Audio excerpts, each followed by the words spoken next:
Hello there, Jean. Welcome to the stream. Hope you're doing fantastic. Setting up just a little bit here.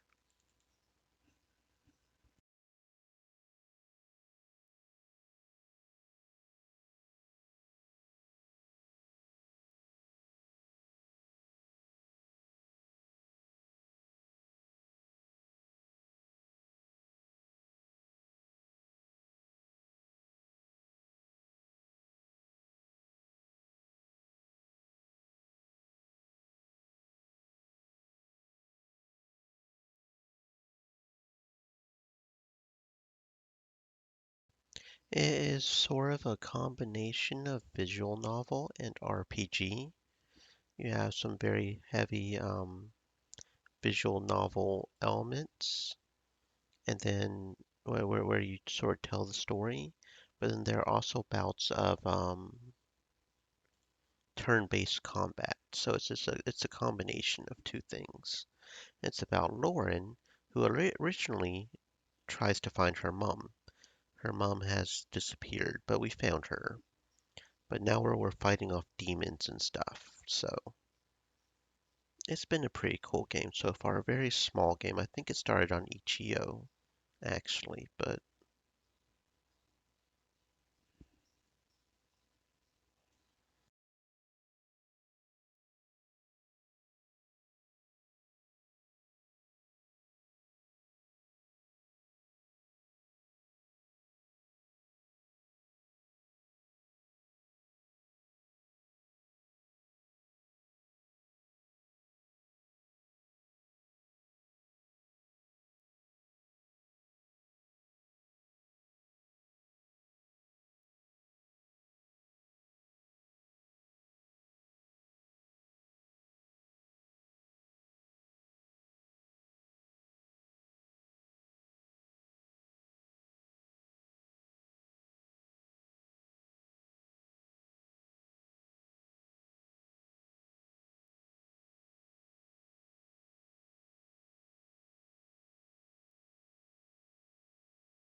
that's fair, friend. Thank you for the lurk.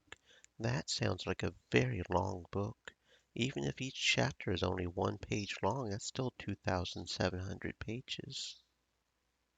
I hope it's a good story for it being that long and not just simply drawn out.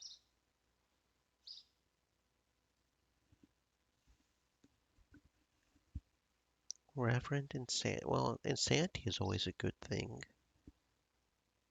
Almost always.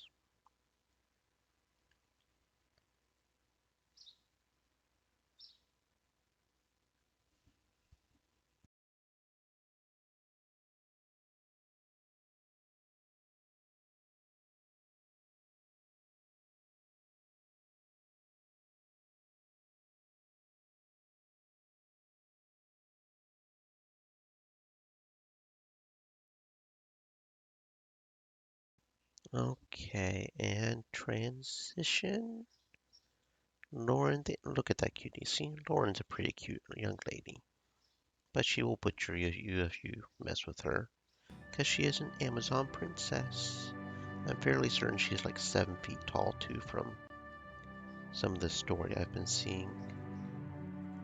Mr. Generic Name said, Smash. Right? And depending on how the story goes, we might actually be able to. No lie, no cap. There is a CG element to this. There is definitely that there. You're playing as the lady over here. Technically, you're a slave, so although we start becoming more than that. See, there are romances with all the different characters, and there are CGs associated with it. I'm not sure how to actually see the CGs though, now that I think about it. Hmm. Okay, okay, okay. And we've maxed out romance on a lot of people, so we should be getting that CG soon.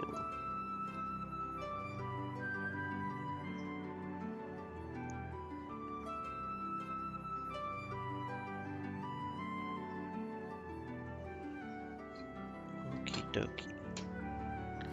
Let's see, which one is our newest save? It's this one, I think. Yeah, this one. Okay. Okay. Laura moved towards the door, and Eleanor followed right behind her. The princess looked over at her, and they shared a look. The doors were opened for them, and they both walked slowly into the darkness. We're about to do a special quest for her, and it's not capturing again. God damn it. Loren has been weird about capturing. For some reason, when it first starts capturing, it freezes on the title screen, and I don't know why it's been doing that. What I have to do is I have to remove the game capture and start up a new game capture. Loren's been a little weird with capturing here. I don't know what's going on. Give me a second here. I think I've got it captured and then it just acts weird. There we go. Although I've got to put that there, so yeah. Probably should move turtle over a little so you can read more of this text. I'll just be peeking out of the screen Halorian here. said, I'm so conflicted I want to go get food but my body is like no stream BALATRO for another 8 hours instead of. Food is important, friend. Please make sure to eat. I don't know what balatro is, but you can always eat and then stream another 8 hours. There's no problem with that. Welcome to the stream, Halorian. Hope you're having a fantastic existence. But please do make sure to eat. Food is important and good. Halorian said, they turned poker into a roguelike. It's amazing. That does sound interesting. Something like Slay the Spire, but poker based? Like, that does sound interesting. They descended deep into the ground. Ancient weapons and other historical Amazonian artifacts lined the walls around them. There were also the mummified remains of great Amazons, the Great Mothers. All these bones around, I'm pretty sure what we'll find down here. Did you hear that moaning? Yeah, definitely some undead. That's kind of what I figured. Yes, The sound of clattering bones surprised them, and they whirled around to attack. A skeleton stood before them. Another queen has come. It just talked. That skeleton just talked to us without a tongue or anything. Hold your weapon. Loren bravely walked up to the skeleton. It watched her calmly. Are you one of my great mothers? Your land is in famine. What? A child steals food. Do you punish? Oh, okay, so it's a test. Interesting. Like a verbal test instead of a strength test, which I was not expecting for an Amazonian queen test. Pardon? Um,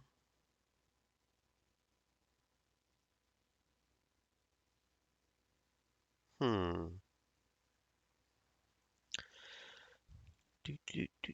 Going to save real quick in case I choose the wrong option. How could punishing a child for the crime of hunger serve my people? The skeleton immediately collapsed into a pile of bones. What happened? I'm not sure. Who was that? I believe I know. Mr. Generic Name said, child needs to be punished. I think there's probably a negative consequence for that, though. I think I'm about to find out what it is. I'm going to load up the save and just see what that is. Since that's supposed to be the right one, what's the punishment for doing it wrong? Yes, there can be no leniency in times of strife. The skeleton lunged for Loren. Yep, we get attacked if we do it wrong. So I'm just going to not. I'm that idea. We want to become queen. Mr. Generic Name said, "Oh no, save and load abuser." That's the entire purpose of the save and load. It's not an abuse, it's a part of the system, silly. There is a queen who sentenced a child to death in her reign. There were many deaths from starvation that year. Perhaps her spirit regrets her decision. Then the great mothers are warning you not to repeat their mistakes. Loren nodded and continued through the reliquary. Another skeleton hobbled into their path, but they were not frightened this time. What does this one have to say? Loren approached it cautiously. The slaves revolted. They have killed many Amazons. Their fate is in your hands. Mm, probably the right choice is supposed to be sparing them, but I feel like the middle option is probably the best. I'd rather find out why they revolted. Our servants work best when their needs are met. Loren looked over at Eleanor briefly. The skeleton crumpled. Eleanor sighed in relief. You answered correctly. Truly, I am answering from my heart, even though it conflicts with tradition. Is this trial broken? They want differently for you, maybe. Loren was silent a moment and then pressed on. After some time scouring the darkness, yet another skeletal Amazon crossed their path. And what do you wish to teach me? An Amazon has been found in the arms of a man. They are lovers. Okay. Um, hmm. I'm honestly not sure what the right option is supposed to be here. They are both traitors to the Citadel. Nope.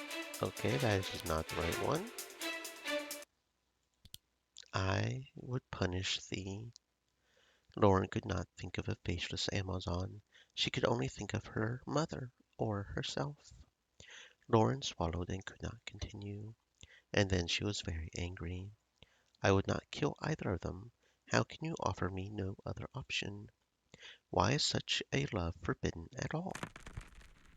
The skeleton disappeared from Loren's view just as she was working herself up. She had to blink a few times to realize she had passed the Great Mother's question. Loren stood in silence for a long while. Loren? She turned around with a start. I'm sorry. Let's move on. They walked further until they reached the end of the reliquary. There was a similar stone door, which meant they had found their exit. Do you feel like a queen yet? I was expecting more. It's no matter. Let's be done with this. She pushed away her disappointment and opened the door with Eleanor's help. Moonlight poured into the cavern. They stepped out into the night and saw that the population had gathered on the other side to welcome them. However, instead of being greeted with celebration, all the Amazons were quiet. Loren was wary as she stepped out in front of them. Queen Karen stepped out from the crowd with her war spear ready. A circle formed around Karen and Loren. Eleanor was pulled back into the crowd. I see. I am to duel my own mother. Prove to your people that you are worth their loyalty. Karen raised her spear and braced herself for battle. Loren breathed deeply and reached for her own weapon. It would not be easy crossing weapons with her own mother, but she also feared that she may lose. Karen was not just one Amazon, but their queen. And even knowing that, she gave her mother one of her mightiest war cries. Okay, so we do have to do a fight. It's just,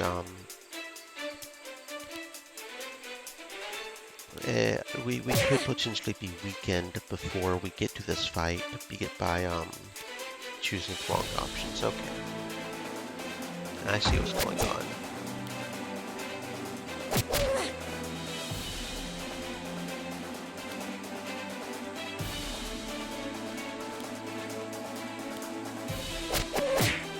Learn from this, so you can keep up next time. Karen tumbled and caught herself. She panted and rose to one knee. It was then that the crowd was allowed to celebrate. Karen stood up and smiled at her daughter. Loren found herself smiling as well. She looked around at the Amazons cheering for her. This is now yours. Loren looked back at her mother. Karen slipped off a beautiful necklace that Loren had not noticed before the duel. Karen placed the necklace around Loren's head and rested it on her shoulders. You have earned the love of your people. May your reign be long. Karen bowed her head slightly, but Loren bowed even more out of gratitude. Karen laughed. You needn't bow to anyone now. You are still queen, and you have given me a great gift. But it is you that won our duel. They smiled warmly at each other. Eleanor was finally allowed to join Loren's side. She beamed at her. That was amazing to watch, Eleanor. Loren smiled at her back, and it perplexed those around her, even herself some. She then realized that she was happy that she not only had Eleanor with her in the reliquary, but that she had known her at all. If she had not known Eleanor, Loren's answers would have been much different. Her lessons would not have been learned. I am grateful. Eleanor did not understand the depth of her gratitude until much later. The Necklace of Queens. So, are we no longer playing Loren, Princess of the Amazons? I guess we're now playing Loren, Queen of the Amazons, right? I mean, right? Eleanor's blade cut through the air once, twice.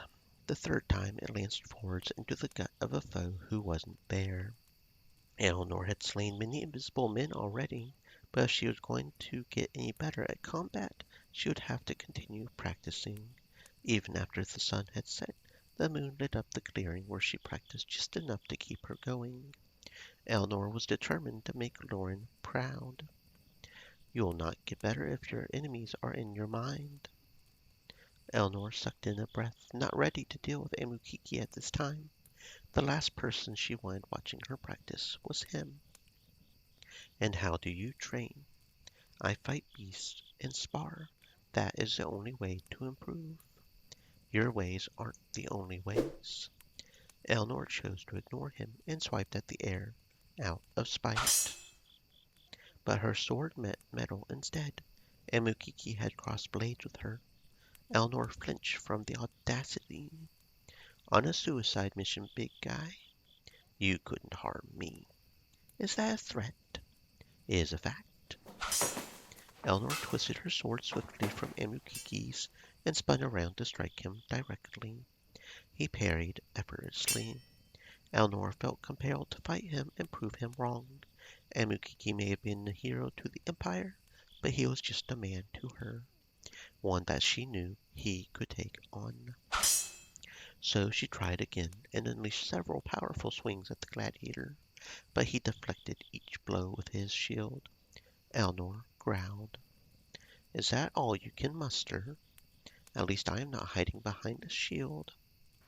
Amukiki grew serious and raised his chin. He took the shield from his arm and tossed it away without his eyes leaving her. The challenge was heard and answered. With Amukiki wide open, Eleanor took another go at him, unleashing the very move she had just been practicing. One by one, Amukiki blocked the attacks. And then it was his turn to attack. Eleanor was caught off guard by his quick and heavy movements. Was this how it felt to be in the ring with him at a tournament? With Eleanor pushed sufficiently backwards, Amukiki leapt up and basked in her speechlessness. Your lack of true sparring shows. I could train you. Eleanor quivered in rage as if that were the greatest insult. You think that this was my best game? I was just getting warmed up. Eleanor sprang forward to attack Amukiki, who had difficulty anticipating it. They sparred with each other briefly. With each swing that Amukiki parried, Eleanor grew more frustrated. How are you doing that? He smirked and caught Eleanor's blade with his own. Your eyes, they're betraying you. The revelation fueled Elnor's furious attacks, but she took note.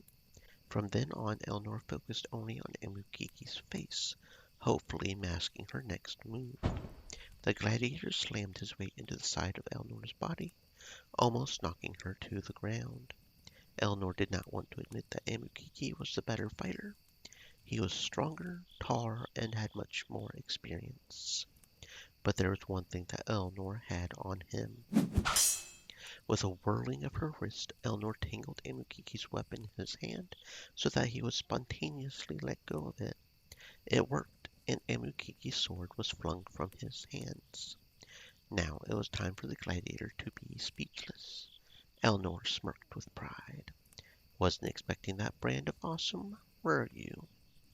Emukiki re-evaluated her. That is the only time you will succeed with that on me. Is that so?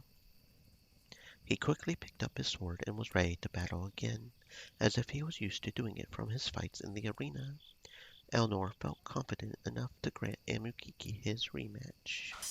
They did not speak again as they fought each other. They each began to sweat and grit as they threw everything into their attacks. They were both ready to win the duel, but steadily denied victory to each other. Even though Emukiki was a superior athlete, Elnor held her own with him. In an attempt to end it, they crashed their blades together and leaned into them, creating a stalemate. It would only end if one overpowered the other. Elnor knew she could not beat Emukiki in a test of strength, yet she was still standing his ground, pushing against him with everything she had. It was as if the glare they were giving each other was what anchored her to the spot. The heat from Amukiki's gaze caused Elnor to realize how close he was to her. A bead of sweat trickled from Amukiki's forehead. Elnor felt her arms ready to give out, so she did the only thing she could do. Magic burst from her, forcing Amukiki away. It worked, and he stumbled backwards, allowing Elnor's sword to swing free. Amukiki recovered as they stood apart. His breathing was deep as he reached up and felt his face.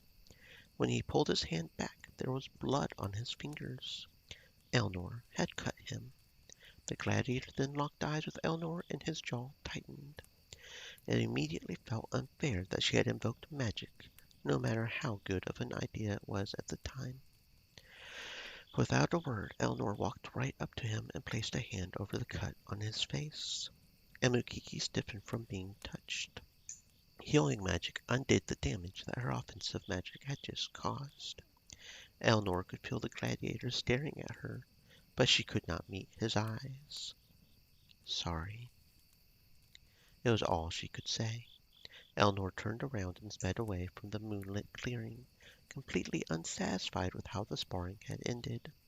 The look in Emukiki's eyes and the feel of him on her hand lingered more than she wanted them to. I mean, we already had Emukiki maxed out, but yay. Okay, what was that necklace we just got? Necklace of Leadership. Unique jewelry usable only by Loren. So how does that compare to the Necklace of Strength? It's just better overall. We get 3 more attack, 5 more defense, and 6% more critical hit. Okay, so you already have a Necklace of Strength. I think a Necklace of Strength would attack affect the magic? I don't think it would. But damage probably would, right? Well, let's just give it to Ramas. That's probably the better idea. Chainmail of Nature. When did we get that? I don't remember. Can anybody even use it? You can't even equip Chainmail. Defense for attack, no. That's what you've got on. Okay. Warhammer Kazinga. I don't remember getting that either. That would be you. And that is definitely a very good Warhammer. 5 damage, 3% crit hit. We lose a bit of defense and speed, but weapons are for attacking, so. Staff of Mountains. That's earth damage, and I would prefer to avoid doing elemental damage. Except for Draco, because Draco's already doing elemental damage with his fireball, I guess. But it's not better damage anyways. So yeah, okay. Let's see, anything new with you guys? Probably not. Most of these are probably locked behind those vast amounts of quests we just got. Nothing new with her, even though I just did her quest.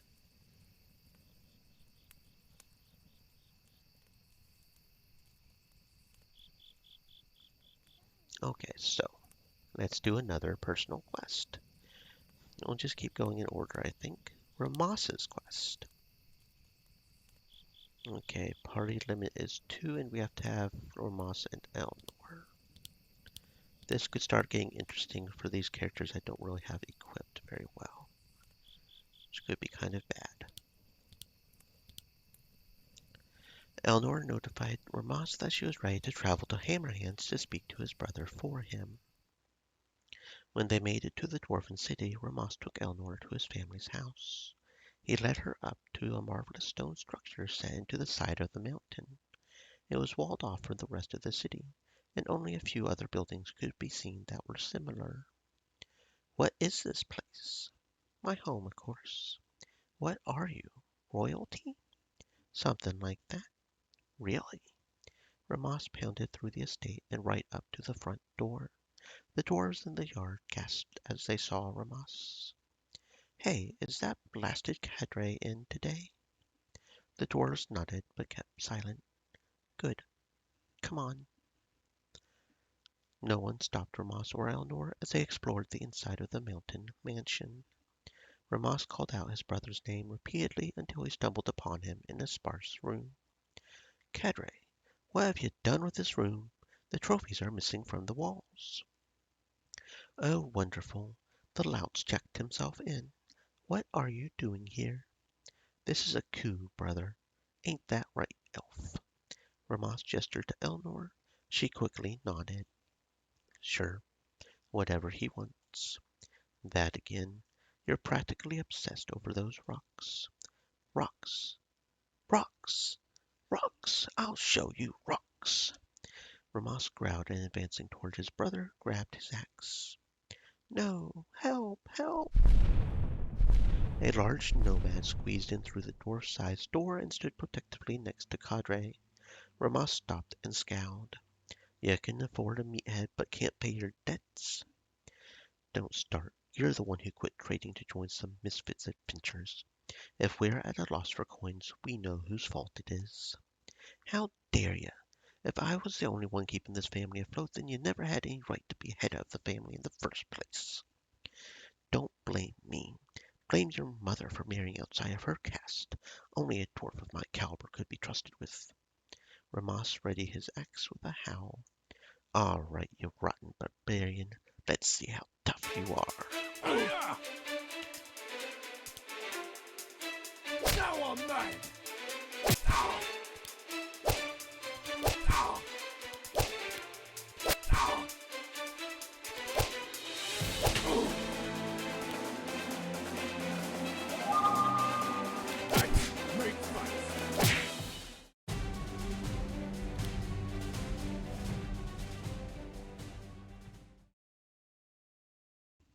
Cadre whimpered when he saw that he was defenseless. I'm going to take those gems and then I'm going to kill you. I'm sorry. I didn't mean that comment about your mummy. Ramas raised his axe over his cowering brother. Don't kill him, Ramas. Yes, don't kill me. I'll give you whatever you want. Gems. Now. You can have them. You can have this whole broken house. The family is ruined anyway. No thanks to your leathery bum.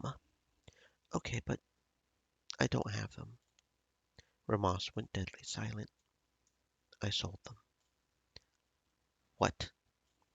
The whole room shook with Ramas's booming voice. Cadre blurted out all the information he could manage when not being sworn to Inferno by his brother. You sold your family gems, you fool!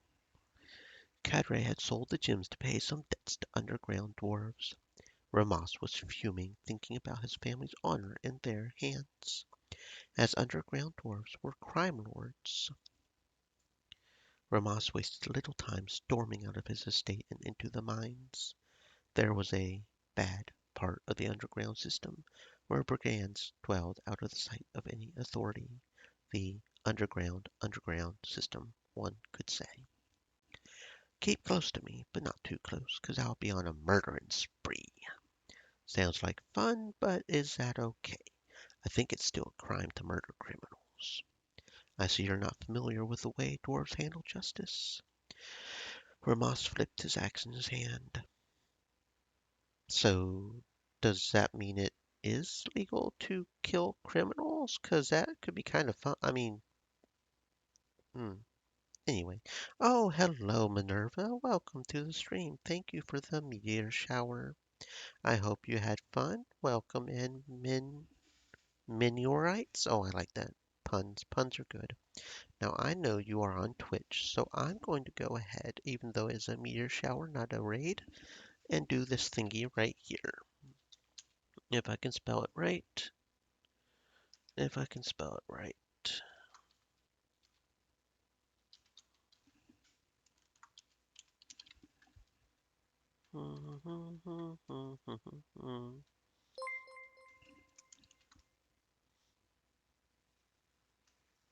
Stream Elements said, "Look who's decided to come swimming with us. I think This is that their worked. channel, It did. https://www.twitch.tv/minerva_mythos. And thank you for the follow on Twitch as well. Welcome in, friends. Welcome in. I hope you had fun playing whatever you were playing.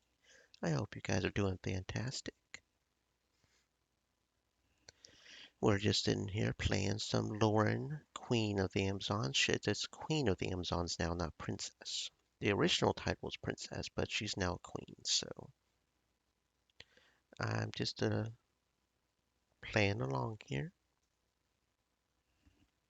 They both wandered into a very shady part of the mines, trying not to get into more trouble than they were looking for. Dwarves with eye patches and missing teeth growled at them as they passed.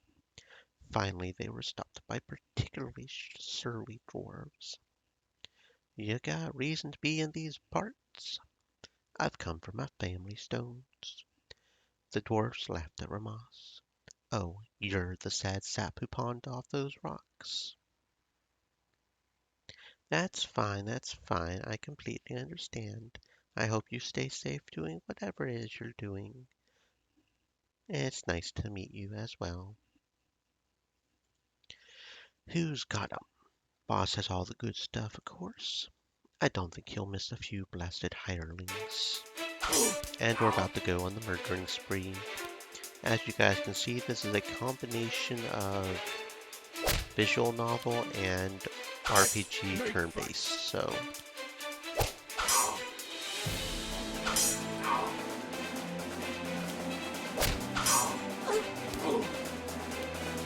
No good scum sucker!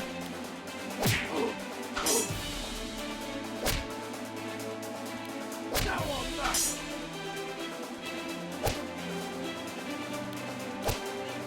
I got a present for you. Good riddance, I say!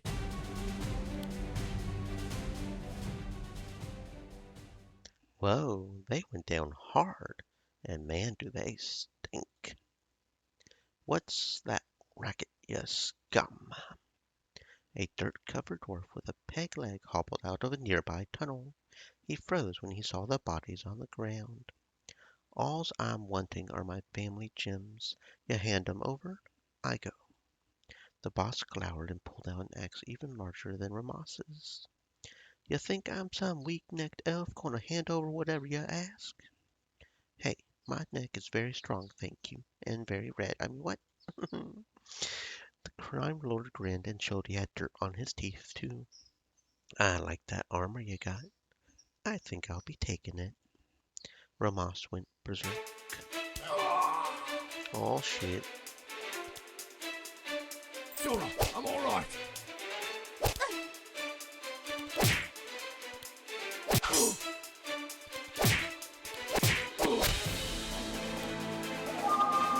Go on back.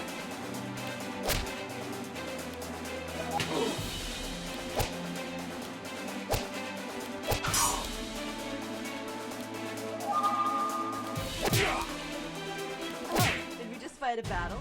I didn't notice.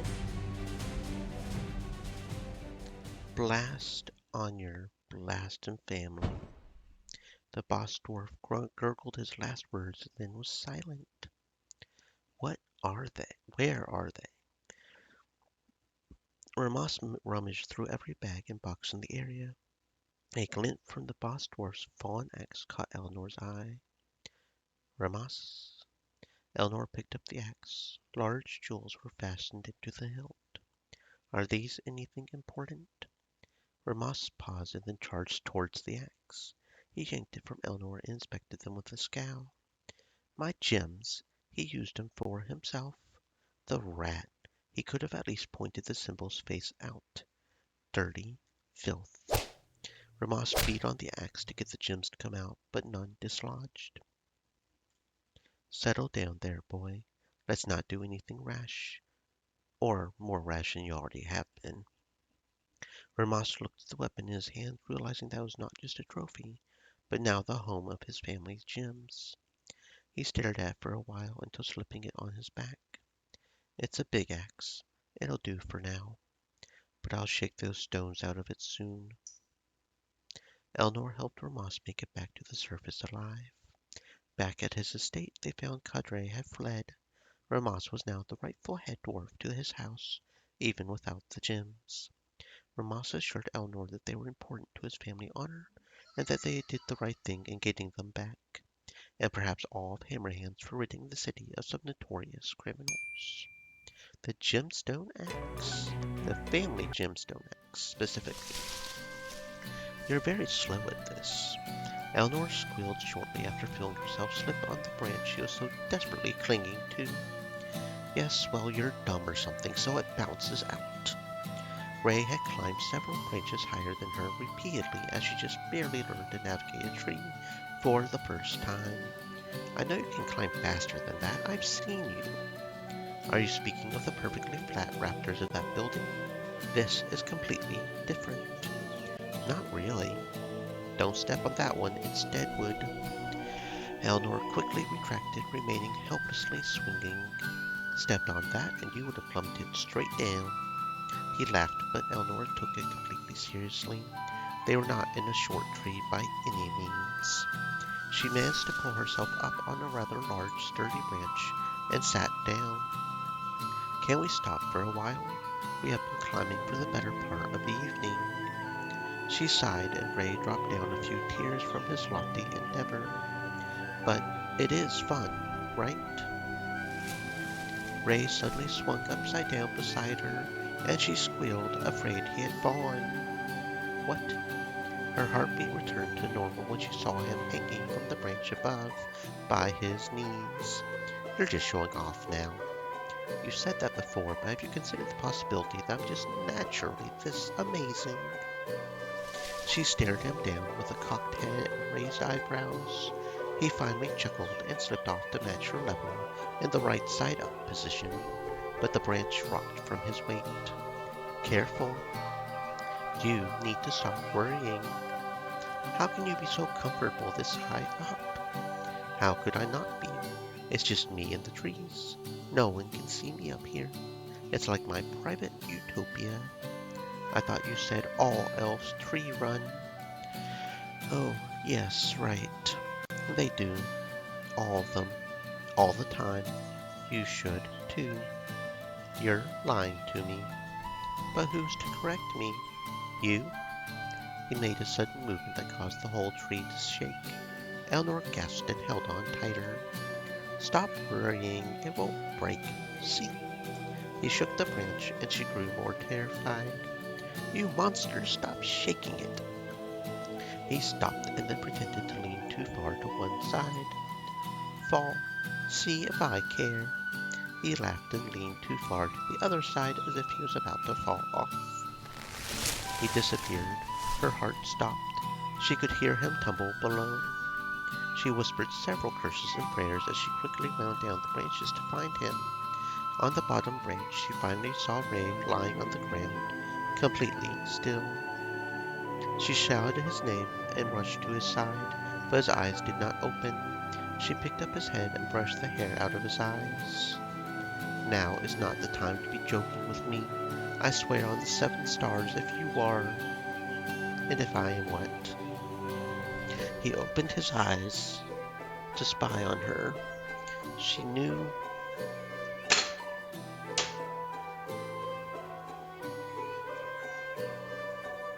immediately that he was fine. "You got down here pretty quick. See, I told you that you're a fast climber." Elnor huffed and dropped his head. He grunted and then smiled. "Why in the inferno did you purposely fall off a tree?" "Because there's a much better view of you from down here, Oh, you naughty, naughty boy." She saw from his eyes what he was referring to and gasped. "I'm about to drag you up there and push you off again."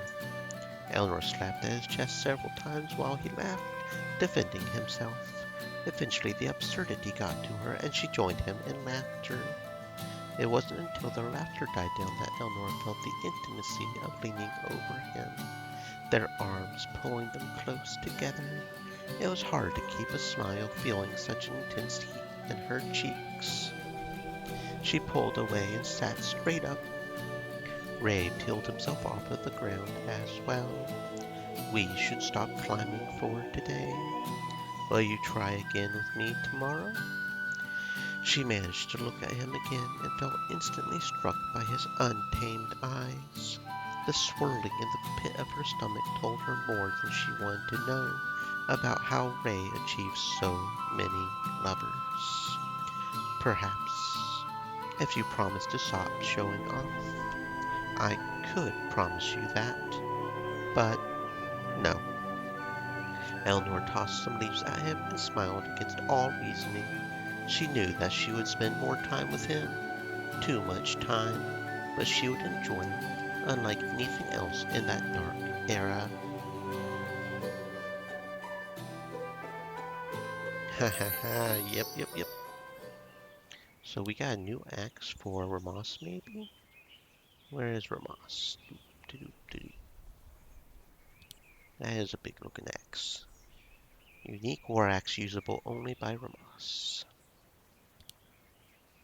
It has got 4 more damage, 5 more attack, 2% more crit hit, 2 defense, and 2 speed. So yeah, it looks like a pretty good little axe. There we go. Anybody got anything new to say?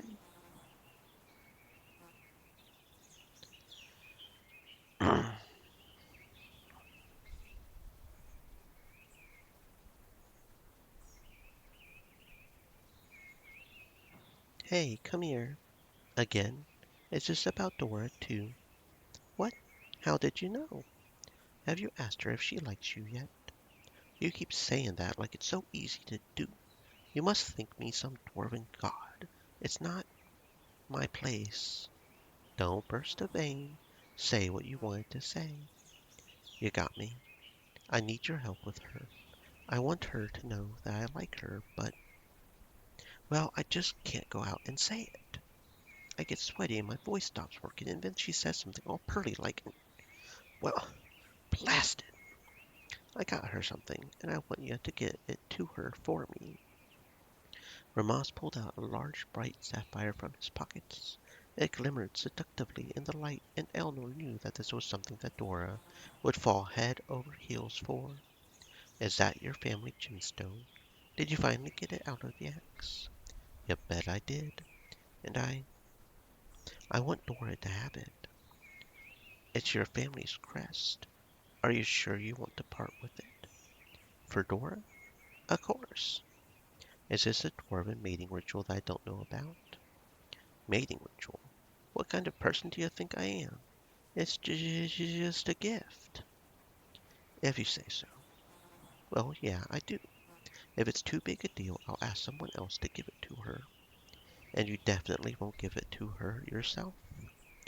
Ramas gave her a long look instead of answering.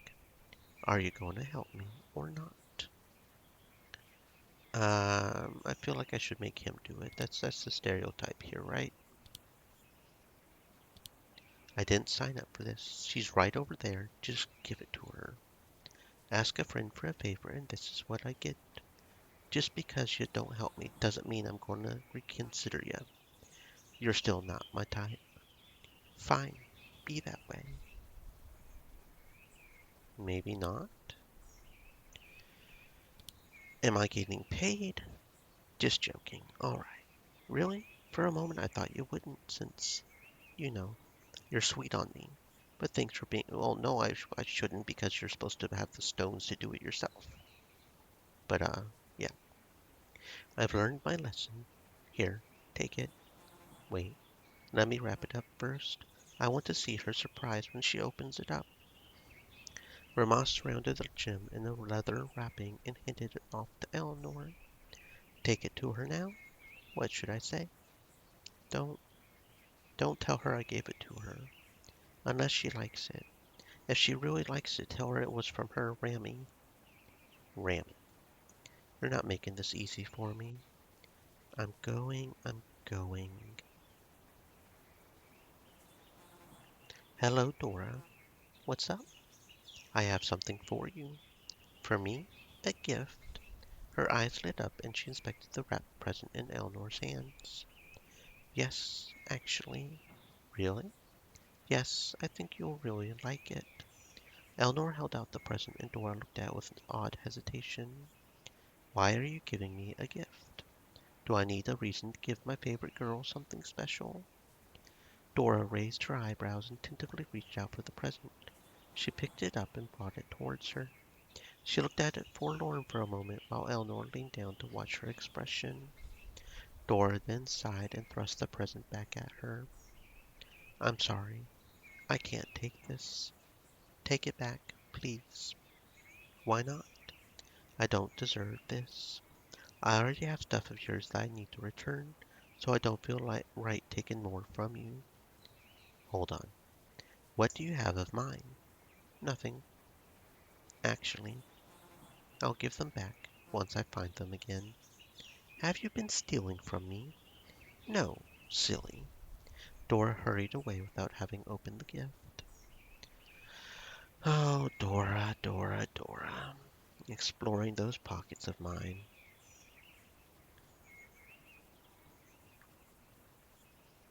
You watch me. Eleanor jumped and started to flush almost immediately. You talking to me? I have seen you many times. Many times what? Watch me. Eleanor's body turned ice cold as she tried to recall if she had truly been spying on Amukiki. Unfortunately, her memory recalled several moments when she had watched Amukiki train, or eat, or even just stand around. She hadn't thought it was that noticeable. However, do you not trust me? I Aren't you used to being gawked at by your adoring fans? With a body like that, I know you've had many. Amukiki stood straighter and dropped his hands to his side.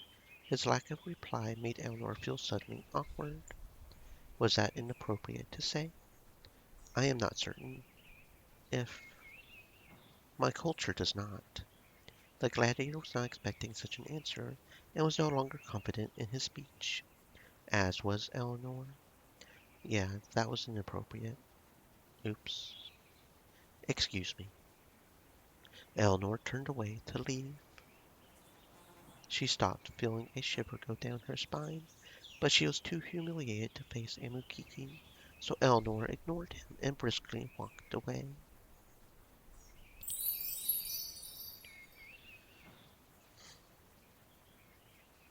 She didn't open it. Why? She grew conscious and couldn't take something from me. Ramas sulked in silence, hearing how the plan failed. Perhaps you can give this to someone else, and maybe she'll take it from them. Or, better yet, you. No, she would just recognize it again, and then she would be on to me. or think I was helping you instead. I think you should try anyway. I got a better idea. If she's so keen on going through people's things when I'm not looking, then I just hide it in my stuff. That's actually a good plan. I should have thought of that earlier. Uh-huh. And this will confess your feelings to her how exactly? Well, that's why I'm here, friend, to find the glaring flaws in your plans. I I don't mind if she doesn't know I wanted to give it to her.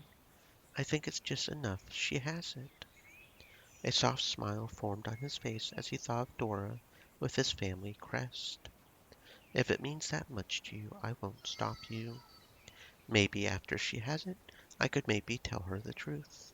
I want to see if she likes it first, though. All right, time to plant this baby. Eleanor knew that Ramas had the most courage of anyone in the party, but he was reduced to nearly a child at the mere thought of speaking with Dora. Love was a strange creature, indeed.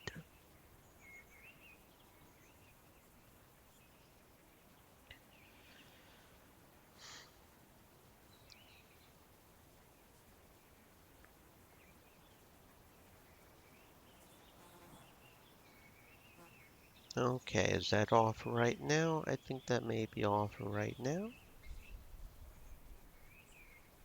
I do believe so. Okay, so who's next? Amukiki's quest? Okay, so that being said, I should probably arm Amukiki. Amukiki's, because I don't think I've got anything on him, right? And he is, um,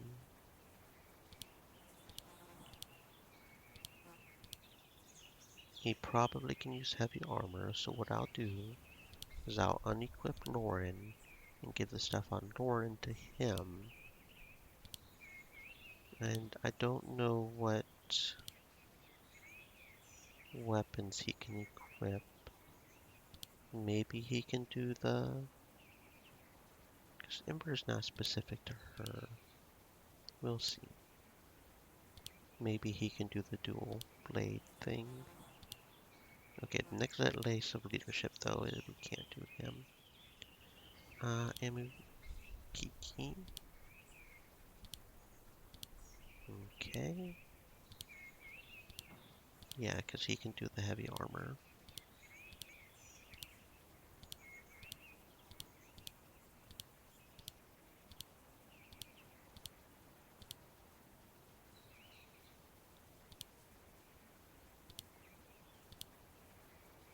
Okay, so he's more a two-handed type of guy. Okay, that's fine. We'll just give Lauren back her swords. And we can't do the two-handed from that one guy because that's personal. So Warhammer Kazinga should be fine. Should be, yeah, that's fine. Give Lauren back the purple haze. There we go. Okay, Amukiki's quest.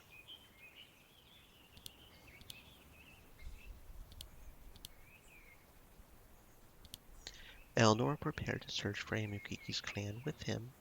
Loren gave her two bodyguards permission to leave, knowing both would see that they each returned. Amukiki was usually only burdened with his weapon and armor, but now he was carrying a heavy-looking bag on his back. What is that? Food. The nomads have fled north out of fear and have left their herds behind. Amukiki was worried about for his clan, even though they had shunned him. Eleanor thought that what Amukiki meant to do once he found his clan as they left camp. They knew that they would be spending several nights asleep in the fields. The plains were expansive, but you could see far. No nomads were in sight. That night they made a fire. Amukiki opened the sack of food and shared it. They had been mostly silent the whole time, but Eleanor had questions. Why have you told no one of your exile? It is not necessary to know. How was it necessary that I know? Amukiki paused. You questioned my loyalty and pride. You needed to see that I am deep in both. Still worshipping the clan that tossed you out on your bum, I'll say. Amukiki's brow furrowed. Behind him, Elnor spied movement. Shadowy figures were creeping up on them. Watch out! Elnor sprung to her feet and tossed Amukiki his weapon. The gladiator grabbed it and spun around to meet their attackers. The orcs screeched from having been discovered, but charged them anyway. Unfortunately, they did not know what kind of battle was in store for them.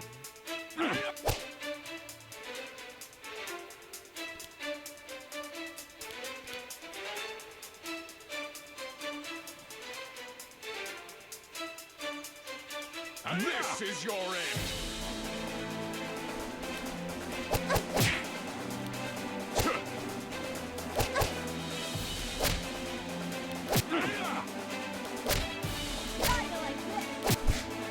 Oh, did we just fight a battle? I didn't notice. The orcs were slain. It was only a small group, likely on patrol. No more fires or more will come for us. Amukiki bent down and inspected the ragged clothing on the orc corpses. He touched their weapons and accessories with horror. What's wrong? These were made by nomad hands. Amukiki stood up and looked back at Elnor with unmasked fear. They're preying on the clans. Elnor stilled herself. There would be no rest tonight. Let's go. They took off from their campsite and spent the night and the morning traversing the plains as efficiently as they could. At last they saw a horde of orcs and heard faint screams. They ran for the orcs, even though they were still so far away. The orcs were more than happy to wait. Come for me! Yeah.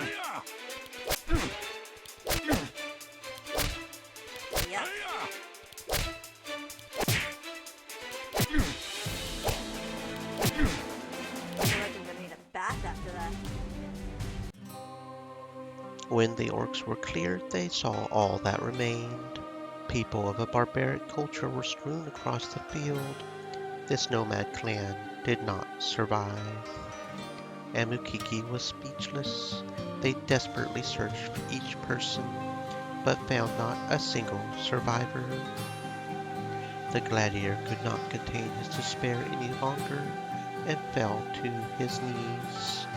Elnor's throat went dry as she watched Amukiki tightly shut his eyes and shake.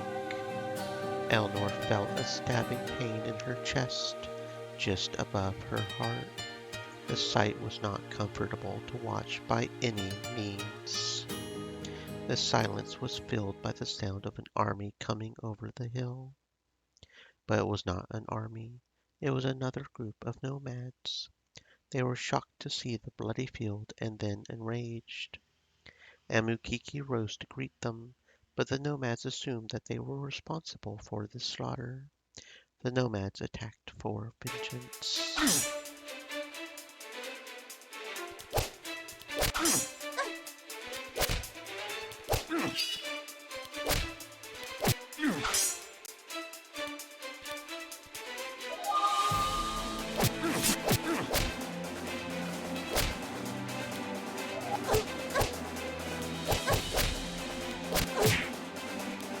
Yeah.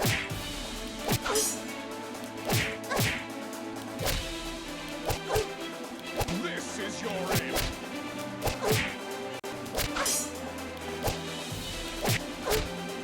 Oh, did we just fight a battle? I didn't notice.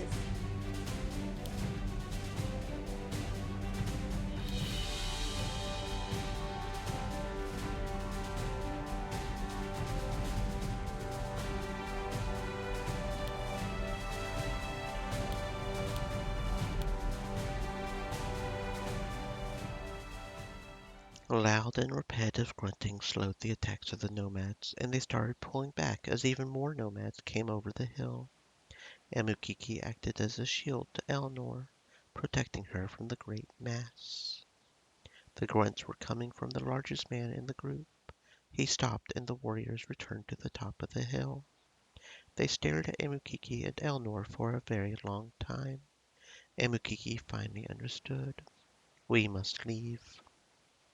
He led Elnor in the opposite direction of the clan and traveled to a safe distance. This allowed the clan to deal with their people. They recovered the dead bodies and prepared them for a traditional nomad burial.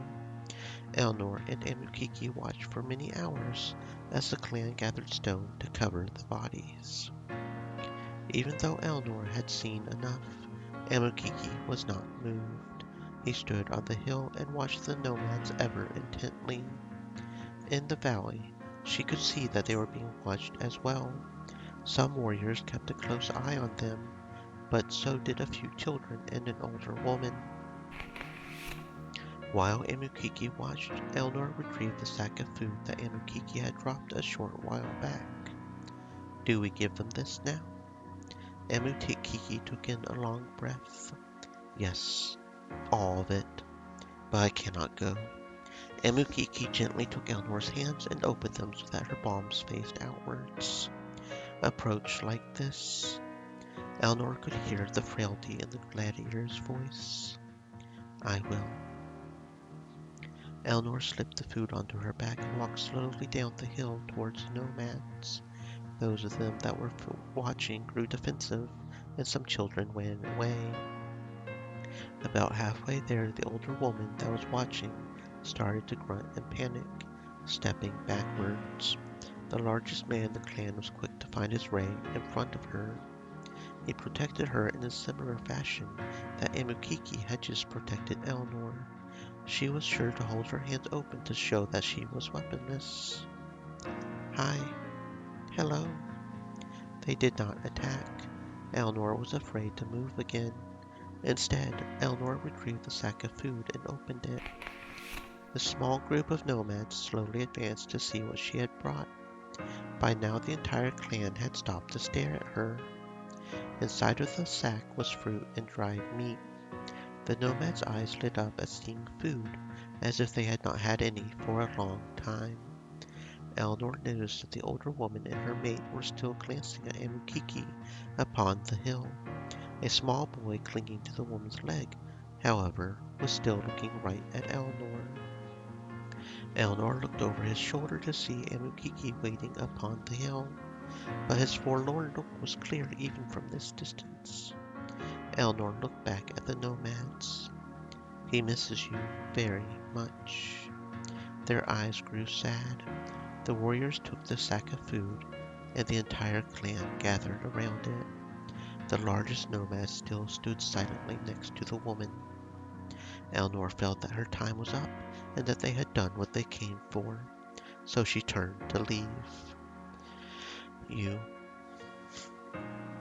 Elnor was surprised to hear the large man speak. Give. He pulled off a mighty shield from his back. He looked at it once before thrusting it at Elnor. Give to who? Amukiki. Elnor smiled and took the shield with a nod. She traveled back up the hill and presented the shield to Amukiki. Why do you have this? Why do you think? Amukiki took the great man's shield with awe. It was battle-worn and primitively made, but hieroglyphics adorned it to show that meant much more than just a shield.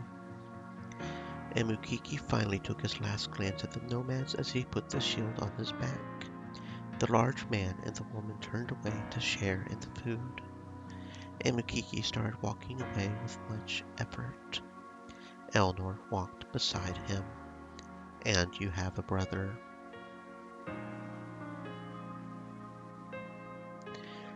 The gladiator slowed to a stop. Then he looked over at Elnor. His eyes were full of longing, but at the same time with content. Likely just as prideful. I hope so. It is time to return. Finally. Elnor had not appreciated how far Amukiki had come from his roots. Though he rarely spoke, he spoke fluently, and after meeting the nomads, it was clear why Emukiki would be offended to learn that his people were called barbarians. They did not live like the rest of the world, but they were as rich as a culture as any other. On their trip back to Loren, Emukiki told Elnor the whole tale of his life after exile. He was seen as an inferior brute and worked demeaning labor for no pay. But the times when Emukiki spoke of the gladiator arena showed how much he valued that part of his life. It was likely the only way he garnered respect from the Empire, so that would explain why he worked so hard to maintain it. Eleanor felt she had truly come to know Emukiki and why he was so steeped in pride, because without it, Emukiki wasn't his parents' son. It still made Eleanor wonder why Emukiki felt he could tell her something he considered so private. Shield of the Bear. The heat was sweltering. Across Erebor, Eleanor was expecting new weather that she had never experienced before, up on the cool mountain of the citadel. Sticky, hot air blazing across her skin was new. Not even the wind gave her relief. It was unusually hot for the others as well, Loren and Karen especially. How do people function under the sun? The suns of the citadel are more kind. We should travel soon to find a new sun. It's so hot. So hot. Big baby, I don't even feel it. Dora wiped a large amount of sweat from her forehead. I keep thinking about the lake nearby. It looked so refreshing. Lake. They paused, all thinking the same thing at the same time. Lake. Draco and Dora shot away from Eleanor towards the water. Eleanor moved to follow them, but then she saw that they were mustering all the campers to join them, and they were accepting. Chambara slid up next to her with a devious look. Are you coming to the lake, sweetheart? The thought of bathing with Chambara. Someone needs to stay and guard the camp. Chambara looked a little put out. How did I know you were going to say that? Spoil sport. I'll have to describe it to you later. Eleanor sighed, having missed her chance for a cool down. She stood on guard in hopes of going to the lake after someone returned. That was the only thought she could think as the sun beat down on her. Her eyes closed as her head went fuzzy. The air was choking her. She swayed in place. Then a hand held her steady, and a remarkably cool sensation enveloped her head. Eleanor perked up and felt a wet cloth around her neck. She looked over her shoulder to see a blue elf standing right behind her. None of you would last in the desert. Eleanor smiled, seeing how well Mesfit was handling the heat. The damp cloth on her neck was working magic. She touched it in gratitude. Nifty trick. Thanks. Eleanor felt Mesfit's head over her shoulder, taking in almost silent breath of air. Eleanor spun around and placed a hand against Mesfit to keep him away. What was that? Mesfit didn't look guilty of anything, only staring at Eleanor with some interest. Where does your scent come from? Eleanor's mouth dropped, but nothing came out. You don't smell like anywhere I know. Eleanor finally removed her hand from Mesfit's chest, realizing he meant no harm and was only smelling her. It was a behavior she never encountered before. Smell? Well, I've never considered my smell before. I bathe, if you're asking. No, you smell different from the forest elves.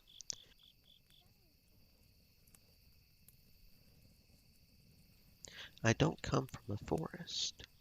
You must be smelling lavender oils. Lavender, a flower? That is not the scent of flowers. Mesfit leaned in again. Eleanor tensed. I smell a city made of stone and mud, fresh kills, cleaned and cooked, fire, but also fruit. He could really smell that well. Wine vineyards. You're describing the Amazon citadel.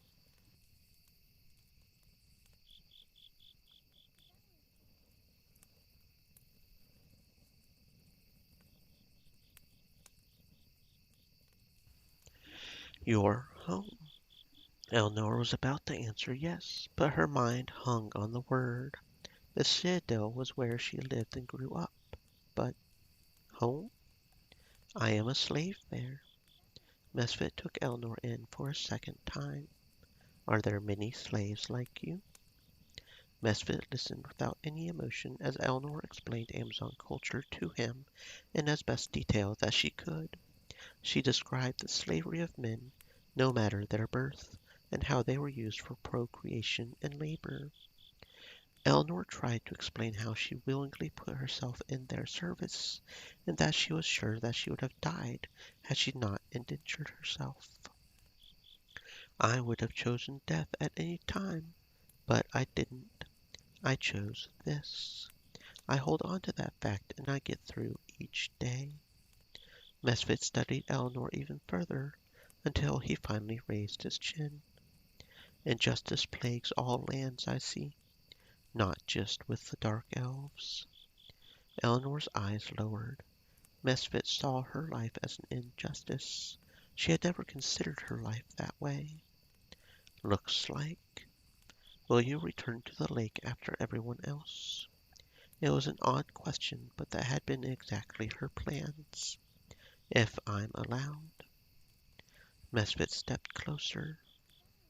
Until then, Mesfit took the wet rag from Eleanor's neck and slid his blue hand under Eleanor's chin to lift her face to the sky. Eleanor's breathing stopped at the feel of him. His fingers were calloused, but his touch was surprisingly gentle, and so refreshingly cool.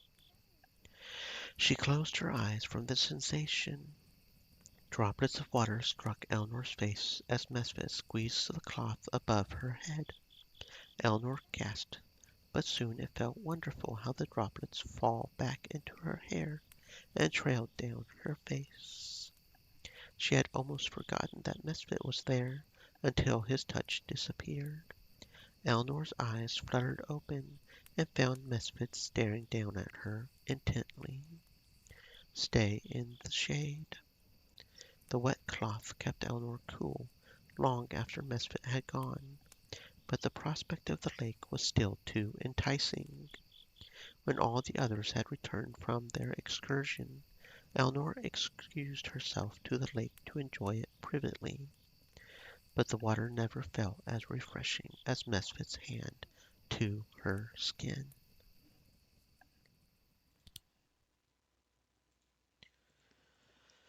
My. I see you're no longer tied to a tree. It has taken too long, but it happened. You're trusted now. Mesfit reflected on that for a moment. Yes, you promised me it would. Thank you. Mesfit looked almost as if he wanted to smile at Eleanor, but he held back for some reason. Eleanor decided to move on, but Mesfit stepped forward before she could leave. You're going to him again? Him? Eleanor looked at Mesfit's eyes to try to read him.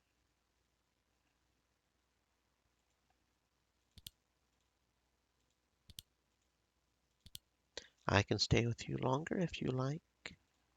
Don't force yourself in my company if you would rather be somewhere else. Eleanor laughed and planted her feet in front of Mesfit. I'm not forcing anything. How about we spar for a while? Mesfit blinked at her. Meet me by the forest. Eleanor smirked and followed him to their sparring circle.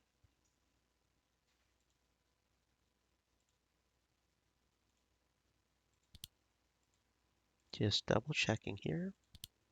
Well, yes. Mesfit swallowed and pulled away. Go. Eleanor only had to wonder for a moment to realize who Misfit was talking about.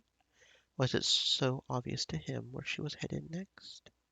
Did that really bother Misfit? Okay, so yeah, that's decrease like I thought. And he's probably talking about the blonde elf. It's probably what he's talking about. Because these two have a rivalry and whatnot.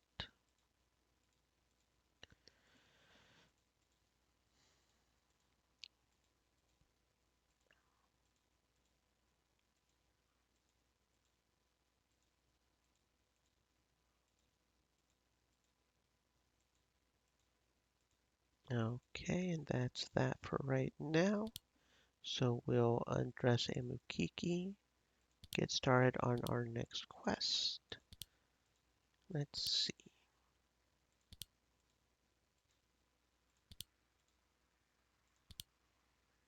Shield of the Bear. Unique shield usable only by Amukiki. 25 defense, -4 speed, 9 threshold, and a little bit of health regen. Shield of the Bear.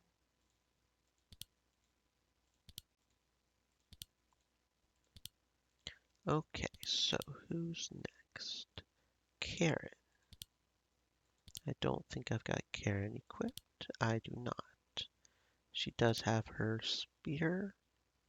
Probably should try equip that with something else. I don't know if she can dual wield, but she can't do two-handed, so maybe she's a dual wielder.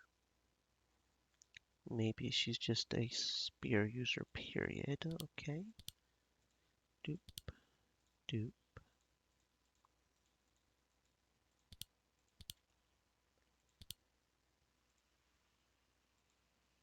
Okay, I don't think so. But she can also use the Axe of Fury, just not the Warhammer. Interesting. Well, the Axe of Fury is at least better by 13 points than her old spear. So we'll at least do that. Guess I could see probably not the staff.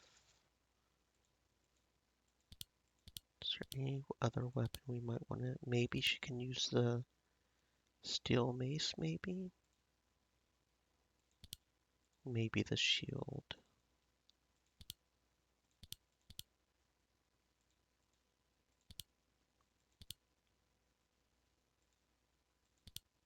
Okay, so no, neither one of those. Weapon will be kind of bad on her, I guess. And she can't... Oh, that's not what I wanted. She can't use heavy. Or at least not super heavy. She can use somewhat heavy. Okay, that's interesting. Um, let's see. Let's see.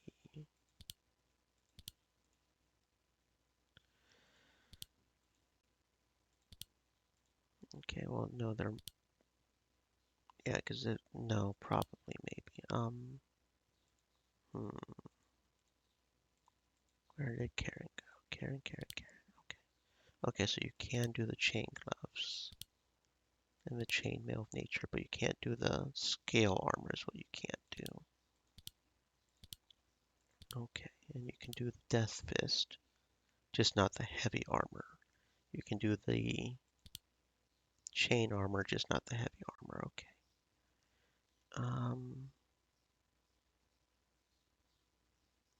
Okay, and then the boots and the rings, which will give us another 10 defense. And the pants, we still need some pants for you. Okay.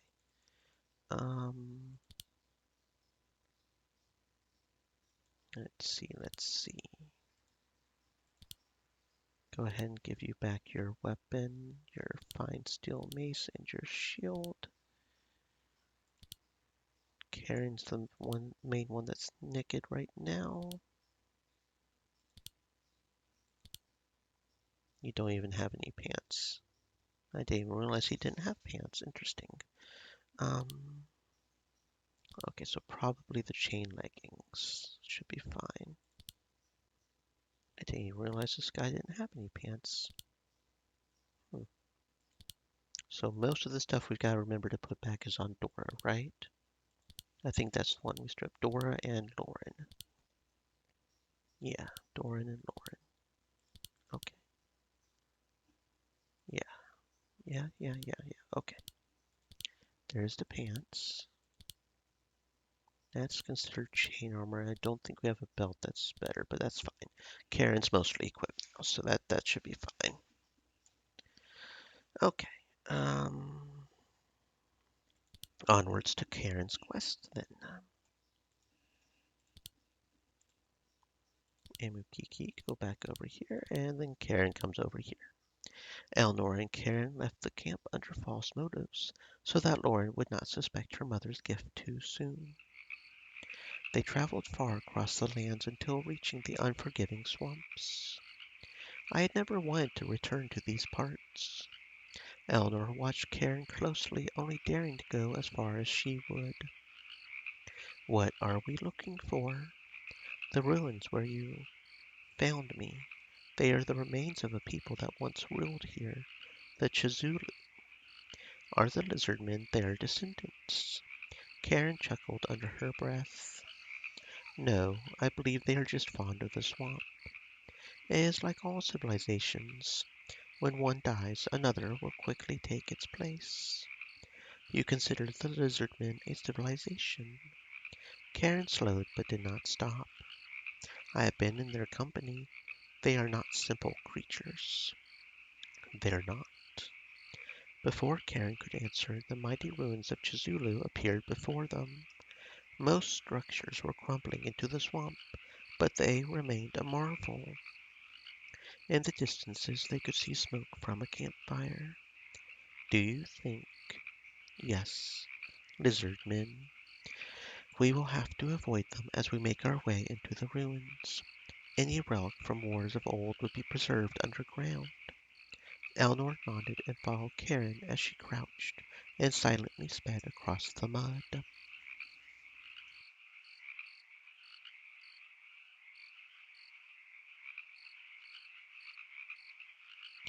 At the campfire, many lizardmen were lounging around it as if sleeping, but they were chattering and hissing at each other. What are they doing?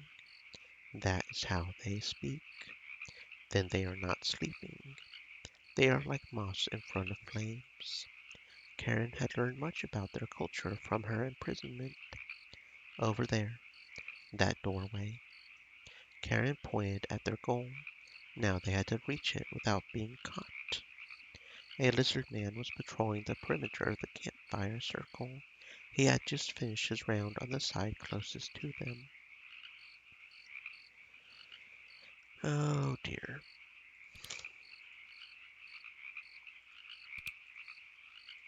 They both rushed forward and into a shadow to wait for their next move. The same lizardman on patrol was now about to start his path on the side closest to them. Eleanor decided it was best to wait and go when the patrol was on the far side. However, they waited too long. Oh dear. They both rushed forward and into a shadow to wait for their next move. The same lizardman on patrol was about to start his path on the side closest to them.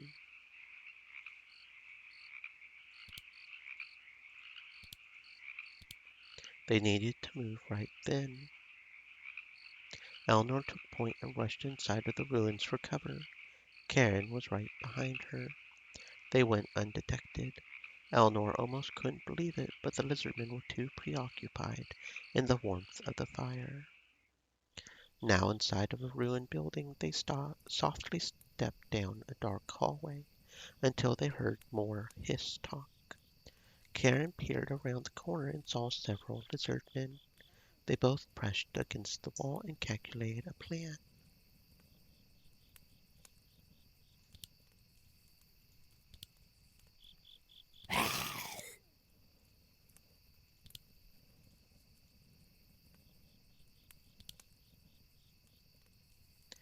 Eleanor flattened on the wall, and the lizard man walked past her. She looked again, and the coast looked clear. They were almost there.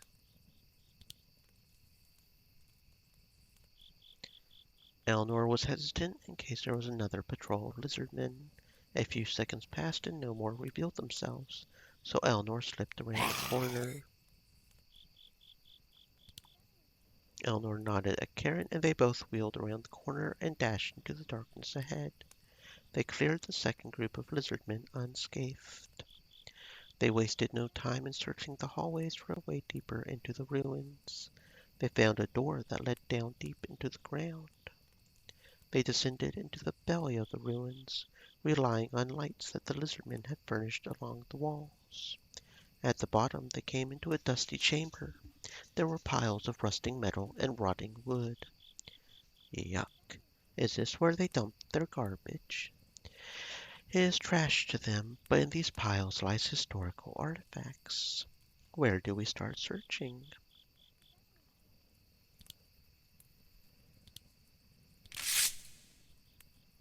A small blade sliced Eleanor's ankle. She yelped and kneeled down to grab her wound. A green blur moved towards Karen. Oh no! What about the center pile? The center pile is the same. What about the right pile? Okay, so it's all the same, I guess. Karen cartwheeled backwards just as a small creature swiped at her. Eleanor ripped a torch from the wall and threw it at the lizard man.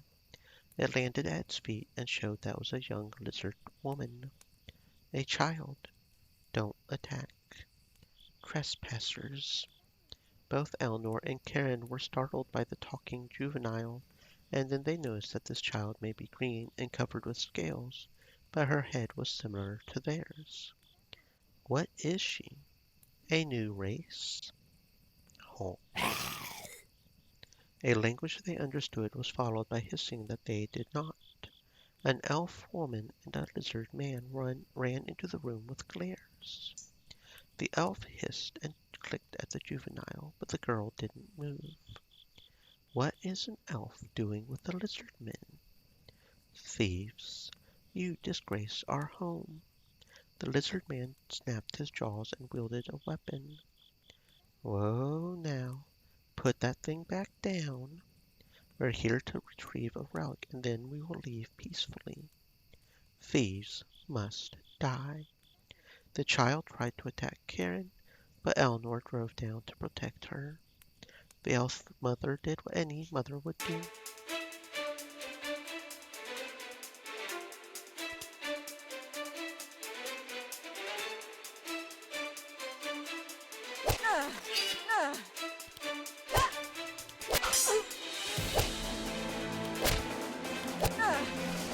There may be strength left in me yet.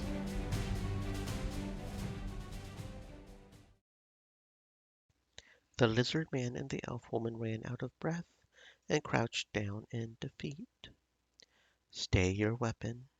No more. Eleanor observed and obeyed and pulled back. The child lizard woman stopped hiding behind her parents and picked up the nearest weapon next to her. She threw a mighty spear much stronger and faster than any Amazon at her age could have. The spear whizzed past them both so they could admire her skill rather than fear her.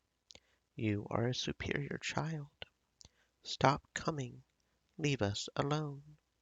The elf woman pulled back her child and glared at them. You must be visited by scavengers often. Savages. Karen picked up the spear on the ground and held it in her hands. The family went tense. I was mistaken to think that I had any right to come here and take as I please. I will trade with you as equals. Karen slipped her rations from her hip, along with her personal royal belongings. She threw the satchel on the ground by the child. I give you everything I have of worth for this weapon, and for everything else that was robbed from you. You have my word as the Amazon Queen that the Amazons will not breach your lands again. Queen. Thief. Thief. The mother hushed the half-breed child. Karen signaled to Eleanor that it was time to leave. They were allowed to leave the chamber, and they found their way out to the ruins were a lot simpler. Once they were deep in the swamp again, Karen stopped. We have thought too little of the lizard people until now. We should not have been there. I'm sorry that you did not find a gift for Loren. Karen held the spear she recovered from the room in front of her. It was discolored and very old, but it was still surprisingly sharp. I will give this to her. Though she may not wield it, it will be symbolic to her strength. A weapon of the Great Mother's is a rare honor. They traveled the long way back to the camp. Karen prepared the spear for Loren with much care. She cleaned it and studied it. She even practiced with it to taste its power. It was clear to Eleanor that Karen had become attached to it. So it was secretly a happy moment for her when Loren refused to take such an immense gift from her mother. This is a spear. Mother, you should wield it, not I. Are you rejecting my gift? You dishonor me. No, I am honoring you. I have no use for a spear. A weapon is only powerful when it is used. That is what you taught me. I went very far to reclaim this. I shed my royal possessions as payment. Then by all views, it is yours, Loren. Karen raised her voice, tempting to force Loren to accept her gift. Loren's voice, however, was unnaturally sweet. Mother, if you will not take it, then you force my hand. I will carry it until I can deposit it to the Citadel's reliquary. Loren smiled and left her mother on those words. Eleanor also smiled, knowing that Karen would have a token of strength to keep for herself. Perhaps, for once, Karen would feel empowered rather than weakened. Spear of the Ancestors, okie dokie. Karen was sitting by the campfire in her usual regal way. Eleanor was fearful of approaching her, taking quiet, tiny steps towards her. She was only a servant after all, and the wrath in the Queen's eyes had not left her memory yet. In her hands she clutched a wooden and straw ornament fixed with leaves and acorns. It was unattractive to the common eyes, but Eleanor knew what it stood for, made up for appearances. Now standing behind Karen, Eleanor made up her mind to finally address her. It took most of her willpower. Your Majesty.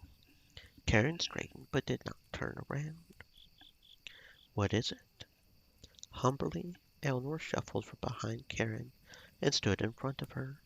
She bowed her head and held out the craft in her hands, almost too abruptly. Karen leaned back in surprise, and silence filled the space between them. This is a charm. The elves at the Citadel had them hanging where they slept. They taught me that it is a sorrow ward. It is supposed to chase away sad thoughts. Karen's eyes fell from Eleanor's and surveyed the trinket. I made this. I tried to mimic their design, even though I am sure it's not perfect. It was supposed to be a gift to you, but I know you would not accept it, so I will hang it from the tree closest to your tent, in hopes. No. Eleanor swallowed, realizing just how nervous she truly was. If it is my charm, then I should hang it from my tent. Isn't that how it works? She was almost too stunned to respond. Eleanor managed to nod fervently, letting a smile escape.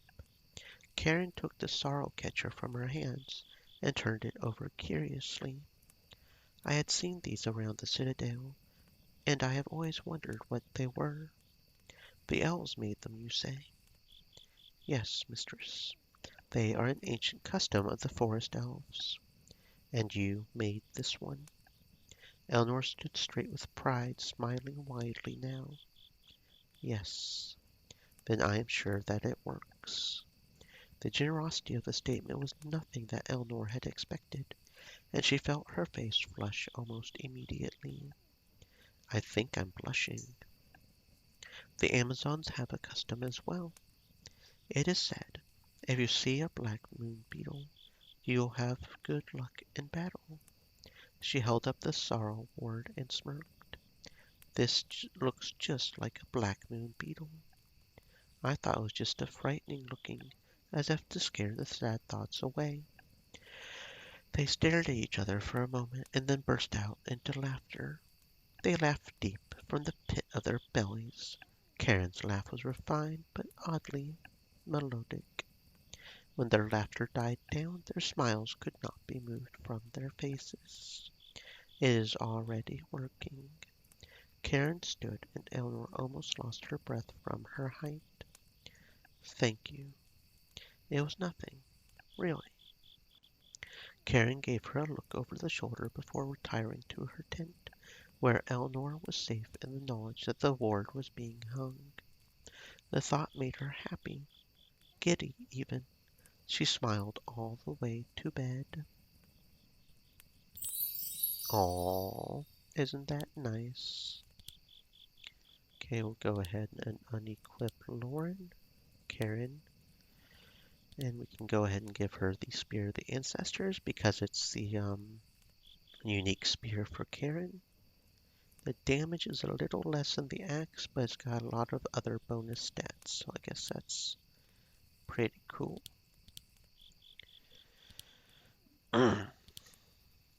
Okay. Double check there's nothing else to be done here.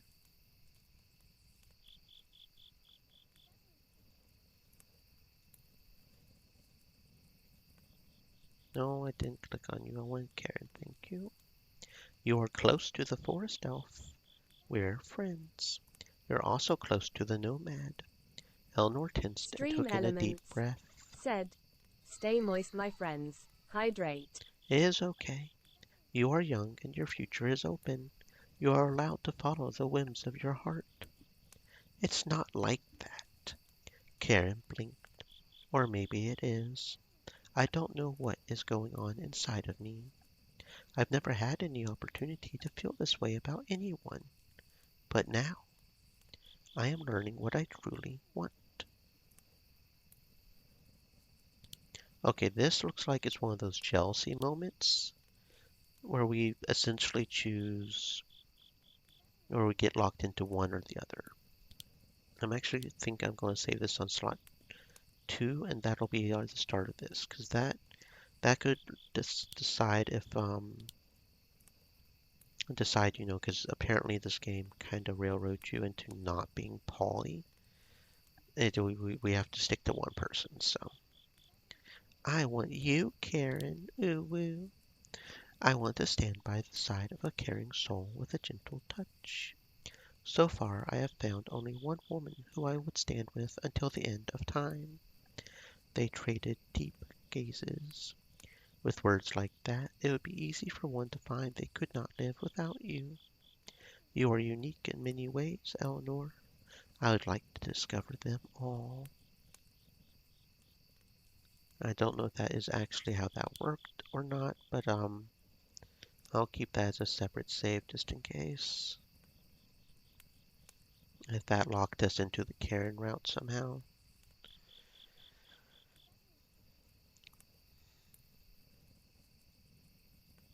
Caring for Karen. Coming to you on Hallmark. And I puked a little in my mouth. Okay. Some things are just too wholesome sometimes. Anyway. Next quest is Dora. And Dora, no, we just stripped Dora, didn't we? In order to equip Karen. We need to get Dora's equipment back on Dora. Doop, doop, doop, doop. I could give her the defense rings, I guess, but it's okay.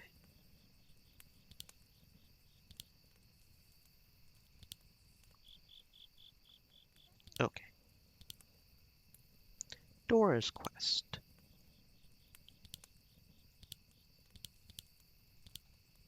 Eleanor signaled to Dora that she was prepared for a trip to Grimoire to get her permanent possessions back.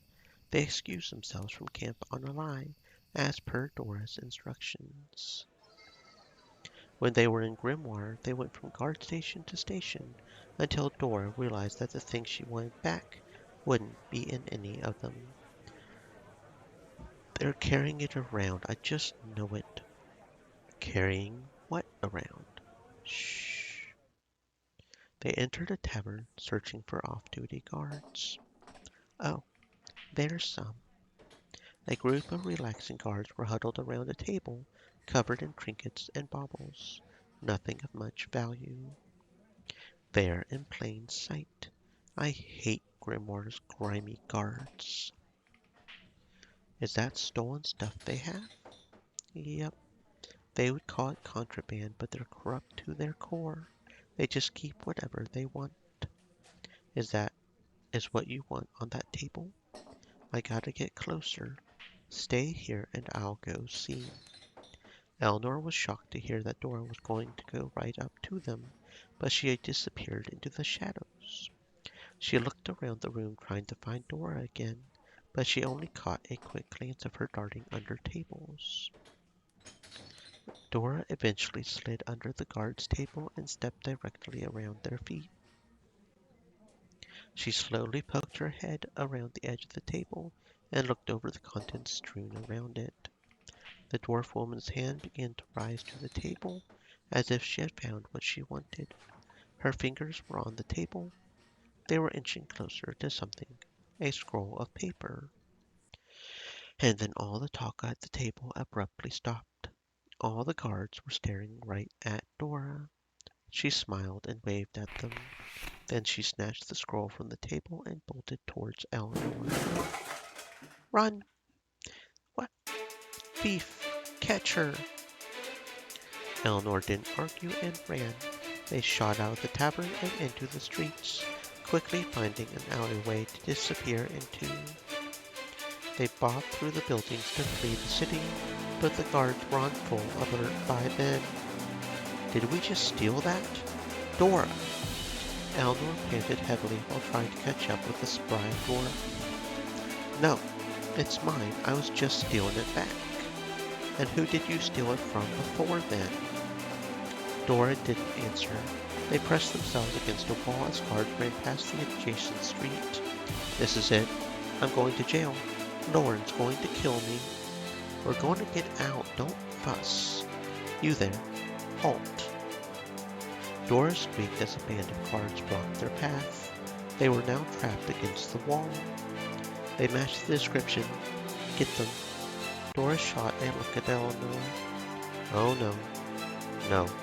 No, Dora? Dora whipped out her bow and shot a guard in the blink of an eye. Eleanor readied her own weapon.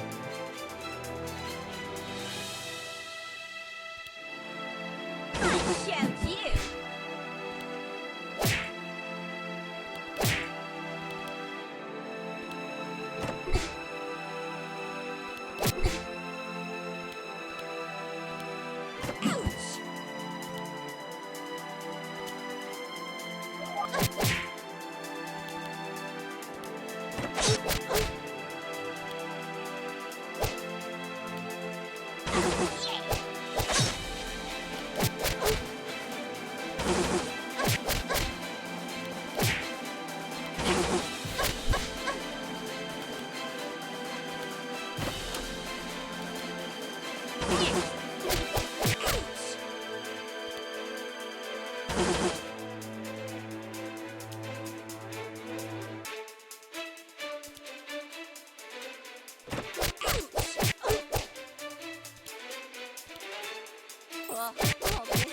Now it's passing up.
Okay, for real this time, run and don't get caught.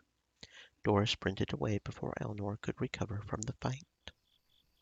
This time, they were able to escape Grimoire undetected. Back at camp, they caught their breath for the first time. What was all that about? What did you just risk all that over? A piece of paper. Dora held out the scroll and grinned. A very special piece of paper. A treasure map.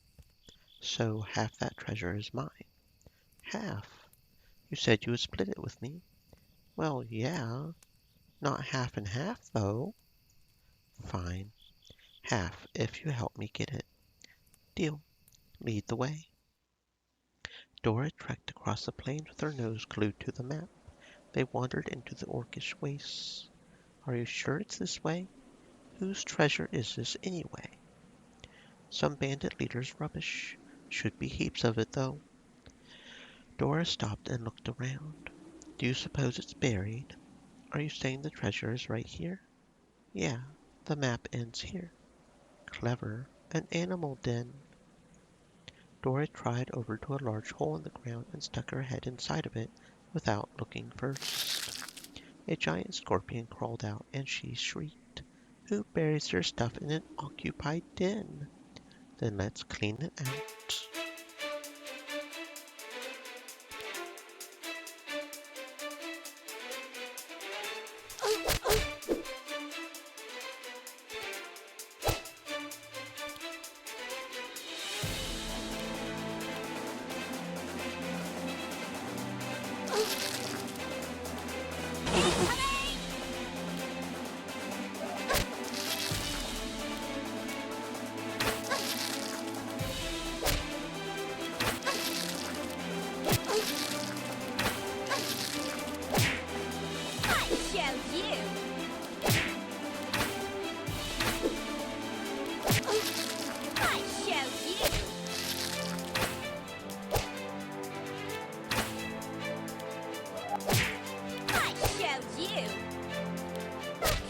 Now let's see if they had anything good on. Yuck, yuck. Stupid critters. Okay, treasure time. Dora poked around in the scorpion den, but her face became increasingly disappointed. Where's the goodies? She yanked out her fist quickly, and a dirty piece of parchment was crumbled in her fingers. Where's the treasure? Dora, you promised treasure. The dwarf read the note with a scowl. Rats. Someone else got here first, I take it? Dear Gus took it for me own. Bull. Bandits robbed themselves. What happened to honor among thieves? So what do we do now? One thing we can do. Find this filth and get it back. Eleanor sighed and shuffled her feet as she followed Dora determinedly scout for the bandits who took the treasure. Dora seemed to know a lot about thieves' nests. She knew the right code words to ask and exactly where to look for any information on Bull. Not a thief. Shush you. Do you want shiny things or not? They finally got a lead on the Bull character and were directed to the basement under the local pub. In the smoky atmosphere, groups of thugs and bandits were laughing, drinking, and playing crude games. They noticed Dora and Eleanor's entrance, but they didn't stop their debauchery on their behalf. Who ordered the girls? All the bandits laughed, but Dora placed her hands on her hips. You tell that rat Bull to show his ugly head, or I'll start bashing him until he does. Their laughter died and a man stood up. I would recognize this piece of work anywhere.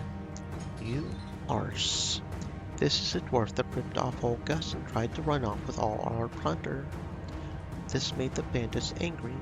They stood up and reached for their weapons. Did you really do that? Don't blame a girl for getting even. Filth ripped me off first. Said I would get my fair share of the cut, and then they forgot to tell me that they would pack up and leave me the next morning. Thieves are truly honorless. Everyone, including Dora, looked back at Eleanor with disapproval. Eleanor quieted herself. Well then, I guess we gotta settle this the old-fashioned way. Boys? Come and get it. I ain't scared. Actually, I am a little. Wait.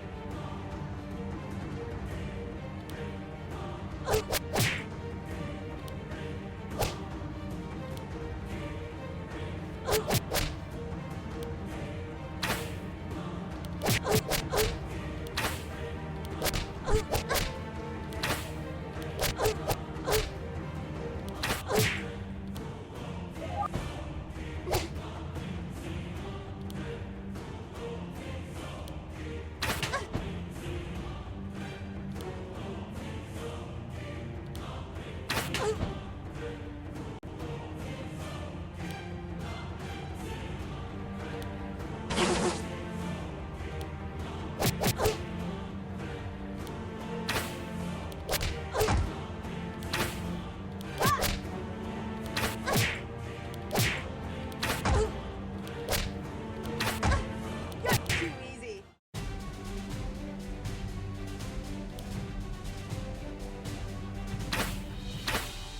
Dora laughed as she shot arrows at the fleeing bandits. She and Eleanor had managed to clean out an entire basement by themselves. Bag of cowards. Let's toss the place. Dora was giddy as she picked the basement clean and relieved all the bandits of their items. Good haul, good haul. Dora handed a box of tobacco to Eleanor, who was only watching Dora work. Take it. Half of this stuff is yours, remember? It doesn't look much like treasure. Not right now, but when we turn it, we'll get plenty of coin. Dora smiled at Eleanor with some admiration. You did really good today. You would be legend for sure if you ever went rogue. Thank you.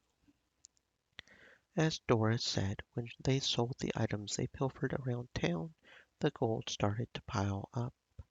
Even though Dora was a little reluctant, she evenly split all their earnings in half, rounding up in her favor, of course.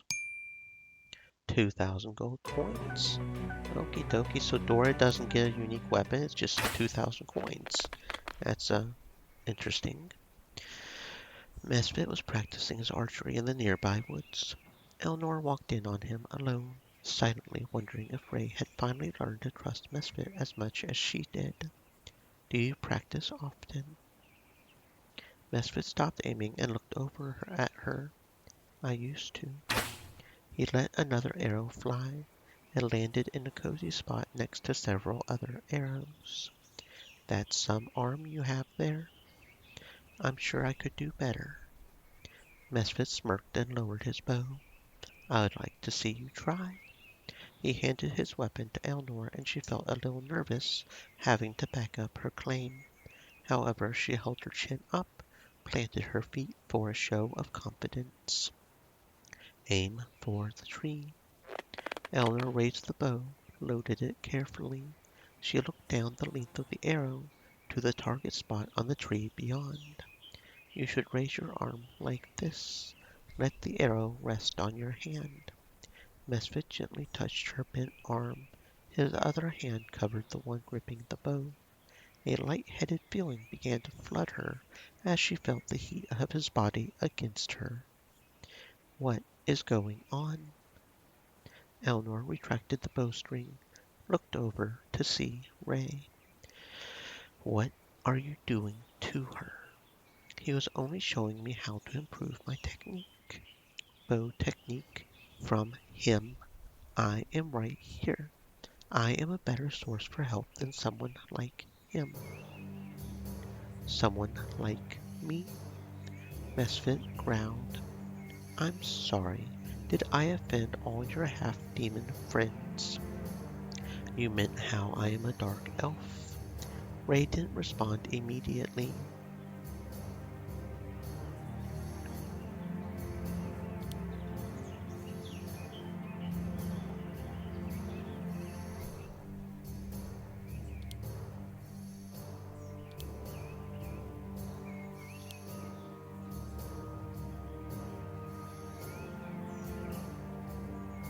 Eleanor saw in Ray's face that Mesfit was right.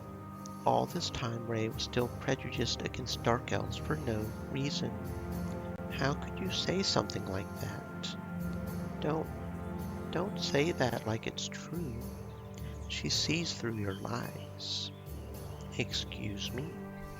Eleanor, why are you defending his drivel? You're not a dark elf, so why do you care? You're like me. You belong with me. Ray pulled Eleanor towards him, but she slapped him. He stared hard into Eleanor like he had just experienced the deepest betrayal he had ever known. Eleanor's breathing sped up as Misfit touched her shoulder in solidarity. Ray looked past Eleanor and at Misfit with burning intensity. You poisoned her against me. Watch what you say. Both of you. It's not enough to steal our children and murder our elders. Ray pulled out his crossbow and aimed it at Misfit. Ray, no. The two men sprung at each other. Eleanor screamed for them to stop, but they didn't. They attacked each other brutally. Ray with his crossbow and daggers and Misfit with his demon strength. The trees splintered from their powerful blows. Fresh wounds began to bleed across the grass. Misfit lifted Ray off the ground by his neck. All Ray could do was claw at the dark elf's hands for freedom. Listen to me. Let him go. The beast inside of Misfit started to settle, but his grip was as tight as ever. Eleanor couldn't stand to see Misfit being so awful. Tears formed in her eyes. Please. Misfit's lips trembled, but his glare strengthened. Didn't you hear him? Eleanor quickly grabbed at Misfit's wrists and squeezed. She found his eyes and held them. Didn't you hear me? The dark elf blinked and turned sad. He loosened his grip on Ray and he recaptured his breath. You almost killed me. You almost killed me. Ray lunged to push Misfit harshly, but Eleanor stood in front of him protectively. Eleanor, this is where you stand? He almost, and you don't. Ray couldn't finish his thoughts, looking into her face. The warmth of Misfit behind her disappeared, as if the dark elf fled into the trees. Eleanor called after him, but he did not return. When she looked back at Ray, she saw how broken he had become. Why? Why him? Eleanor shook her head and backed up without answering. She wasn't understanding anything that just happened. How could she explain it to Ray? Eleanor disappeared into the forest just as Misfit had done. Both Ray and Misfit kept their fight a secret, even though Ray could have easily persuaded Loren to execute Misfit. Eleanor grew more relieved for each day that he never did. Eleanor had lost a friend that day, one that she truly wished she hadn't, but the things that were said could not be taken back.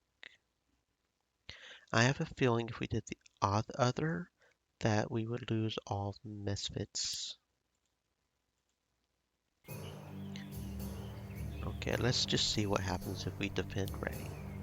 He didn't mean it like that, Misfit. Don't overreact. He has always hated my people. He has always said so. He's different now. Can you not see his hatred? Misfit's yelling startled Eleanor, and she stumbled backwards. Ray caught her and held her for support. You scared her. Misfit regretted his temper only briefly. Seeing Eleanor with Ray fueled his rage. I thought of you as an ally to the Dark Elves. You were supposed to be different from those forest filth. I am an ally. Forest filth accused me of prejudice while spouting that. I see that I was wrong to ever place trust in any of your kind. She's fought so hard for you, and that's what you have to say to her? See, Eleanor? See who he really is. Misfit shook violently. His demon side was taking over.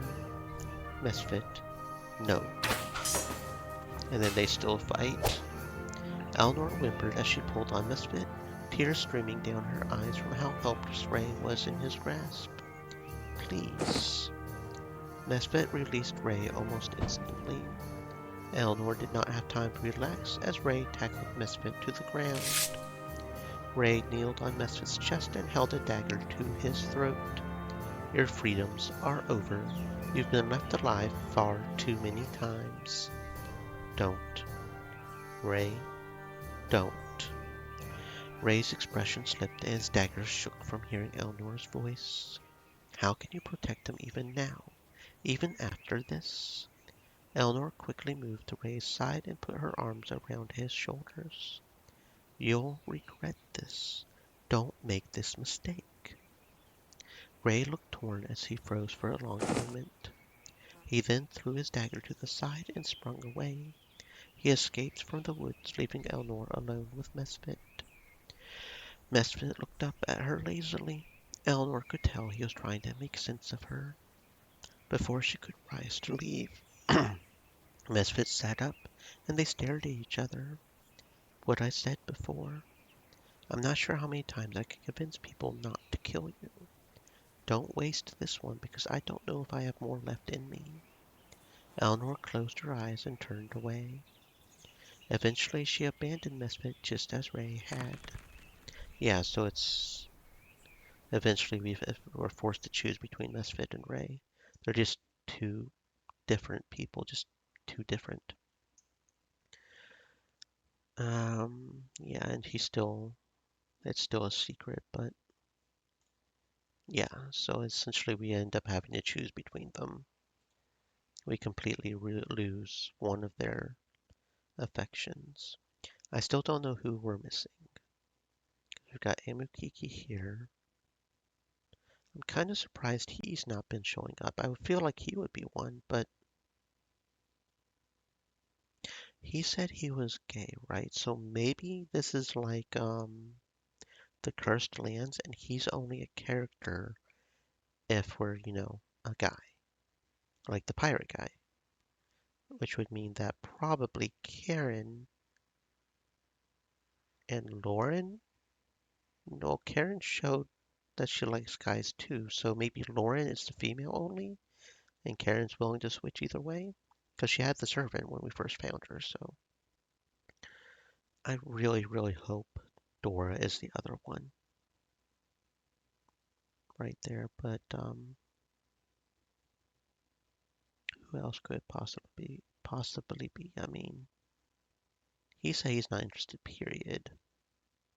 We've already got her. Maybe her. That could be good too. Hmm. Okay. Let's see if we have any more dialogue anywhere. Misfit just hates us now.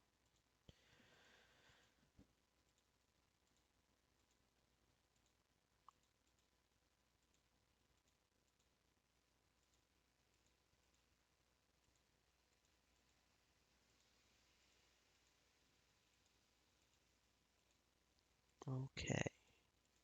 So that looks like it. So the next quest is Draco's, and we do have him equipped, I believe. Yeah, we do have him equipped. Make sure to put him on the back row this time. Eleanor found Draco and camped to remind him that she was going to leave for Horace soon. Instead, she found Draco's twin sister. How do I look? Am I a pretty piece of work or what? No, it was only Draco with 2 apples in his top and a flower in his hair. We're not going anywhere with you looking like that. It's my disguise. An apple slipped down and out of his robes, leaving him with only one. No.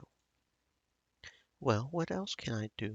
You already said no to the mustache. I've said no to you coming with me, period. But I want to. You asked me to do this because you couldn't. What's the point if you come too? You do need me to go, don't you? Yes. That's why I'm going with the disguise. Eleanor plucked the flower out of Draco's hair, and the mage pouted harder. I'm leaving now. Eleanor turned and left the sulking mage at the camp. She crossed the plains to reach Horus, an imperial city of magic. The Magic Academy was the centerpiece of the city and the seat of power for its leaders. As Eleanor walked through the streets, she saw how much the city had come to depend on magic. Everyday objects were animated, signs were glittering, and potion shops were on every corner.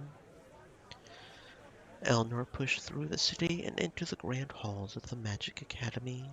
Wizards of all ages were walking with haste to their destinations. After a moment of awe, Eleanor approached an ebony desk to get oriented. "Excuse me, I'm here on behalf of a mage that used to attend here. I need to collect his belongings." "Their name?" "Draco Firestarter." Wizard stopped what they were doing and stared at Eleanor like she was from another world. "And you are?" "His cousin." The receptionist looked at Eleanor up and down. "Loren." Eleanor could tell that she was hung up on her being an elf. "That won't be a problem, will it?" Just just a second, please." Eleanor was abandoned at the desk as the wizard rushed off down the hall to get someone. "Excuse me, but did you say the Draco Firestarter?" Eleanor turned around and almost had a heart attack. "Draco? Pish posh, I'm his uncle. I said don't come, and the disguise is awful. You'll be spotted. Long beards are the style now. You're going to look weird without one, actually." "What is that? Is that animal hair?" "Yeah, it's sort of scratchy." "Ma'am?" Eleanor was startled again. She turned around to see a grumpy dwarf wizard looking disapprovingly at her. "I am Master Hal, the head professor. You said you were Derry's cousin?" "Derry? And who is that?" "His uncle. I mean my father?" "My father." Draco averted his eyes and looked around the room as Master Hal inspected him. "We weren't aware he had family, or at least family that was willing to admit it." "Tell me about it. That guy is a total loser." Draco elbowed Eleanor secretly. "I see. Follow me." Hal guided them through the halls. Open doors revealed young magicians practicing alchemy and chanting spells. "I don't know what you would want with that mage's possessions. He had only his academy-issued robes and some toys. Illegal toys, mind you. We do not permit that kind of frivolity." "Not even for kids?" "I heard he also had a pendant with him." "I would have known of it. Unauthorized jewelry is also forbidden." Master Hal abruptly turned into a storage room. "You'll find a box with his name somewhere here." "Thank you." Hal was out of the room and the door was slammed shut before she could finish. Eleanor was taken aback by how callous the professor had been. "He seems like a barrel of fun." "Typical him. I hated him so much, which was okay because he hated me too." Eleanor looks over the names on the boxes and spots a familiar name. Chambara. Was this the same dark witch shapeshifter? All right, here I am. Draco opened his box and flipped through his things. As Hal had said, only his robes and some toys were inside. "Anything? It's not here." "Do you think it was stolen?" "Yeah, maybe.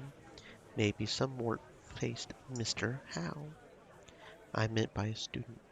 Do you really think he would take it?" Draco went to open the door, but he couldn't. "It's not opening." "What's wrong? Maybe it's stuck." "No, it's locked. See, I told you he was evil." Draco ripped his fake beard off. "He knew it was me and locked me in here." "That's ridiculous. Why would he want to lock you in a room even if he knew it was you?" "I told you. He hated me." "What did you do to him?" "Why'd you have to ask that like I deserved it? He hated me because I was me. That's all." A sudden explosion rocked the entire academy. Eleanor and Draco froze. They could hear a mass panic on the other side of the door. What was that? What's wrong? I don't know, but I know we have to get out of here. Draco shot a burst of flame at the door and turned it into ash. They could now see young children fleeing down the hall. They stepped out and saw what they were running from.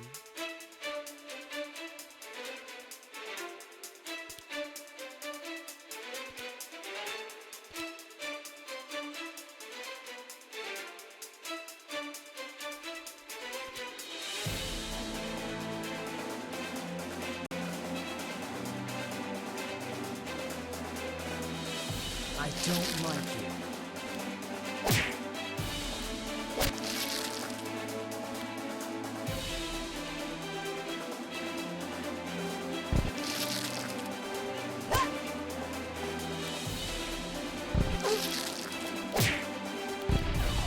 Got a present for you. Either I'm really good or they really weren't. What are demons doing here?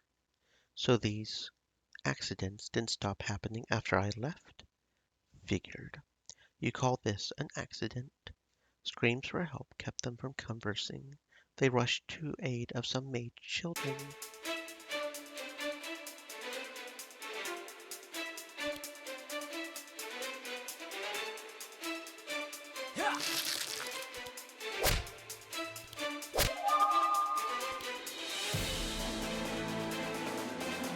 Try this on for size.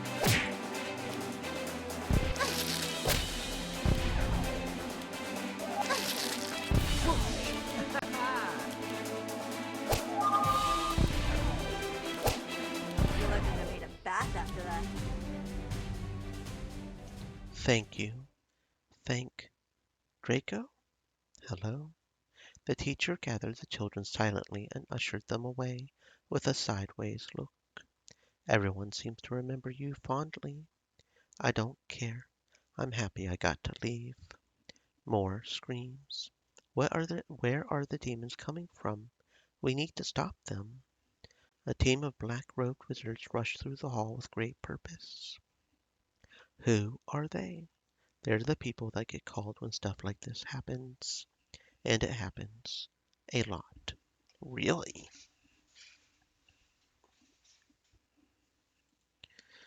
Magic can be dangerous if done wrong, but they had us doing 10th tier magic while we were still wetting our beds. Master Warpbase said these accidents were motivations to study hard and do stuff perfectly all the time. It's not enough that the kid who messed up might get killed, but they have to expel him too. Is that what happened to you? You made a mistake like this? It doesn't matter because they were looking for a reason to kick me out anyway. They only kept me that long because, well, seeing this type of chaos and dairy in the same place are not unfamiliar to me in the least. It's Draco. Watch your tongue when you speak to your elders. Yes, sir. Wait, I don't go here anymore. I don't have to listen to you. My pendant was in that box, by the way. Did you take it? Master Howe contorted his face in anger. How dare you accuse me of something so petty? Master. A group of teenage mages were fighting off demons and losing. A horrible beast led the demons with frightening cunning. It used the power of telekinesis to separate the wizards from their staffs. The mages were left defenseless without their training staves. I have him.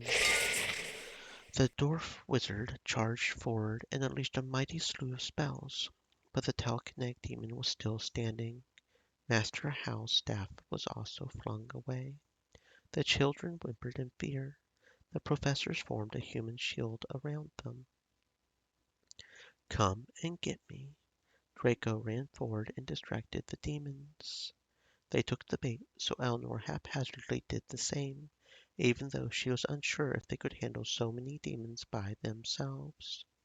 The telekinetic demon was confused with Draco for a moment, which allowed them their first advantage.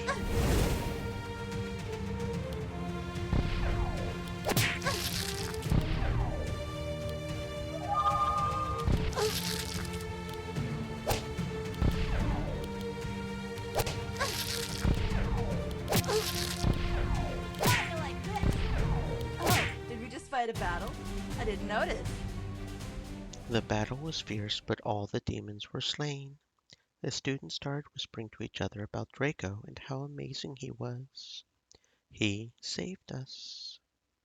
Master Hal huffed and rolled his eyes, but Draco allowed himself a moment to feel appreciated for once.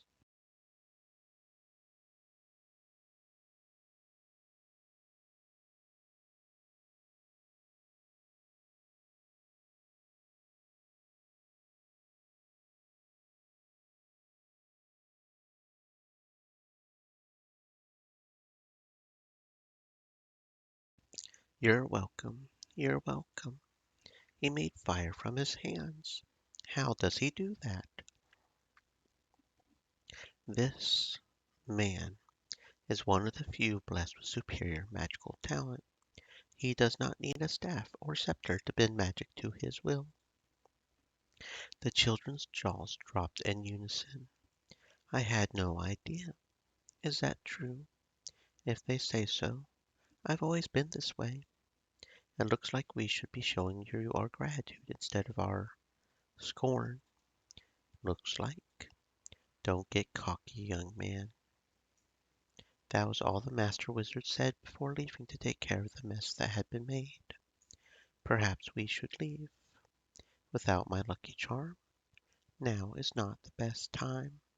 In other words, quit while you're ahead. All right. Draco dragged his feet as they made their way to the exit. Just before they reached it, something shiny dropped from the ceiling. They stared at it a moment, and then Draco rushed to pick it up. No way. Don't tell me that's... Draco put it around his neck with a wide grin. It is. I don't believe it. How? Luck. No, really. They both looked up and saw nothing but a hanging banner. That's right. What? It got thrown up there by some friends. Friends. I forgot to go get it. So Master Hal didn't steal it. Draco flushed and looked away. I think you owe someone an apology. I'm ready to go now. A lucky charm. Okie dokie. Probably only wearable by him, but that's okay. A unique necklace for him. Gives him 5 magic, 5 damage, paralyze immunity, 5 defense, 5 SP regen, and 8% crit hit. So a very nice little lucky charm then.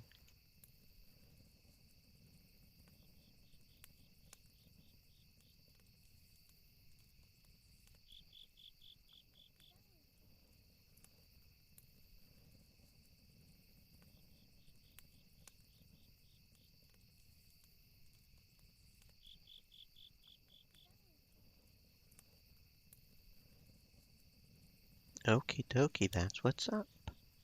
Any new dialogue?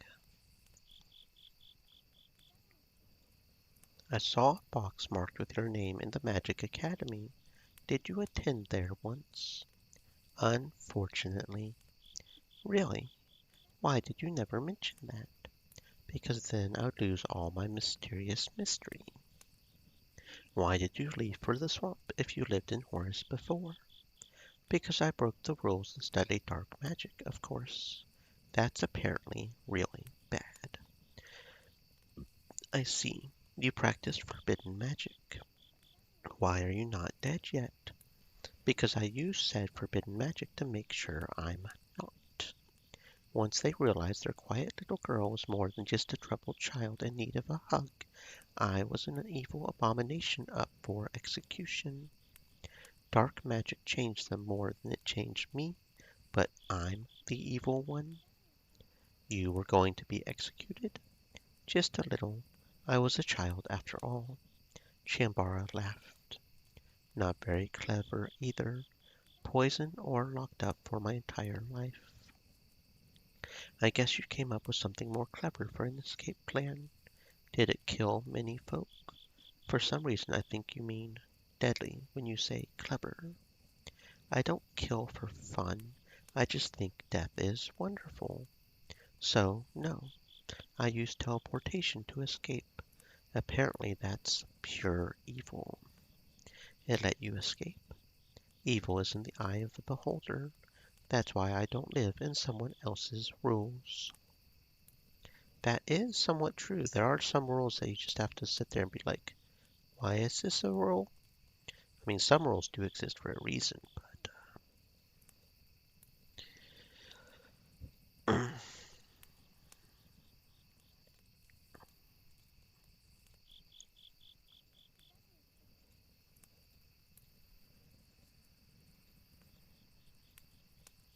okay, is that all the dialogue for right now? I believe so. So onwards to our next quest, a Polymisho. I know I don't have a Polymisho well equipped.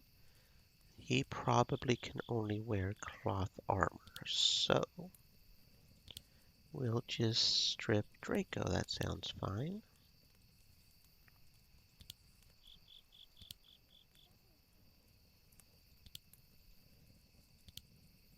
Okay, a Polymisho with his unique wizard's hat. Okay, shoulders, armor. Yeah, he can only equip cloth armor, as wizards do. Go ahead and give him the rings of defense to make sure he doesn't die too quick. Give him the Staff of Mountains. That sounds fine. A Polymisho's quest.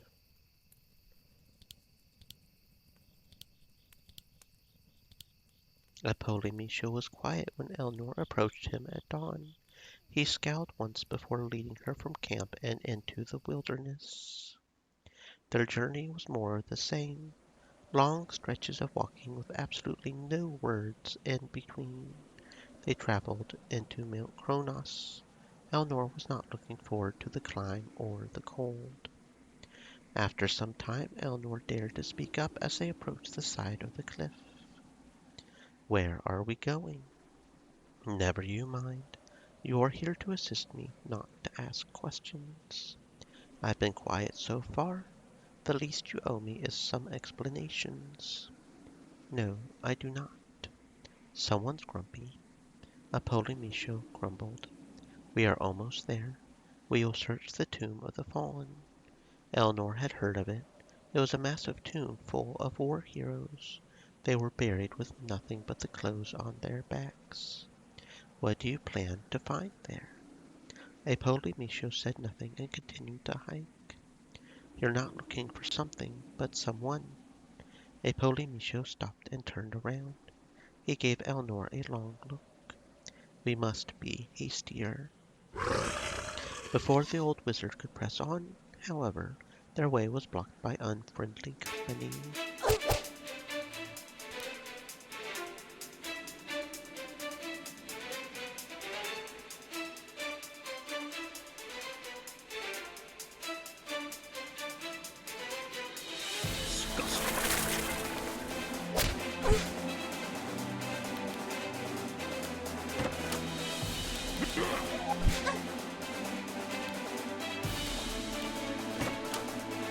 Disgusting creature.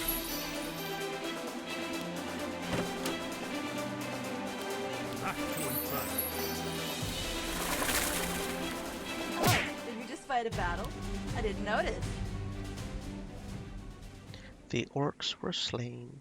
A Polymisho was warned from the climb and the battle. Are you well? I am. No more dallying. Onwards.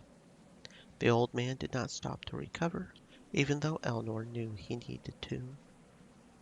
They passed many obscure caves and burial sites in search of the massive tomb. At last they made it. When they reached the door, Polymisho braced himself to catch his breath. Have some of my water. Polymisho dismissed her. Elnor was offended until she realized that her water canteen was frozen solid. There must have been something that Elnor could do to help Polymisho. The tomb was larger than Elnor ever imagined. Small, utilitarian coffins lined the walls. There must be thousands of bodies here. Tens of thousands. Burials were rare in Airborne, but the monks of the mountains had made an effort to preserve the bodies of fallen soldiers to honor them. It was almost in vain, as the way to visit the dead was too plagued by the very reason they were often burned. Beware, I have them.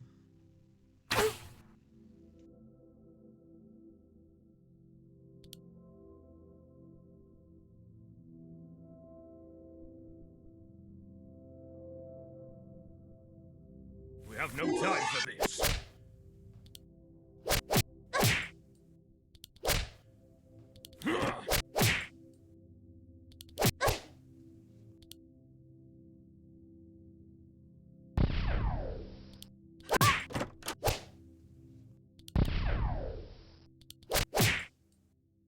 Some things never change. The battle wore Polymisho down even further, and he was forced to take a moment to recover. Elnor watched him closely. Why are you pushing yourself so much? The dead here have not left. At my age, everything is a race against time. Polymisho slowly started to search the names on each coffin. Your assistance is now required. I am looking for the name of Gwendolyn. Gwendolyn. Polymisho turned away. Elnor was determined to finally be of use to Polymisho, and began her own search in a separate part of the tomb. Hours upon hours passed. Names began to blur together. We need Gwendolyn. Gwendolyn? No, Gwendolyn. Gwendolyn. Eleanor almost passed up Gwendolyn's name when she finally found it, and then she could not believe it. Sir? Sir! Polymisho had long disappeared, but he rushed into sight at Eleanor's call. He hobbled forward, leaning heavily on his staff. Please tell me you have. Eleanor pointed at the tomb. Polymisho grasped its end with disbelief. A smile formed on his face, a rare sight for Eleanor. Who is she? Polymisho promptly pulled the coffin out with Eleanor's help and opened it. After the dust cleared, a sleeping skeleton was before them, hands crossed and dressed in tattered clothing. It is my daughter. The wizard reached into his robes and procured a bottled potion. He opened it with a squeak. Eleanor recognized the turquoise color and immediately grabbed his hand before he could act. Hold on there. Think about what you're doing for a second. Unhand me. She's dead. You know what can happen. We had to fight our way through the undead just to get here. Is that what you want her to be? Do not instruct me on my own life's work. You've done your job. You may leave the mountain. Sir, I won't allow you to do this. They both stood and glared at each other. Eleanor reached for the potion, but Polymisho pulled it away. Young elf. In their struggle, the potion tipped into the casket. They froze as the liquid sprinkled across the skeleton. The bones started to rattle. The clothes on its body started to bend. As the Polymisho wanted, the body was animating, but no flesh covered its bones. The skeleton sat up and picked itself out of the coffin. Gwen? The skeleton stood stoic for a moment and then faced Polymisho. Stars. My daughter. Polymisho smiled and opened his arms. The skeleton moved towards him, but not to return his embrace. That's not your daughter, my friend. That's not your daughter. Out of our way!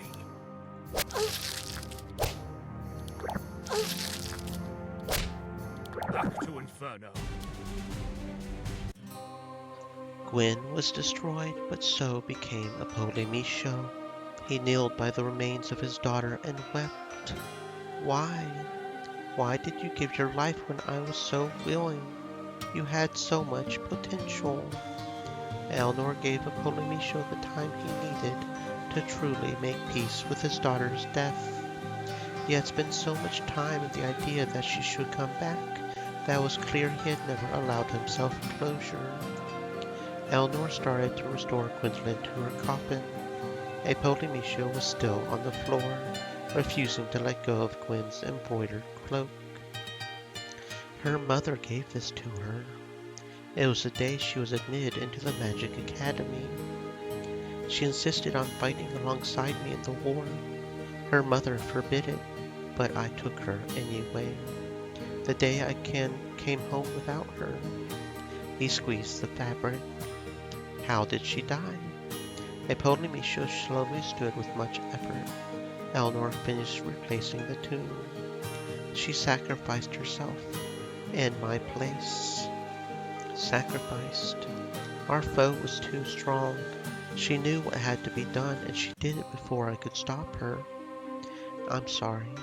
She sounds like a very remarkable woman. Silence filled the tomb once again. A Polymecia turned away. We need to return. A Polymecia swallowed his sorrow and took belabored steps to make his way out of the tomb. When they reached the entrance and they felt the sting of the frigid air again, a Polymecia visibly weakened. He leaned heavily on his staff and shook. Eleanor crouched in front of a Polymecia. Allow me to carry you. Nonsense. Stop being stubborn and let me make myself useful. A Polymecia muttered and sighed. He eventually caved in and allowed Eleanor to carry him on her back. The trek back to camp felt twice as long. When they were back, they both needed a long rest. Before Polymecia retired, he caught Eleanor's ear. You were a decent help upon the mountain. Eleanor smirked to herself. Only decent. That's some gratitude. After his breakdown in the tomb, Eleanor thought she would never see a Polymecia smile again, but then he proved her wrong. Good night. A Polymecia disappeared into his tent. In time, Eleanor would learn that Polymecia's alchemy had stopped, his findings scrapped. After seeing what his work had ultimately led to, he decided that was a dangerous slope. It needed to end with him. A Polymecia treasured the cloak that he had recovered from his daughter as a way of coming to terms with what happened after so long. The Cloak of the Fallen. Probably only equipable to him. Yeah, pretty good cloak. 8 magic, 4 defense, 3 SP regen. The Cloak of the Fallen. Okay, I think we only have one more left. I think. Who is it? It's Mirth. We're currently using Mirth, so okay. Yeah, we're currently using Mirth. So I'll go ahead and re-equip everybody properly.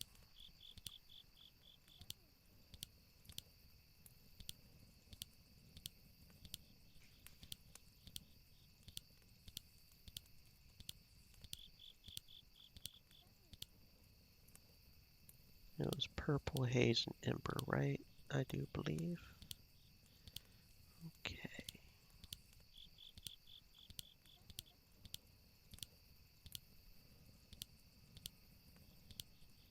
There we go. That looks about right. I don't think we've gotten anything else worth looking at, so double check there's no other dialogue here. And then we'll do the last character quest with Mirth.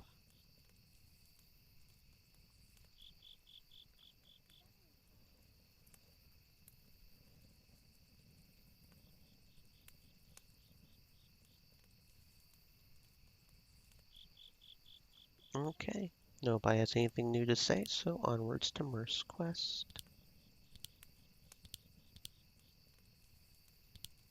Mirth excused herself from the group to travel deep within the elven forest with Eleanor by her side. They traveled into parts that Eleanor had never seen before. She saw more elven villages, but they grew less and less like the outside world. Grand Tree was the center of trade for the elves, so it was the most influenced by other cultures. However, they were traveling into parts where the elven culture was mostly untouched. We are near. I feel it. The trees thinned to create a clearing ahead. The space was large and filled with tree stumps. Loggers could be seen across the clearing, busy at work. Stop. No. Mirth ran across the clearing, wincing in pain. Eleanor followed. Please, you have cut enough. The loggers were startled and jumped back.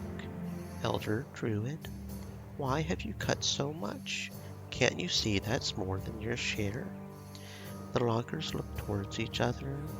We've sent word upon word for this logging to cease. Have you not received our messages? Tell me, please. The loggers remained silent. Where is your druid? I am here, Mirth. A flowery elf stepped out of the trees and walked briskly in front of the loggers. Iga, tell me now, have you received my messages? I have. Mirth's eyes flared at the druid's audacity. That's all set. Iga's eyes bored into Eleanor like hot coals. You're not an elf from the forest. Who are you to stand here? Stream Mirth elements. held an arm in front of Said, Eleanor Stay protectively. moist, my friends. Hydrate. You have no authority to judge this elf. She is a dear friend, and one that respects this forest more than the elves I see here. You have one chance to explain yourself before I bring you before the elders.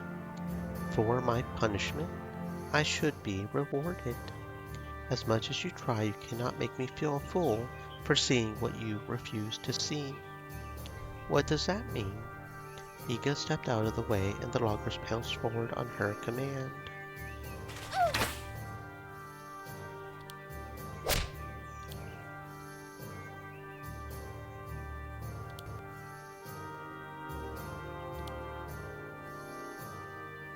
Why are you doing this? Either I'm really good or they really work. I'm relieved that everyone is okay. The elves did not succeed. Iga was standing far back, watching with disappointment. That was not okay. Iga, why must it be this way? Why are you fighting? Look beside you. Look at your new favorite ally. Mirth looked over at Eleanor with confusion. An outsider. So? Is that what this is about? You're one of the isolationists? We all are. That is part of the forest heritage and our only means of survival. You see what has happened with World's Cross, and now we are at war. I am only doing my part to protect the forest. It was clear now that this would take more diplomacy to resolve. You have brought me to this, Iga. More elves appeared from the trees and stood behind the druid. No, you have done this to yourself.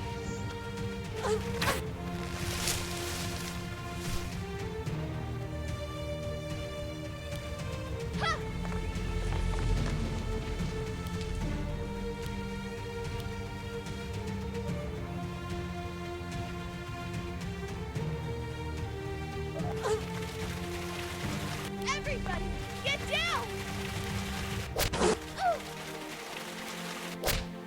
Harm no more.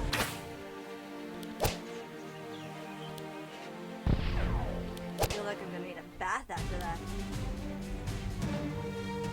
Traitor, traitor to the forest.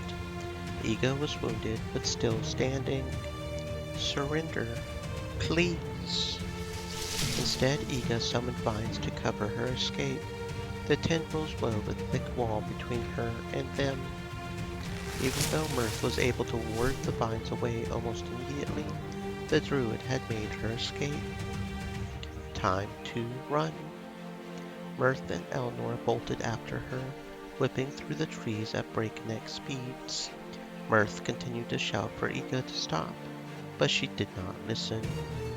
They ran until they stumbled into an elven village and all trace of Iga had disappeared.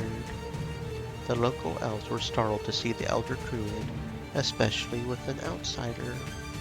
A quick glance showed exactly why these elves needed so much wood. Barrels of bows and arrows were everywhere. Weapons. That is why you're over harvesting. Looks like they're going to start a war of their own. Some elves retreated into their homes. Some became aggressive, walked towards Mirth, Elnor. We are here for Druid Iga, not any of you. Stand down. Iga does not stand alone. Another druid appeared, scowling. Another idiot. Where do they make you people? Are there more of you? We are many, and we stand against your tyranny. The forest is being corrupted. We will not sit idly by as it falls. Your way of thinking harms the forest more than you realize. We are the true protectors of the world. You are no longer needed. Druid Iga appeared. She looked worse than before. Her spirit had not been broken. We can live peacefully with other cultures, only if we allow them to consume our own. No, this is wrong. You cannot be right.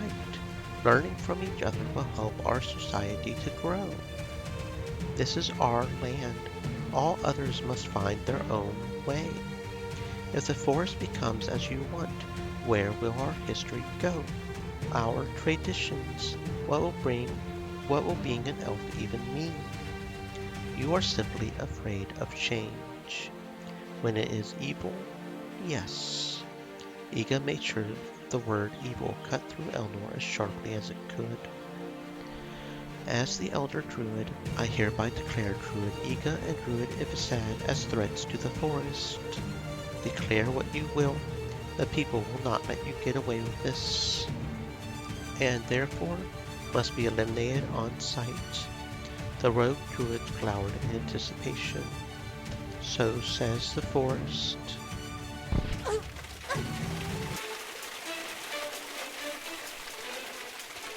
Why are you doing this?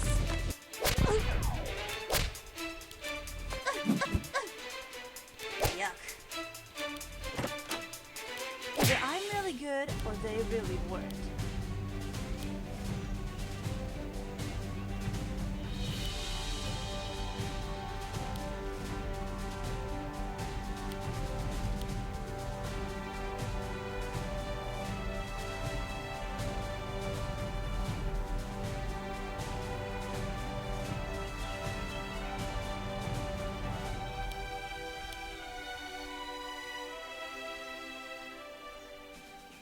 Mirth closed her eyes to keep from seeing what she had done. Iga moaned and twitched. Elnor walked over to her and kneeled down. I can heal you. Don't touch me. Elnor shook her head in disappointment. We cannot do anything for them if they do not want it. We should report this to the elders at once. The small village was left to deal with their fallen druids as Mirth led Elnor back towards Grand Tree. There, the elder circle met to discuss the threat of the isolationists and how to best deal with them. Though some elders agreed with the extremist, it was agreed that Mirth had taken the right course of action to stop the logging. A new druid would be assigned to that part of the forest. The weapons would be confiscated to help with the front lines, rather than their private rebellion. To give Mirth more authority, the elders bestowed Mirth with a symbolic staff.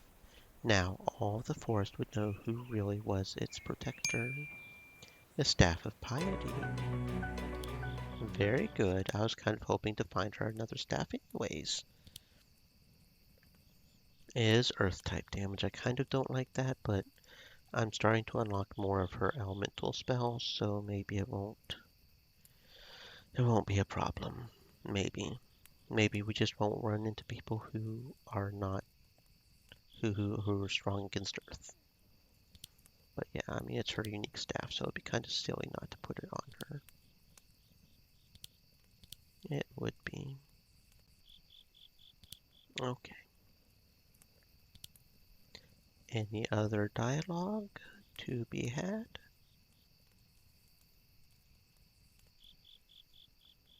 Do you have a moment to spare? I need bait for my next assignment. Excuse me. I've received word from Grandtree that my services are needed. Apparently no other elf would do. You're not talking about your skills as an assassin, are you? Ray's eyes twinkled. You can certainly make an elf blush. No, I am indeed talking about my elimination service. Are you willing to help me? You called me bait. That's just the professional word for it. It will only be a figurative trap. I don't want to be in any trap. I can think of one trap that's fun to be in, but we won't go there. We're on Twitch. Traps are not, some of them are. Ooh, ooh. If the chance to see a master at work really isn't payment enough, I'll make it worth your while. I doubt you could. I can make you very wealthy. That actually did make Eleanor think twice. Why me? Because you're so pretty. The real reason, please. No, that is it. You'll be very distracting. Thanks. You won't dirty your hands, I promise. The kill is all mine. Of course it is. Ray grew more smug. Pleasure doing business with you. Whenever you could get yourself ready, we can get this over with and you can get paid. Oh, so Ray's got another. I'm very slow sometimes. Did we do a Ray quest? I feel like we did, but I can't remember if we did. I don't think we did. No, we haven't done a Ray personal quest, have we? No, I don't think we have. No. No, we have not. No, we haven't. Okay. So now we've got Ray's personal quest. Okie dokie. I don't think Ray can equip heavy armor, but maybe he's like Dora and can equip like some of the lighter heavy armor, if that makes sense. And he uses the bow, so probably more or less the same equipment I have on Dora for him. Okay, yeah, that sounds right at least. Probably. The arbalest. Okay, Ray.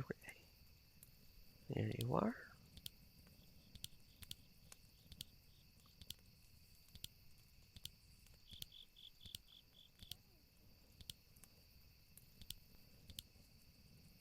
Yeah, he's pretty much the same type, more or less. Okay. Ray's quest. We have to move him out. And Ray. Eleanor approached Ray and informed him that she was ready to leave. They were on their way to Grandtree before Eleanor could ask any questions. When they arrived in the city, Eleanor was surprised to see a festival was taking place.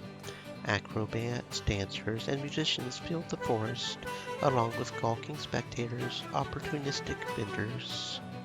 Perfect. What's going on? Every year we give thanks to the forest. The merriment is perfect for us. We should be able to go anywhere without much suspicion. About that, not here. Ray cut away suddenly. Eleanor followed him. They weaved through the crowds, wound up at a public house. They moved towards the stairwell. Ray stopped. Elf guards were blocking the way up. Okay, your time to shine. Excuse me? Ray pushed Eleanor towards the guards, now had their full attention. You elves sure are handsome. The guards blushed as Eleanor batted her eyes at them. Are either of you doing anything tonight for the celebration? The guards fumbled with their words, trying to express that they were free that evening. Eleanor could see Ray slink up the stairs without being noticed. Now all she needed was a loud clatter in the room behind Eleanor caught everyone's attention. Not wasting the moment, Eleanor dashed up the stairs as well. That was fortunate timing. I knew you would be distracting. You act like you've done this before. Eleanor blushed. Ray signaled Eleanor to lower her voice. He leaned forwards to peer around the corner.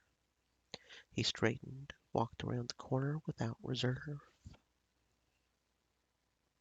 Ara, Ara. Eleanor followed, expecting to see an empty room. Several nymphs were lounging around, lazily flapping their wings. They perked up at the sight of them. Ladies? The nymphs were agitated, started to furiously flap their wings. We shouldn't be here, which is exactly why we should be. The nymphs hovered off the floor with violent glares. Nice flying girl, people. Good nymphs. It's okay. No need to murder us at all. Shame. They're so pretty.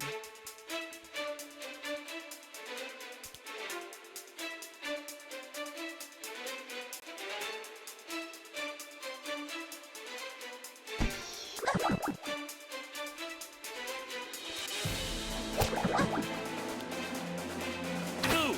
Headshot.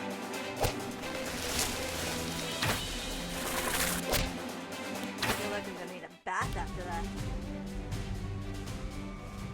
The nymphs squealed and flew out of the windows. They barely had time to recover before they heard the sound of people coming up the steps. Distract him for me. What? Ray was gone. He had disappeared somewhere in the room. A dignified elf, the two guards swung around the corner, stopped upon seeing Eleanor. You, how did you get up here? I was looking forward to the company of some nymphs. You will do. I see. Let me guess, you are an assassin sent by one of my rivals. The fancy elf laughed to himself. What lengths will you go to see that I never make it to the Elder Circle? Your failed return should be all the message they need.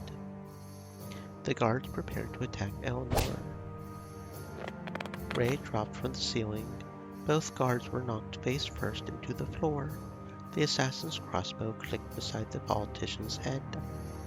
You guessed wrong.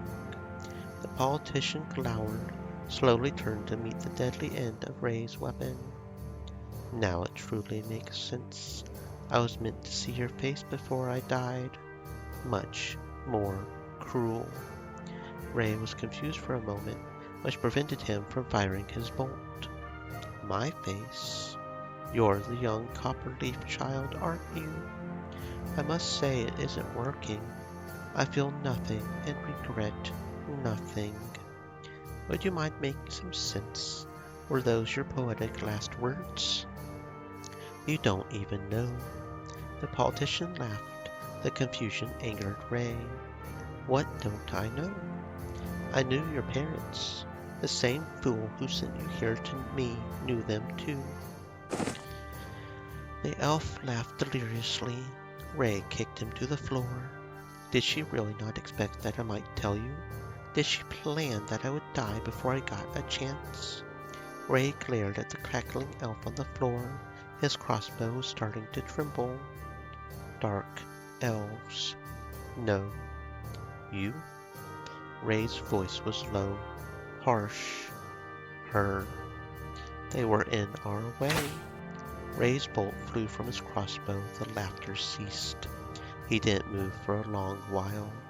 His eyes still burned into the dead elf. Ray, it's over now. No, it's not over yet. Ray ran forward and leaped out of the loom through the window. Eleanor ran to the window and watched him hit the ground running. Eleanor scrambled to make it out of the building fast enough to keep sight of where he was going. She watched Ray make his way across town to a large tree manor. By the time Ray found an open window, Eleanor had managed to catch up with him. Ray did not stop. He immediately scaled the side of the tree house, dove into the open window. Eleanor followed, though with much less grace or ease. When Eleanor did clamber inside, she saw Ray panting at the center of the room, staring at an old woman sipping some tea. It's done. Ray was silent. He was still breathing very heavily. His eyes were still burning. Then he told you. You said it was the dark elves. The old elf placed down her tea.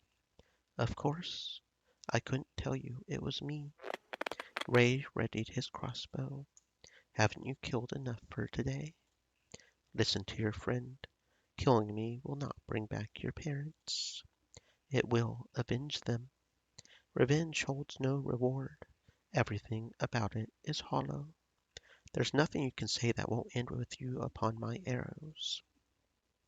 The elder rose, held a look with Ray. She then walked towards a cabinet, pulled out a drawer. She pulled out an ornate box, brought it back to the table. Ray kept his aim on her the whole time. I kept this from you, since I would have to explain how it came in my possession. Now that you know, I need you to take it. Cleanse me of this guilt. I care nothing for your guilt. I want what you cannot give me. My family. My life. I spent all this time thinking the Dark Elves were my enemy. You grew into becoming one of the greatest assassins that Grantry has ever seen. I'm sorry for what had to happen. If I have to choose, I'd rather stay where I am. The old elf called for her pets. They slithered into the room. Boom! Headshot.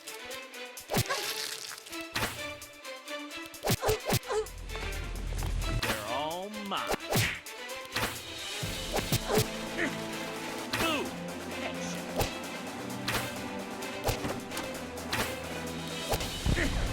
Either I'm really good or they really weren't. Ray almost could not stand after the fight was over. His training was failing after learning such devastating news. We need to go now before we are caught.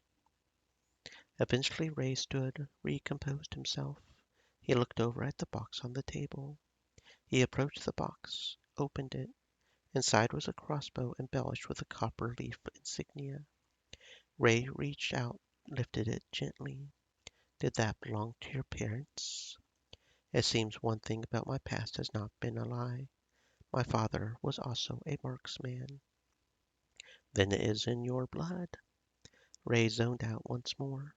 Then he shook out of it, headed for the windows. We must disappear. Now. I'm right behind you. Ray jumped out of the window like before. Eleanor learned to keep pace this time around. They escaped deep into the woods away from any town. The long walk back to camp provided Ray with ample time to reflect on his entire life to date. Are you all right? I think so. I'm disturbed, that's all. Do you think differently of the Dark Elves now? Ray didn't answer, which was as good as one to Eleanor. Ray didn't want to admit that his thinking had been completely wrong.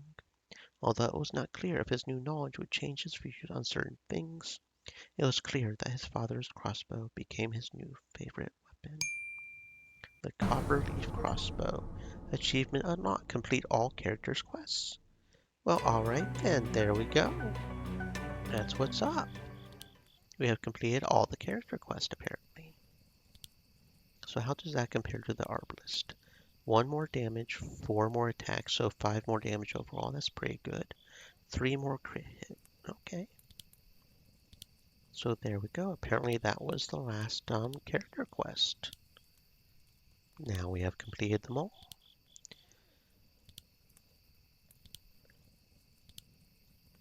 Re-equip Dora. Dora. There she is.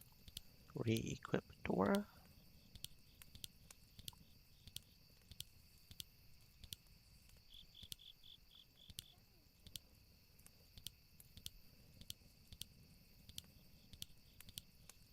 Feels kind of weird that Dora's side quest was the only one where she didn't get a unique item for her, and we simply just got money. That feels a little odd.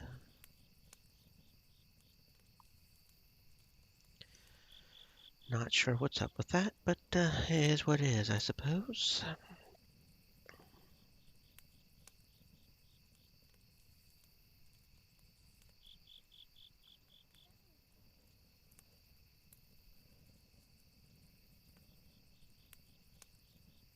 Something else I've thought about for these two people that we don't know.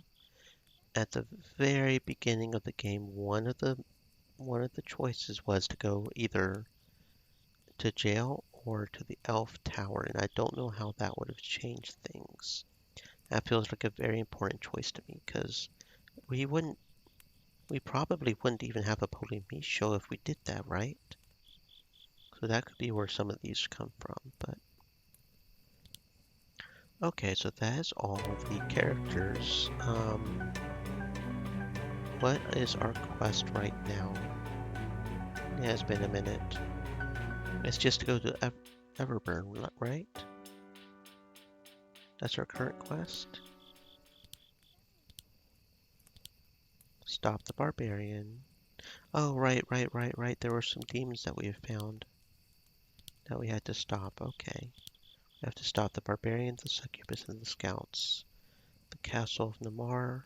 Okay, and that was potentially a side one because we bought the cursed lands. I think that's like a side thing.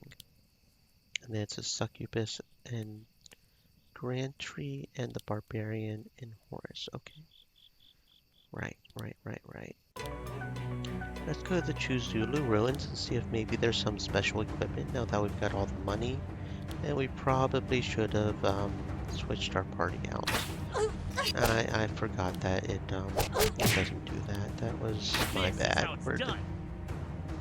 We can't.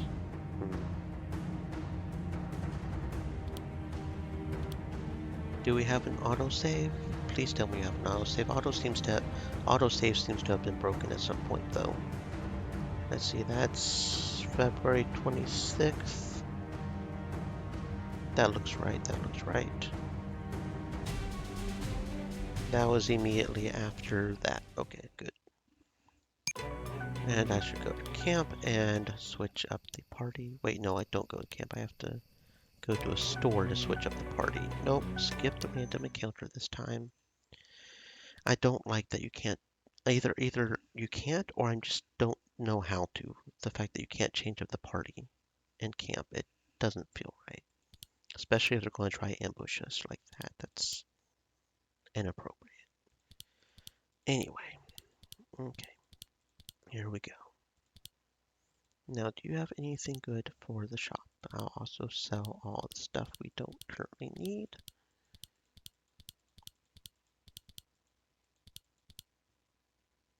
I probably shouldn't sell that. Okay. I thought I had equipped it, but I guess I hadn't. Then we've got all these thingies we can sell as well. So yeah, we're doing pretty gosh darn good on money. Now the question is there anything we want to buy for better equipment? Like I said, I'm trying to avoid doing elemental. Oh, now that looks pretty good. A master's crossbow. Pretty expensive, but oh, look at that damage boost. And that's why we decided to come look, because I remembered this place had some pretty expensive stuff. Yeah.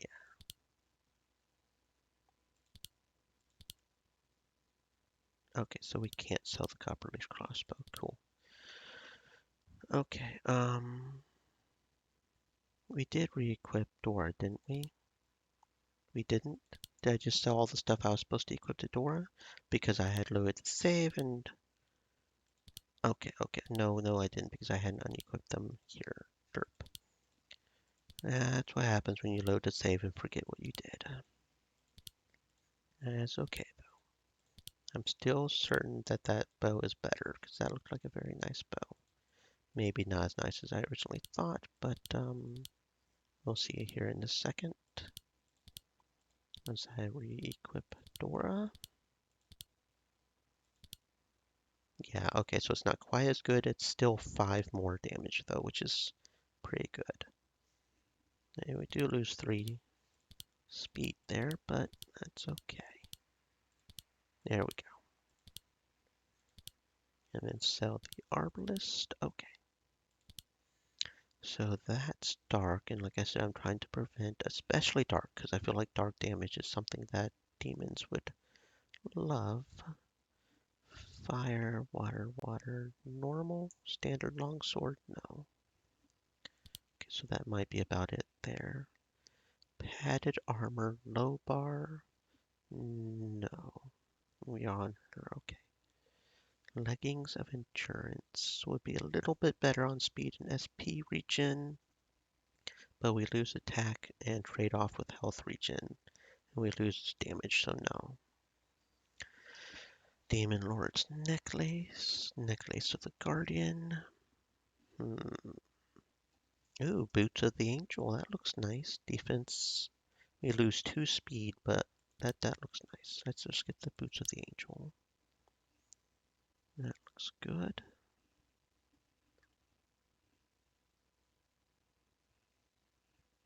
Scaled plate shoulder pads, that also looks nice. Due to the randomness of these things, I'm not sure if there's a specific shop I should go to that maybe has all the best items. So I'm still not sure if I should try to farm the shops to find the best stuff.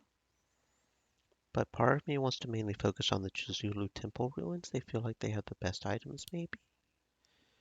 But I don't know. I'm not sure. Because they do switch it up. Chain boots of rocks, that's what she's got. Okay. You? No.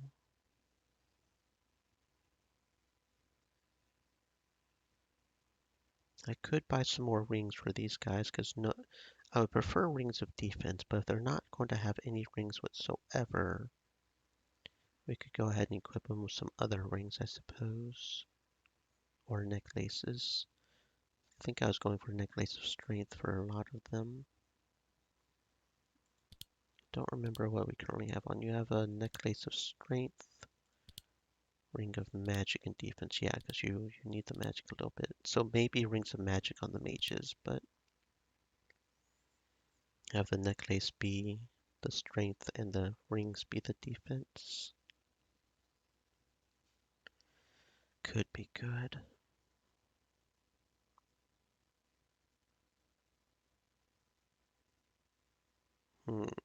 Because you don't have any rings on at all. You do have a necklace of strength, which will probably keep on you. Rings of quickness could be good, though. That's a little bit of damage and some speed. That's the speed. Maybe 1 less damage, split up between attack and damage, but it also has critical hit percent. That just defends against poison. Don't really want that. So maybe some rings of mercenary? If I equip 2 directly, did that double equip her? No?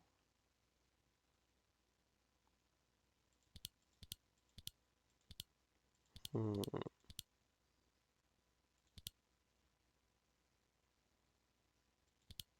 Not sure. Okay.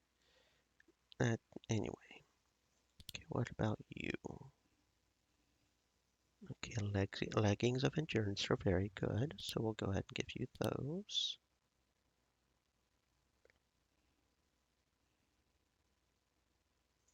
Padded boots of the troll look very nice. Maybe not as nice as chain boots of rock, though. Yeah, because that's health and regen, but for defense, it's not enough regen to count. We will give you a no, you already have a necklace of strength? Okay. We'll give you the mercenary ring and a ring of quickness. Yeah, that looks good. Okay. Just equipping our guys up. And I could give you the plate shoulder guards. You can't equip the plate shoulder guards. You already have plate shoulder guards. And we gave you the scaled ones. So we'll equip you with the plate shoulder guards. That sounds good. And the leggings of clarity are not as good as that. You can't even equip the leggings of clarity. Yeah, it's not as good. Okay, that looks good. And you have the rings and the necklace of strength. Okay, so that's got our main warriors. Now for the mages. Um, hmm. Oh yeah, you've got the lucky charm. You don't have any rings though. Rings of quickness would still be good on them. Don't think the damage is so much, but the speed would be good, I think.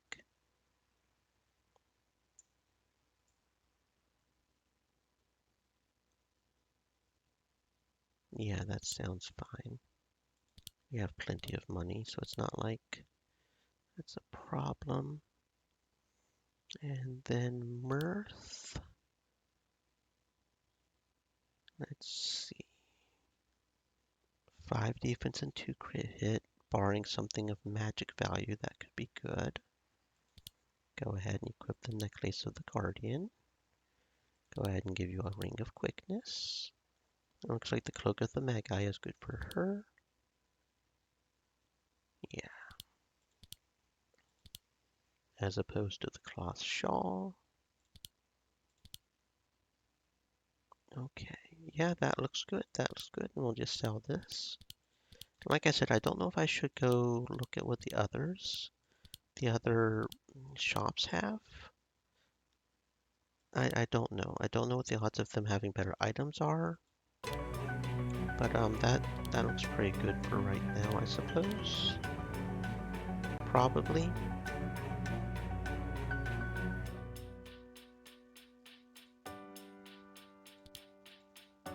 I'm going to reload this one and put it as a save over here because that feels like a key character choice thing right there. Okay, so now we go to the Castle of Namar. That sounds like a plan.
The castle by the sea that had once looked abandoned now looked like it had been lived in for ages.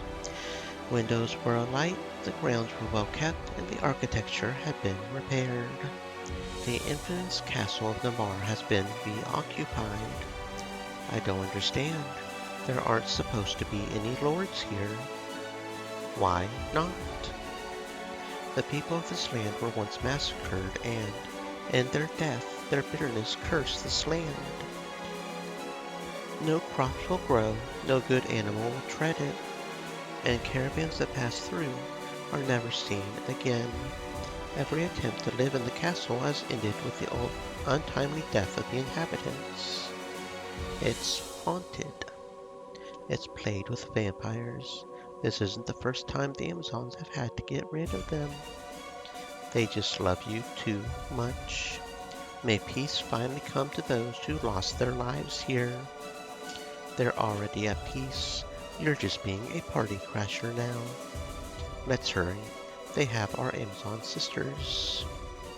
They closed in on the castle. The sky darkened and the wind whipped. I don't like it here. Falling dust held their attention to the top of an archway. High above them they saw winged grotesques cracking to life as if they had not moved in hundreds of years. Gargoyles protecting the castle from intruders. Prepare yourselves. That's not all. More protectors of the castle emerged. This time it was a pack of infernal hounds. Their growls weren't warnings, but signals of their attacks. Watch out. The hounds and the gargoyles descended upon the group almost at the same time.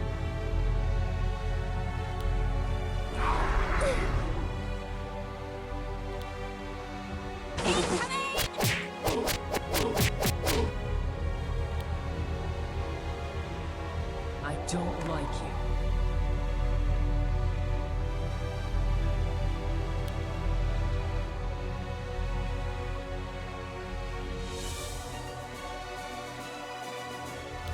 You're dead.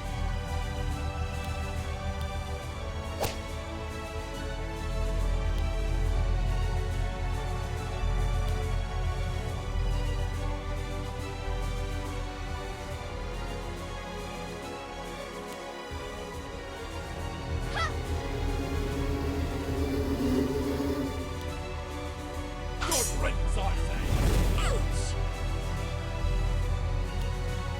Keep up next time. Good riddance, I say.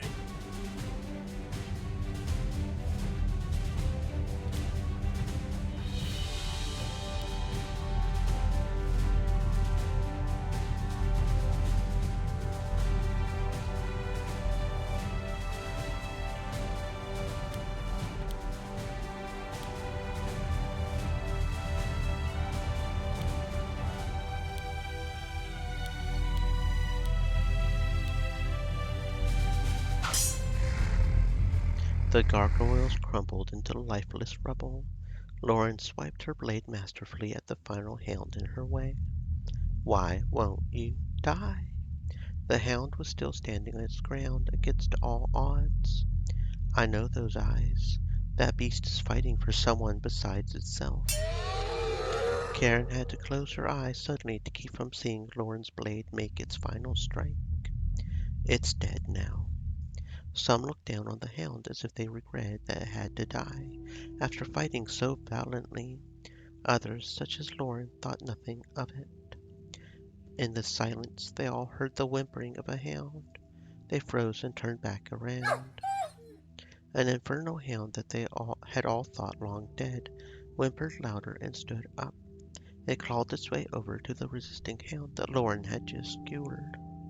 It was almost impossible not to be moved by how the beast sniffed, whimpered over the dead hound's body, as if it was capable of feelings like them. The mourning hound then howled loudly up into the sky, the voices of each of its heads creating a piercing symphony. That poor thing. Did we kill its sweetie? No, it is a juvenile. His parent. Karen stepped towards the hound. Loren stopped her. Mother, would you rather give it the quick death it deserves? Kill it? After we came in here? Kill its mommy? Our apology is to kill it? Loren was tight-lipped as Draco stormed past Karen. Draco. The hound stopped howling, jumped back, growling at Draco. Dummy, come back here. I can snipe it from here, no worries. Good doggy, I won't hurt you. Let's not be crazy, Draco.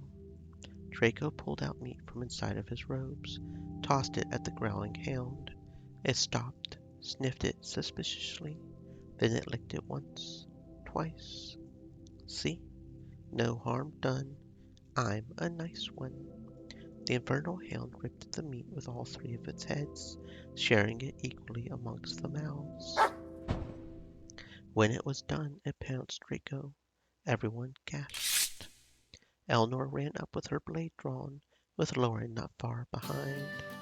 They quickly realized that the hound was not attacking Draco, however, only sniffing him for more food. Whoa, not there, that Tickles, what are you doing? I think I have a new pet. An infernal hound. A pet. Why not? Because he'll eat you in your sleep? They are the demon's allies. The hound didn't attack or growl at anyone. Its 3 sets of eyes were stuck on Draco. He's fine. I cannot find an enemy to kill this hound's child. We should let it live. Fine. We're not keeping it. It is no one's pet. Entertaining an infernal hound is only asking for trouble. You're my little trouble, aren't you? Aren't you?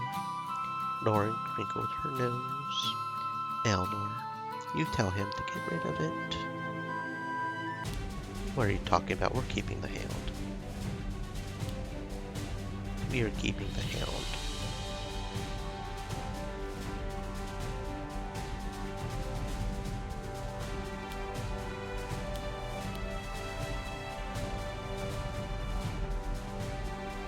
So it's got a warrior and a hellhound skill tree. Hellhounds are generally hostile, wild creatures, even if Tales says of some barbarian that managed to domesticate them, using them as watchdogs or as valuable companions during battle. Fire Breath 1 hits single target with fire damage for double of its caster's base attack, and a 40 chance of causing burn.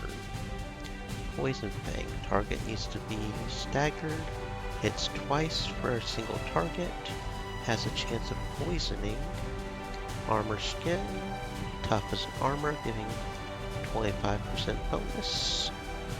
Pushes the enemy front row to the back row, has a chance to cause scared. Hellhound Killer Instinct increases in attack and speed.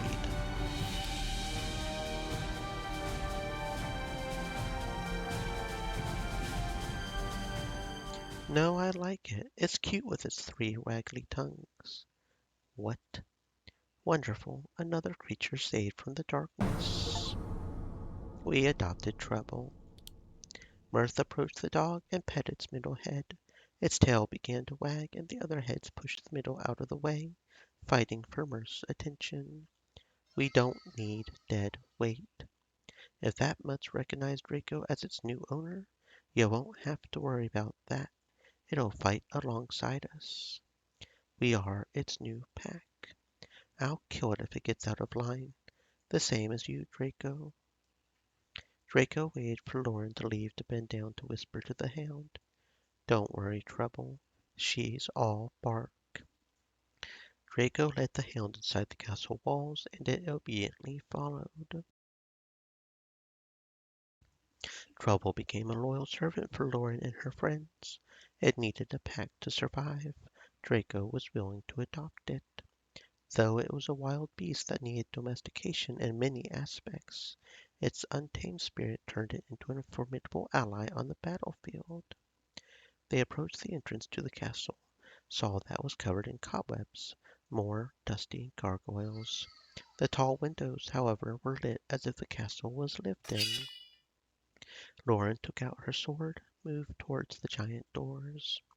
Do not storm the front. They will be expecting that. We are stronger. It is the easiest way. Yes, why not? There isn't a fight too difficult for me. Have you have you ever even met a vampire? Let's not be foolhardy. They have dark magic on their side. Eleanor, what do you think?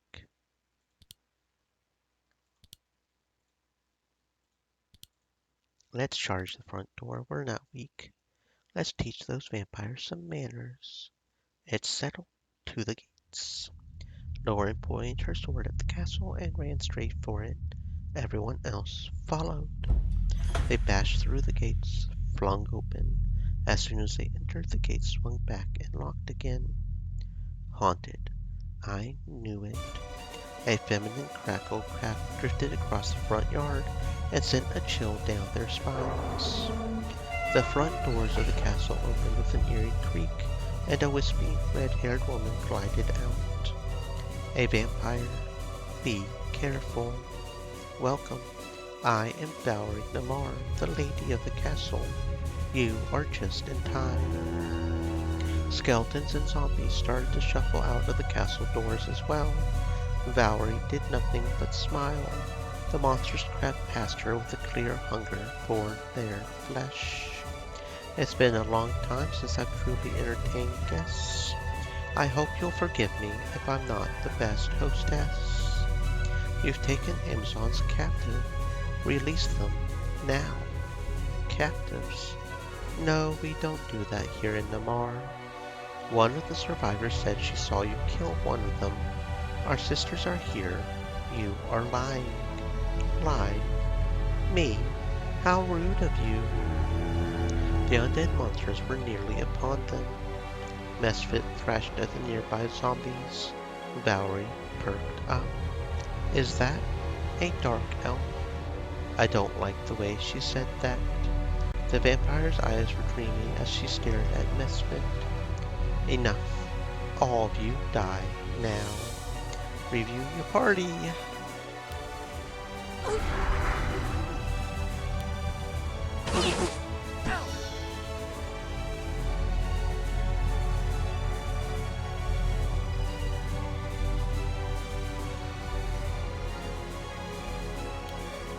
I'm sorry.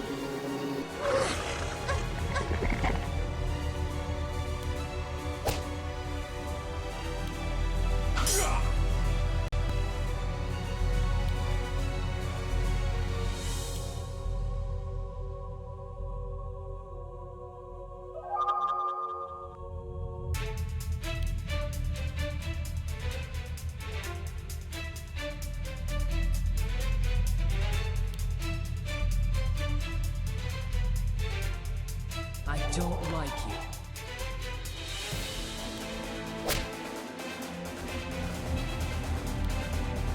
I show you. I didn't think I had it in me.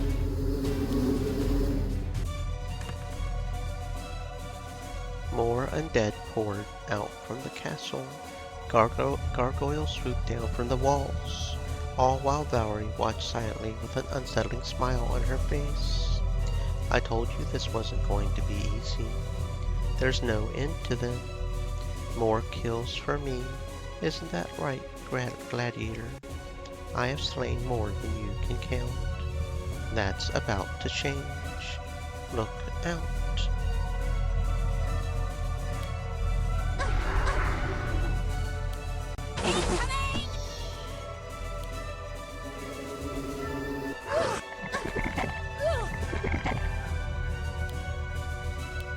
You're dead.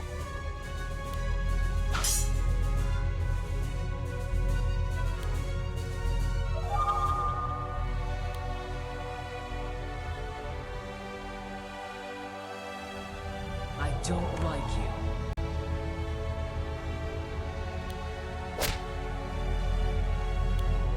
I showed you. I didn't think I had it in me.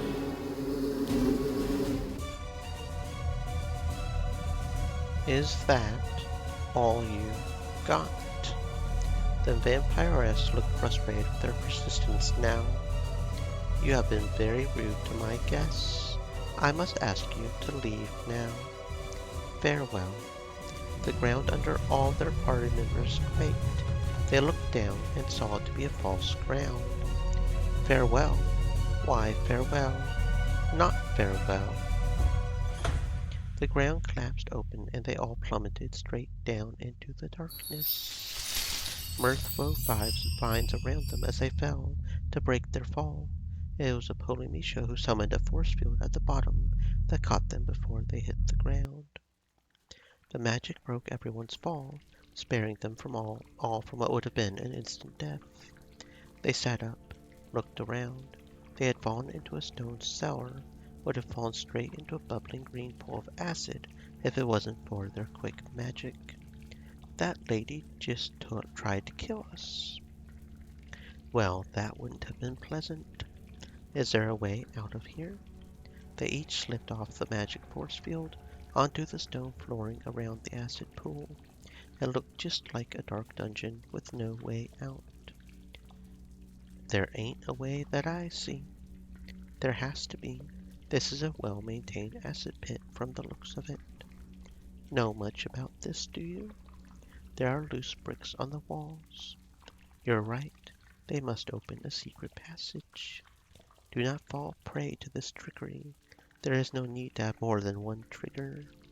So there's only one right wall. The rest are false. Eleanor?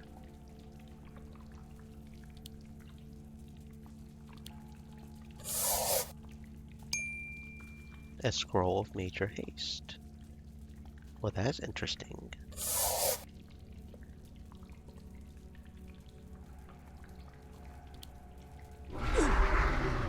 Okay, and if we do it wrong, we just lose the fight, I guess. Which honestly I'm kind of down for because that gives us more experience. It's not like we're doing too badly, so I mean... You're dead. Other than this guy.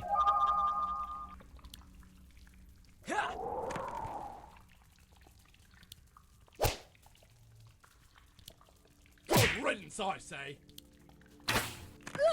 Oh,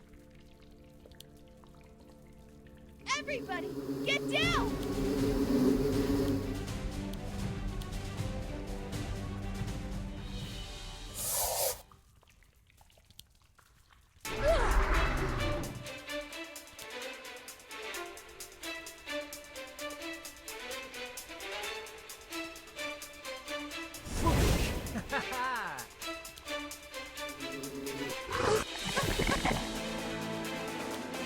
Try me if you dare.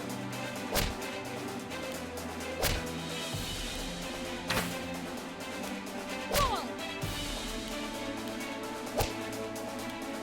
and stay down.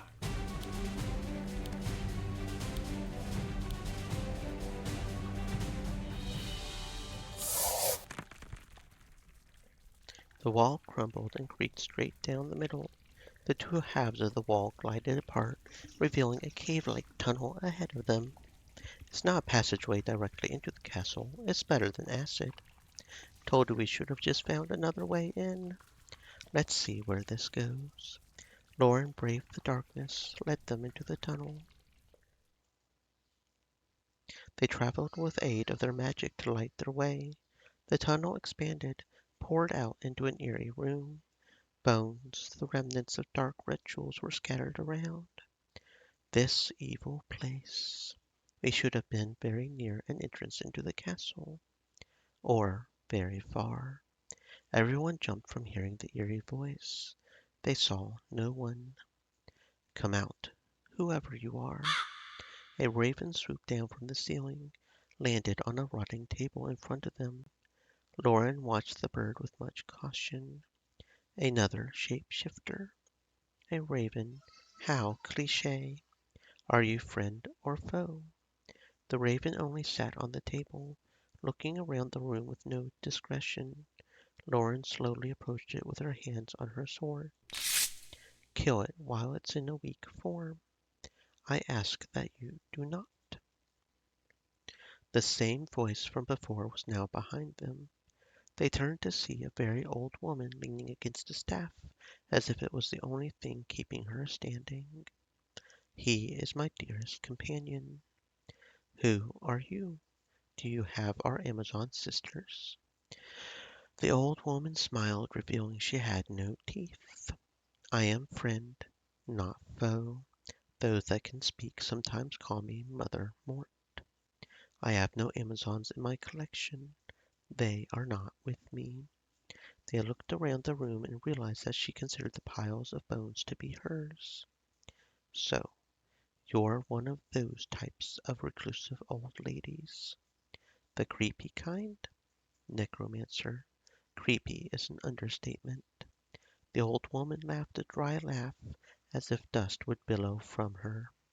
I am proud of my work. Listen to me long enough, you'll see its beauty too. Why should we give an ear to someone who plays with dark magic? We should strike you down. Chambara crossed her arms, rolled her eyes.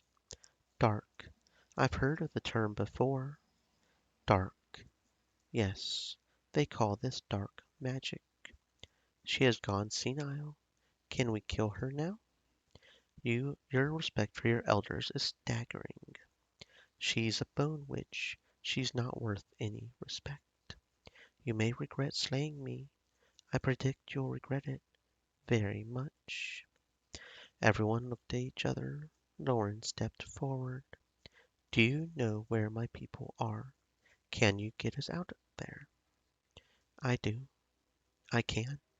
I speak of something much greater. You are losing grip upon your world above. The kings of other realms have come to claim it. It will be theirs if you let them. Kings of other realms.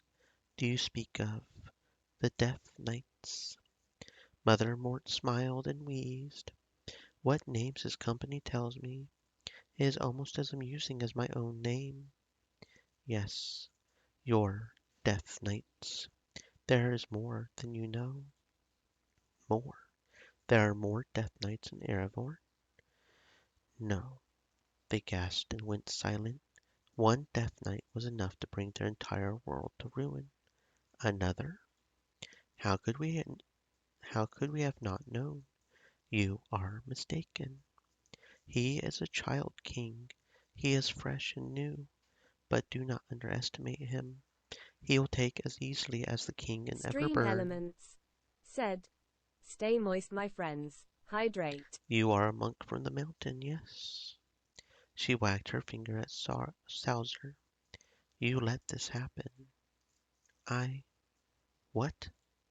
You beings are your own worst enemy. You think the creatures of the dark are your culprits for all world problems. No, no. Cultists. No. Here's this woman. I cannot believe this. Cultists have undone hundreds of years of work to keep the Death Knight sealed away. They've invited their own destruction. You are starting to see the world from the eyes below. You can see why I trust bones and not flesh. Flesh is the true evil. Quiet, necromancer. Loren was demanding. A small shake in her sword arm revealed that the idea of another Death Knight in the world scared her. What else do you know of this Death Knight? I can send the king home. He'll go on his way, disappear. The world would be none the wiser. How? We're building a huge army just for one of them. You'll not need an army for this king. He struggles to find allies in the wastes. He will find little. The other king has already reaped that field. You need my knowledge of his home to send him there. I can bend death to your advantage. How can we trust you? What do you gain from all this? Yeah, are all you undead folk buddies? We're kindred. The kings must always be feared. They're blind, will attack all.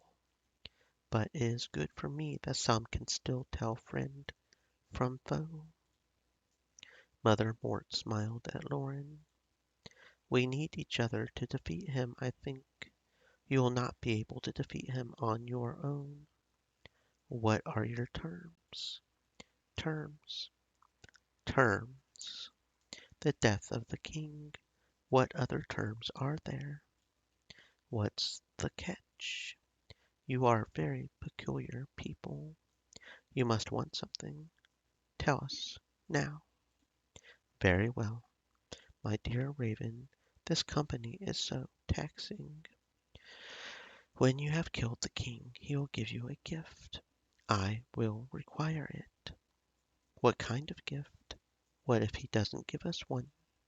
He will bestow something very powerful onto you, I promise, if you follow my specific instructions. In return for the gift, I will give you command of my companions to take down the king in Everburn, along with the safety of your world. So, now that you have your frivolous terms, do you accept them?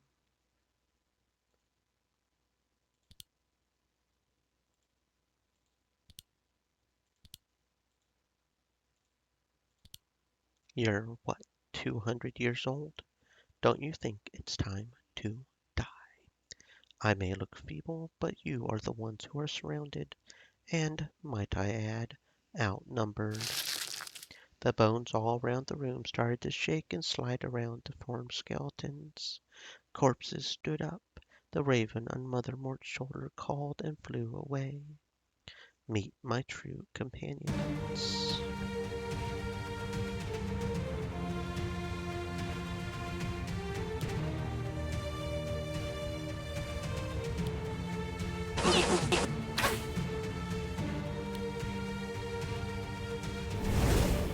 I hope this is slightly uncomfortable.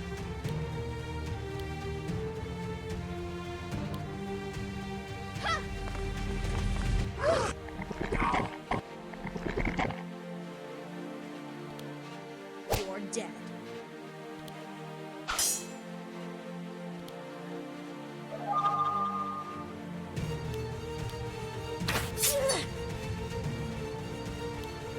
You're dead. I didn't think I had it in me.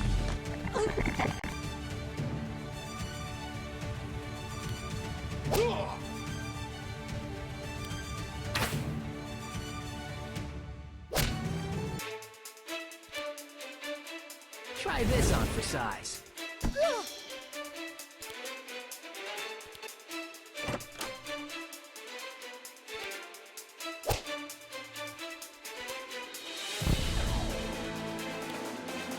I show you.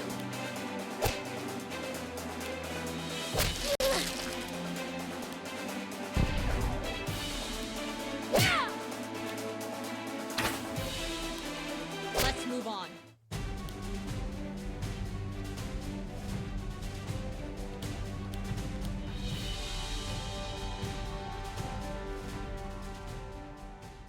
You've doomed yourselves.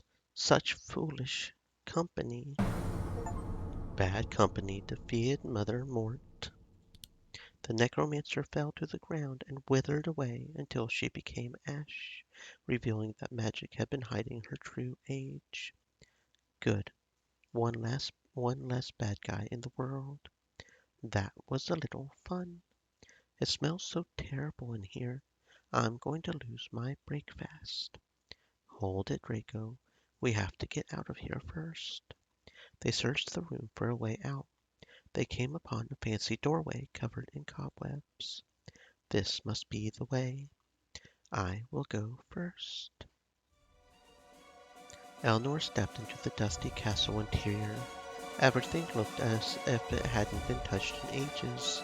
The house clearly looked lived in from the outside. Quiet your voices. They walked through the rooms as silently as they could, scanning for any sign of the captured Amazons. After searching everywhere, they were left with a high tower. Entering the tower, they could only ascend a staircase. They climbed up and up. At the very top, they ran into a furnished room. You are a persistent bunch. Who? From a chair rose a dapper man. From his pale skin, they could easily recognize him as a vampire. I am Zachary Namara, lord of this castle. You've come a really long way. You are still utterly uninvited. I would ask you to leave, but as it is, you won't be leaving. I'm truly sorry. You have our sisters captive. We've come to free them and to send you back to your grave. Amazons, crude bunch you are. You die. Loren took out her swords, but the vampire just shook his finger at her. Kill me, and you will never find your friends. Release them. Now. No. Loren jerked forward, but Eleanor rushed up instead. Why not? Why did you capture them in the first place? Because they disturbed our solitude. Their invasive snooping was most rude. So they'll be punished. You haven't killed them yet, so you must have something in mind for them. Well done. Yes, you are most clever. Zachary began to pace. As much as I enjoy my solitude here, I am unfortunately bound to this castle as well. I cannot leave it, nor can my wife, Valerie. But you see, it is our 300th anniversary soon, and my simple gifts will not do.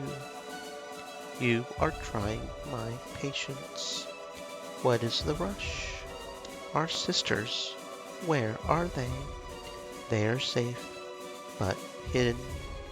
What did you plan on using them for? As gifts for my dearest love. Amazons are not gifts. If you want your friends back, then you must get me something better. Something that Valerie will cherish for the millennia to come. That sounds like a deal we would be interested in accepting. So long as we are not trading lives for more lives. No, no. I will let you mortals have your sacredness of life if you so want it. I will ask for something material in return. Spit it out, vampire.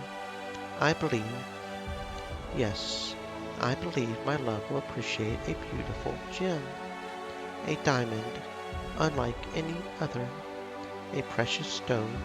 The best are found in dwarven mines. Yes, I want the highest quality diamond you can muster from the Hammer Hands mines. No one just gets to walk into a dwarven mine and pick out their best rock. You're asking for a big deal. It's your choice if the lives of your friends aren't a big deal enough as well. We cannot find our sisters. We must do as he says. He's our only hope for their release.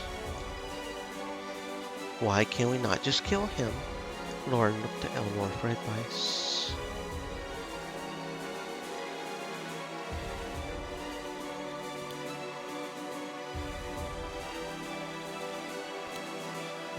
Mr. Zachary, was it? Why go so far for an exquisite gift? Oh wait, I misread that. Eleanor moved in close to her and gave her signaling looks. Loren finally understood her meaning, and the fire in her eyes showed that she approved. They simultaneously pulled out their weapons and bailed right for the vampire.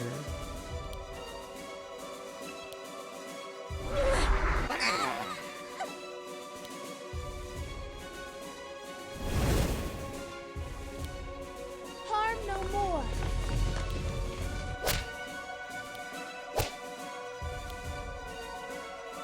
Oh, busy. Now.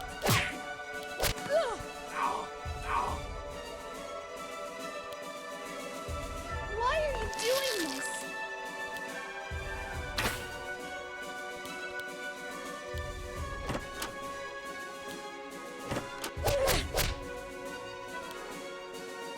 I don't like you. Let's move on.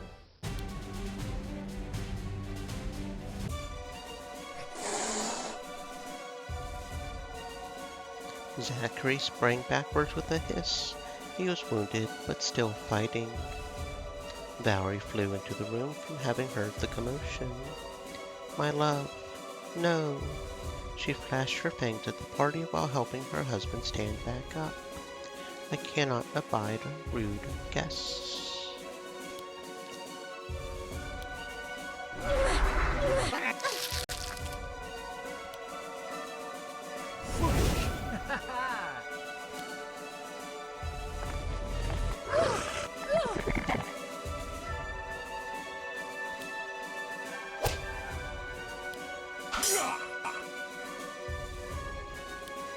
Oh, busy. Now it's passing.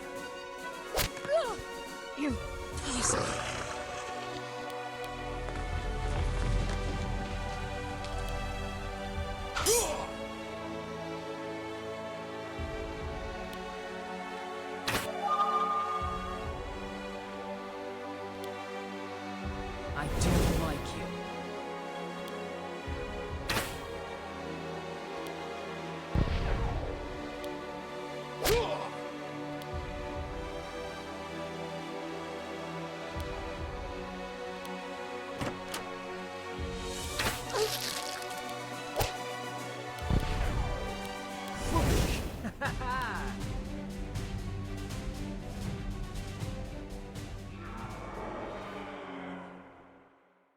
The vampire lovers shrieked and collapsed onto the floor together. Their bodies burned and turned to ash.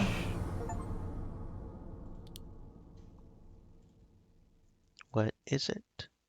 Amukiki picked something off of the bodies of the vampires. This artifact was made with the bones of wild animals. It is orc craftsmanship. Let me examine it. Apollonius handled the artifact only briefly, until he gasped, held it far away from his body. Elder Druid Mirth, do you sense it too? Yes, some very powerful energy. A death knight. What? That crazy old woman was right. This object was imbued with dark magic that can only be found with such terrible creatures. Are you sure? That's impossible. Oh, it's possible, all right. This I've got to see. We should pay a visit to the orc tribe. We need to investigate this. Most everyone went numb with the idea of another death knight roaming the world. Loren cleaned her blade of the vampires. We should have done that in the first place. How will we find the scouts now? I'm sure we will locate them. We haven't searched this whole tower yet. There's something in the ash. Eleanor picked through Zachary's remains and found a key. It was hot to the touch, but she managed to pick it up. A key to the Amazon cells. They all immediately looked to the door on the other side of the room that Valerie had entered from. In there.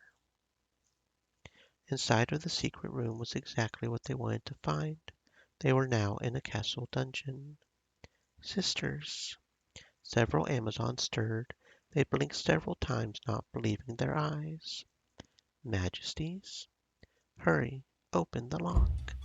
Eleanor stuck the key into the cell and flung open the door. The Amazons had difficulty moving as if they had been cooped up for too long, but they had finally stood and saluted the royalty. Gnashing and wailing was heard back at the tower. Amukiki, Ray, and Loren ran to the door to close and barricade it. The undead have caught our scent. I hoped they would disappear along with the vampires, but apparently not. The door bounced as the undead on the other side attacked it. We leave immediately. We are at a disadvantage being cornered here. But how? The only way out is up. Then we will go up to the top of the tower. Go. But do as I say. They all ran up the stairs to the top of the tower just as Karen demanded. The undead broke down the door and chased after them, but they were very slow. We don't have much time. What now? Karen and the other Amazon scouts whistled into the night sky. Their whistling was overpowered by another cry in the sky. A flock of griffins were flying right for them. Commander Breeza, she is well and coming to our rescue. Breeza led the griffins to the tower just as the undead clambered to the top. Onto the griffins. Jump! With careful aim, each person leapt from the tower and onto the back of a passing griffin. Eleanor's heart stopped as the creature dove down and then turned sharply upwards like she had seen them do so many times from the ground. The whirling sensation of actually riding a griffin almost brought her to tears, as if she wasn't too focused on clutching to the beast's fur, hanging on for her life. The castle of Namar became only a speck in the distance. The griffins flew everyone back to the citadel in one piece. Every person had escaped safely. The Amazons greeted their arrival with cheering.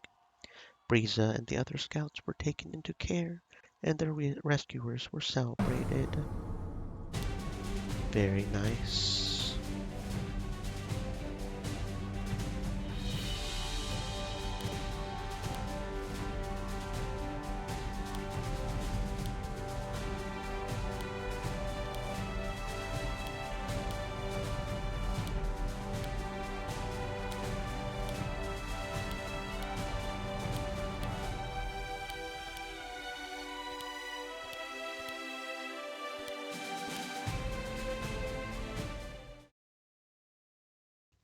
The heroism demonstrated at Castle Namar would be passed on for generations by the Amazons and would be considered one of the defining acts of notoriety for Princess Loren to inherit the throne.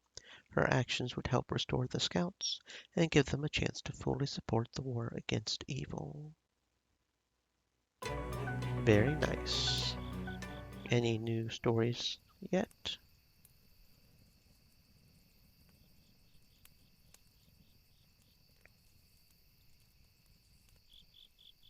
Doesn't look like it, maybe. Trouble was sniffing around the ground near Loren and then her. Shoo! Trouble sat down in front of her. Be gone. All three of its heads turned on their side to look up at her. Eleanor. Yes, ma'am. How do I get rid of it? You don't like Trouble? Why would I like him? Trouble began to whimper. Is it her? I think it just wants attention from you. How do I give it that? A pat on its heads, maybe? Loren cautiously reached her hand out to touch one of Trouble's heads. The beast watched her, and just as her hand came close enough, it licked and slobbered all over her hand. Vile dog. Eleanor laughed. Go now, you've had your fun. Loren kept her arm far away from her body until she cleaned up. Silly Eleanor. Silly Loren.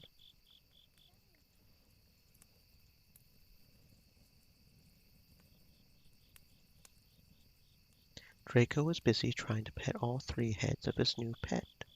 Such sweet little doggies. Yes, you are. Sweet. This thing. We cuddle at night. Trouble wagged its fire tail looking up at Draco. They appeared to have bonded well.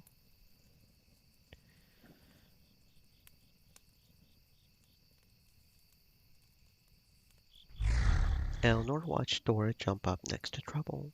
It snapped at her and she growled back. Were you trying to get on top of Trouble?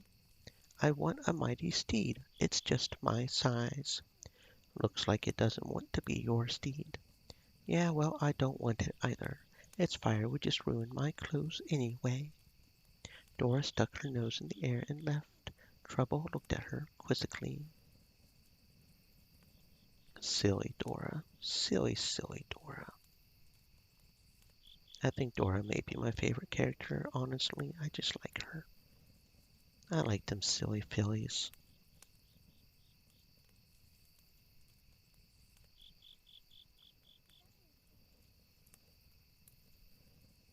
Although Chambara is definitely a close second.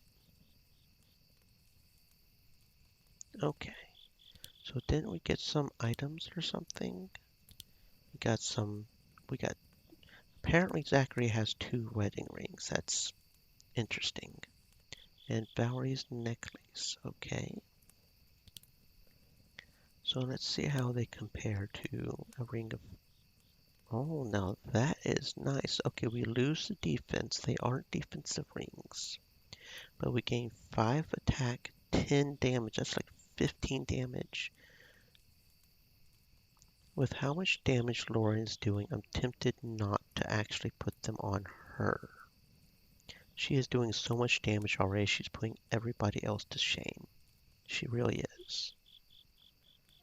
So I think I'll actually put those on Eleanor. When she's not busy healing people, of course, it'll be nice to have somebody do that damage. That sounds like a plan. Yeah, that sounds like a plan. Okay, what about the necklace? Well, probably not on Loren, because she's got a unique one. It does have 3 defense more. A little bit of magic. Okay, interesting. Mort's Mantle, that probably should go on here. Yeah, that's some very good defense. And SP regen and threshold. So yeah, Draco, you can have Mort's Mantle. Eleanor. Valerie's necklace. We do lose the attack and some damage. But this will be good for defense to make up for the fact that she now has offensive rings. So yeah, that should be fine. Okay, and then Dora, you currently have a mercenary's ring. We don't need a ring of magic, but I do think I will give you a ring of defense. No, actually no. She's not on the front line. She doesn't have to worry about defense as much, does she? No, I guess she doesn't. So I'll give it to Ramos. And then give the Ring of Magic to our main magic user. And he's got his own necklace. Okay. And then Mirth.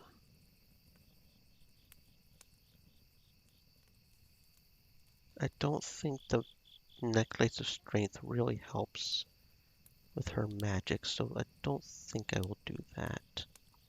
Cloak of the Wizard King does give more defense. Ring of Quickness, we can give her another Ring of Quickness. Okay, I think that's good.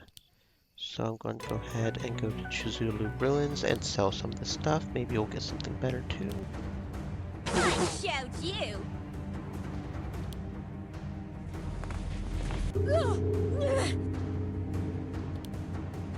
Try this on for size. Wasn't expecting that, were you? Good riddance, I say.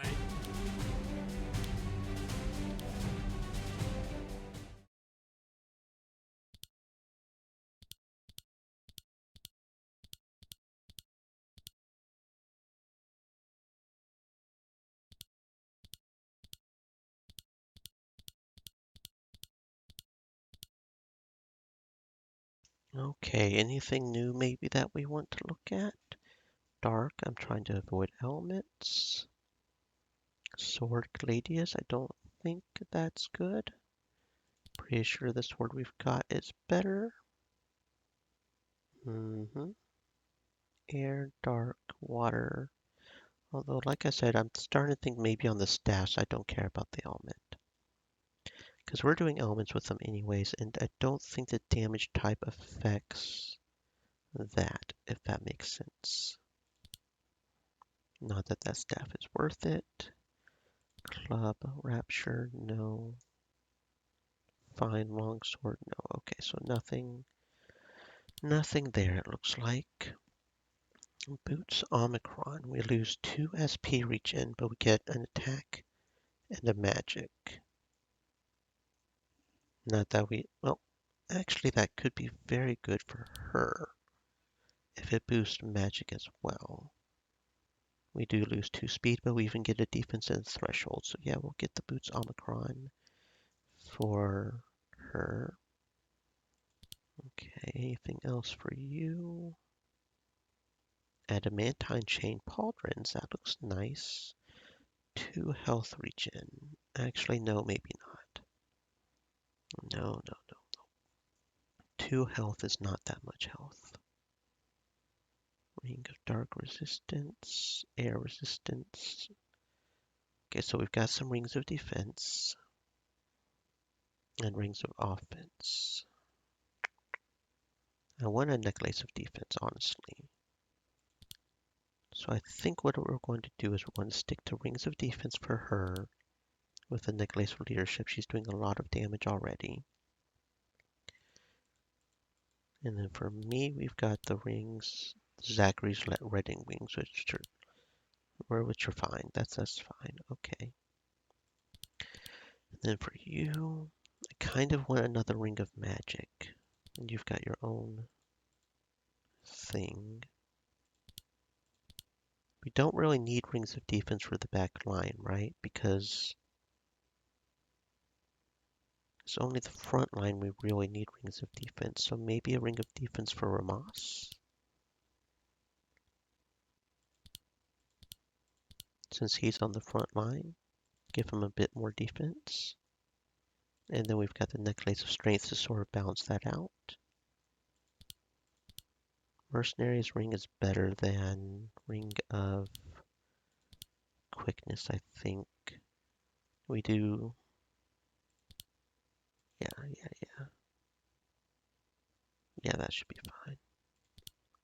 I prefer a Ring of Magic for him, but that's fine. And then Necklace of Strength for the guys that are fighting. You've got your own necklace. Okay, and then we've got Rings of Quickness. Yeah, that looks pretty good. So we'll sell this and sell this. Because the only thing the resistance does is prevent against that specific type. Yeah. Necklace of the Warlord. That's supposed to give defense, so that's a defensive necklace, I guess. That actually could be good for our mages, actually. Or our one mage that doesn't already have a necklace. Okay, no, that actually loses defense. No, maybe not. Okay, the ones not in parentheses is what it gives. It gives attack and crit hit. I was misreading that. So no. Okay. That's fine. Okay, I just need to learn to read. You got that. Don't like that. We should definitely give you the adamantine chain pauldrons though. Because for you, that gives you defense and speed, not just the HP region. So that'll be a little bit better than the plate shoulder pad, which I don't think anybody else can equip. Maybe the dwarf. And then you can equip the sturdy kite shield, but that doesn't give you better defense, so no. No. Okay. Double check nobody else can use these pauldrons, because I don't think your cloth armor. Dora can't equip it, it's too heavy. This guy can, but he's already got them. Okay. So sell that. Dora, do you want any of this stuffs? Doesn't look like it. Shields are not, and she can't even equip the bigger shield. Okay, any of these for you? Probably the boots Omicron. We do lose a bit of speed, but that's fine. Those boots Omicron are pretty nice. Do have one more adamantine chain pauldrons we can equip to him. Okay, that looks pretty good. So we'll sell those. I don't think anybody else can equip these. So we can sell those. And the mages. No, that's more damage, but we lose the speed. Raven's bandana, which we already had. Mirth. No. No. Okay. I think that's got that situated. Okay. Very good. So, now we need to go to the Orcish Waste and figure out what's up with this other Death Knight. A crude city appeared in the distance. It was once the city of the elves. It was now the property of orcs. We should be cautious when approaching this tribe. They are not as hostile as other orc tribes. They will not welcome us. That's a risk we have to take. The tribe was quick to notice the approaching group and prepared to attack. But it wasn't orcs that attacked. Men sprang out from behind the elven buildings without warning. Oh dear, cultists!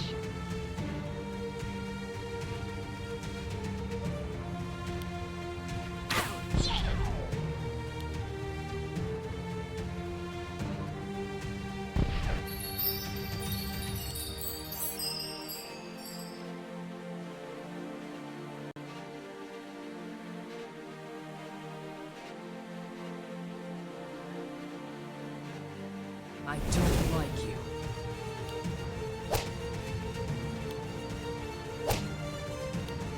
That's meat face.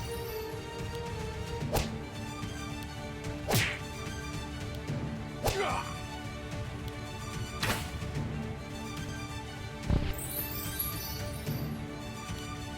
Roll!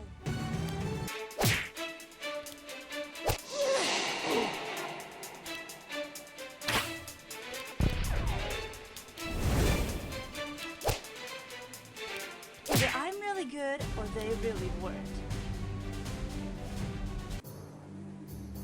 More of these guys? What are the cultists from the mountains doing here? A robed man stood out among the orcs as he pushed his way to the front. You are trespassing. We know you are harboring a death knight. Bring him to us. The cultist was silent. All the orcs looked to him. Have you come to bask in his divinity as well? Yeah, totally. Where was he again? I need to go get basking. The cultist was silent for a long while, contemplating them. You must first prove that you are worthy to be in such exalted presence. Show me your vower. I will consider your request to join our ranks. Join? Who said anything about joining something? We have no choice. Let us play their game, if it will get us closer to the night. The orcs formed a circle around a large pit in the ground. Amukiki recognized what they were seeing. An arena. If you succeed here, you will have our consideration. That's it. Just some blasted consideration. It is good enough for us. 3 of our best fighters. Okay. Let's do this. Loren's obviously going to be in here, and you know what? We'll just take this back row out. That sounds fine. Goblin captives. The orcs unlatched metal cages and outsprung green goblins. They were ravenous from having been starved. All poor thingies. Don't worry, we'll feed you some of our metal are dead. blades.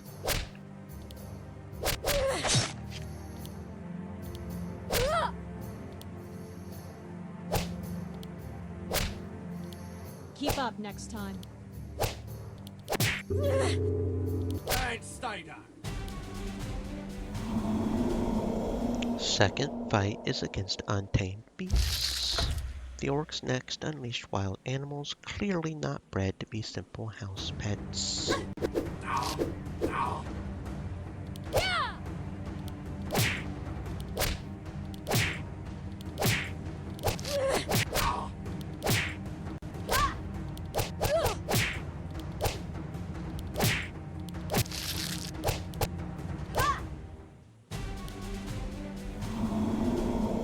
Now you face the ultimate test, the 3 strongest orc warriors.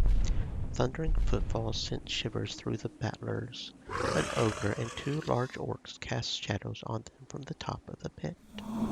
And their friend. Ogre champions.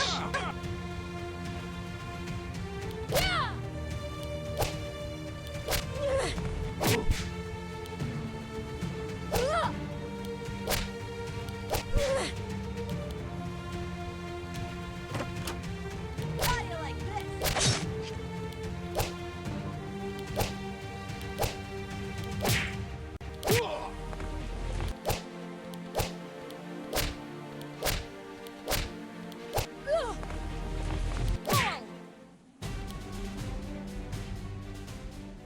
Impressive. You demonstrate the qualities we seek in new members. Elnor looked nervously at Loren, not wanting to be initiated into any cult. Show us the way to the Death Knight. In good time. No. Now. The cultists finally realized that they weren't seeking enlightenment from the knight. Loren's blade didn't even have to leave its sheath. After witnessing their strength, he couldn't refuse any of their demands. The Exalted One, he is residing in the ogre's cave to the east. The cultist took off running after that. Coward. They looked around at the orcs. They were staring at them in admiration. Okie dokie.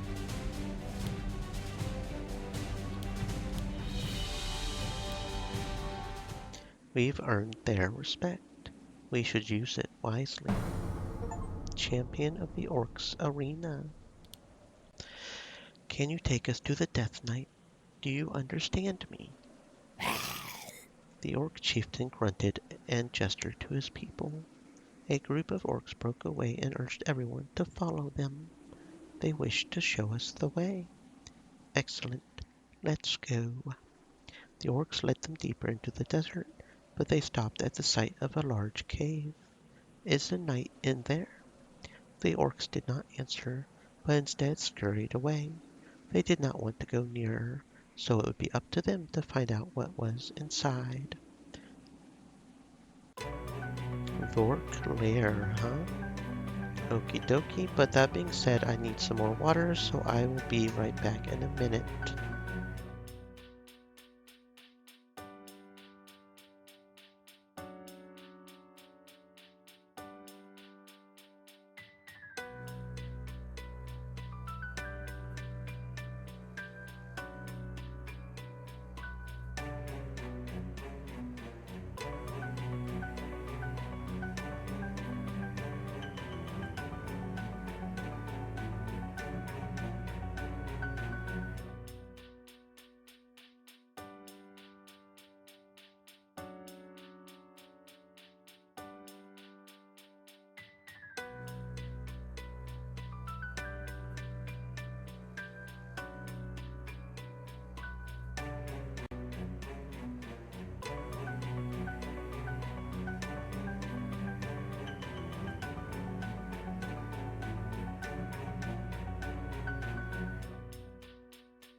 Okay, first I'm going to go to the camp though and double check that there's no more stories because of all this.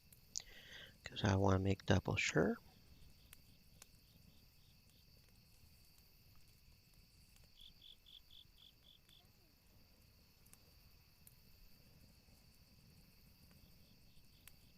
Okay, looks like we're probably good. Just wanted to make sure. Okay, now we'll go to Vork Lair. The party was standing outside of the big cave, once inhabited by Vork. The only sound, the desert wind. Let's search for the Death Knight. They explored the depths of the cave and found that it belonged to the mountain range of Everburn. The heat was unbearable. I feel uneasy here. Yeah, it's really hot. Not that. There is evil near. I feel the dark. The Death Knight is here, all right. Oh no, look! They saw a dual light pour out of a tunnel ahead. Loren cautiously entered the tunnel and exited into an unnatural glow. The light was blocked only by the silhouette of a monstrous man. Loren moved in front of everyone to protect them. Who are you? The glowing man turned around.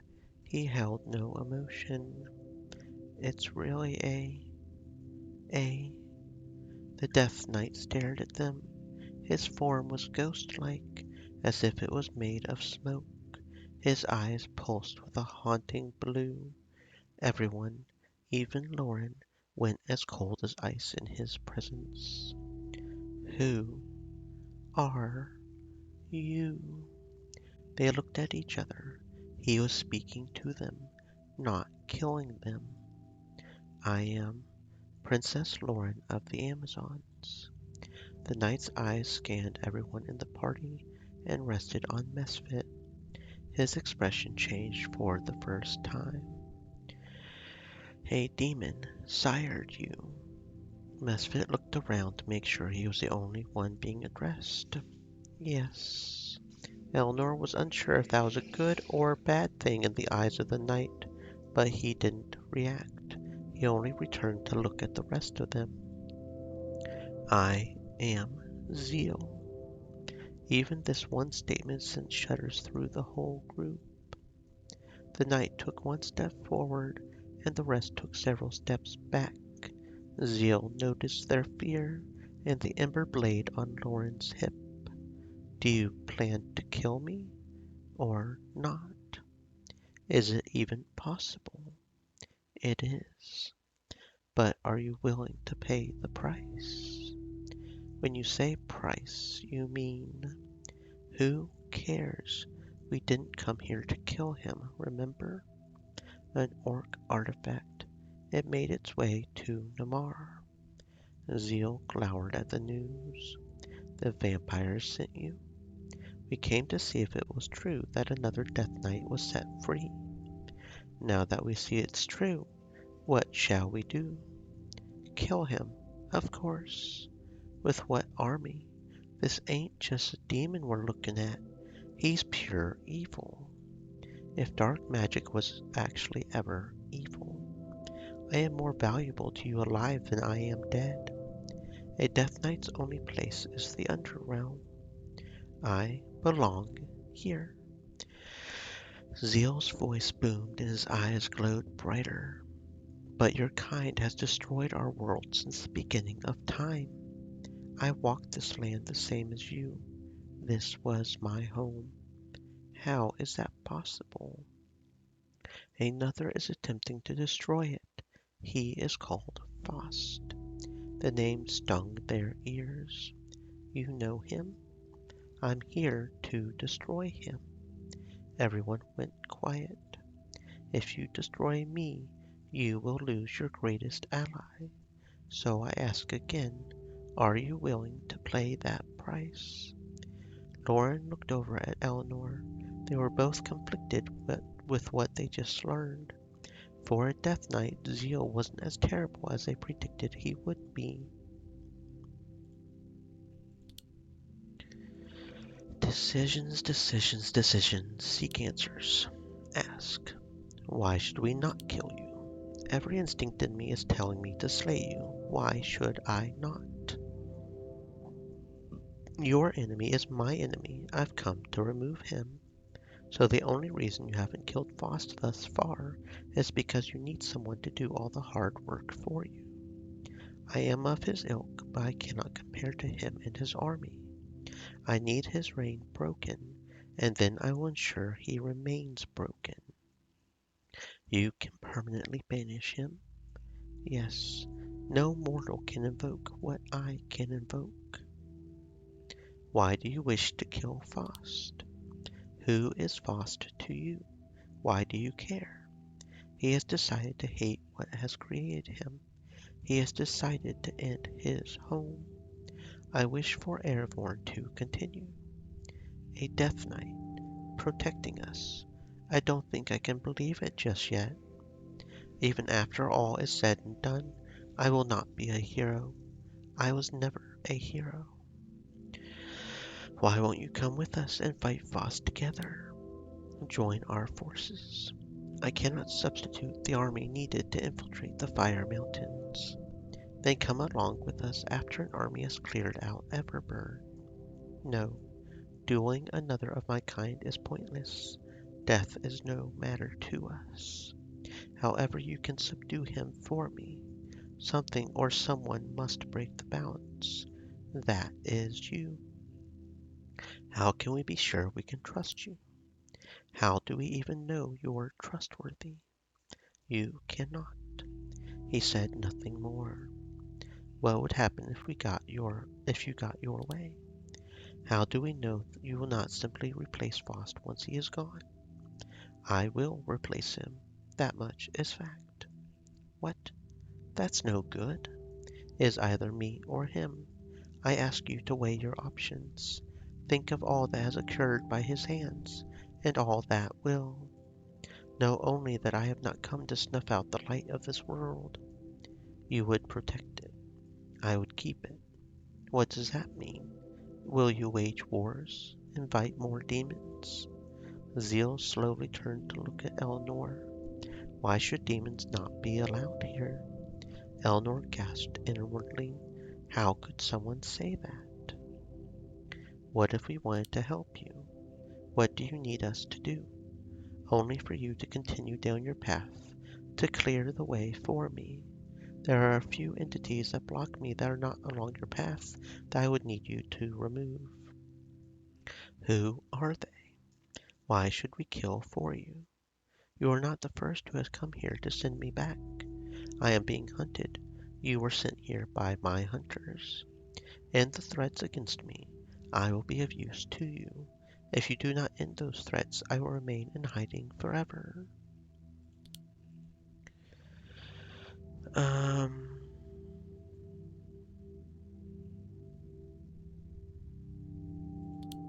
we have done what you ask. You had better make good on your word to help us. That is good to hear. You have helped your world more than you know. You will help us in the battle against Faust. In my own way. We will not meet again until the time comes. Zeal turned away. Where are you going? Zeal disappeared into thin air. I didn't know he was allowed to do that. I'm learning a lot today. I hope we have found an ally, not a new villain. Me as well, Mother. Time will tell.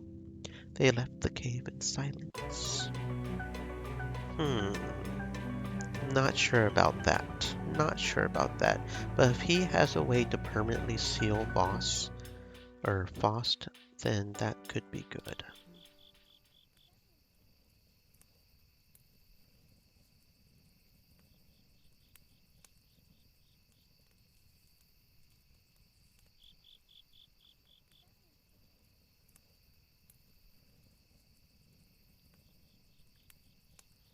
Hmm, okay, so now I guess we need to kill the barbarian and the succubus. Grand Tree and Horus. Okie dokie. The city of Horus was in flames. Wives screamed for their children to run to safety, and the men rushed to douse the fires that were destroying their homes. In the middle of the chaos were General Samael and a handful of Imperial soldiers, directing the relief effort. Loren and Elnor ran up to him. Are we too late? About time you showed up. Now maybe someone can save this city. What's left of it anyway? Who did this? Where are they? An army of orcs.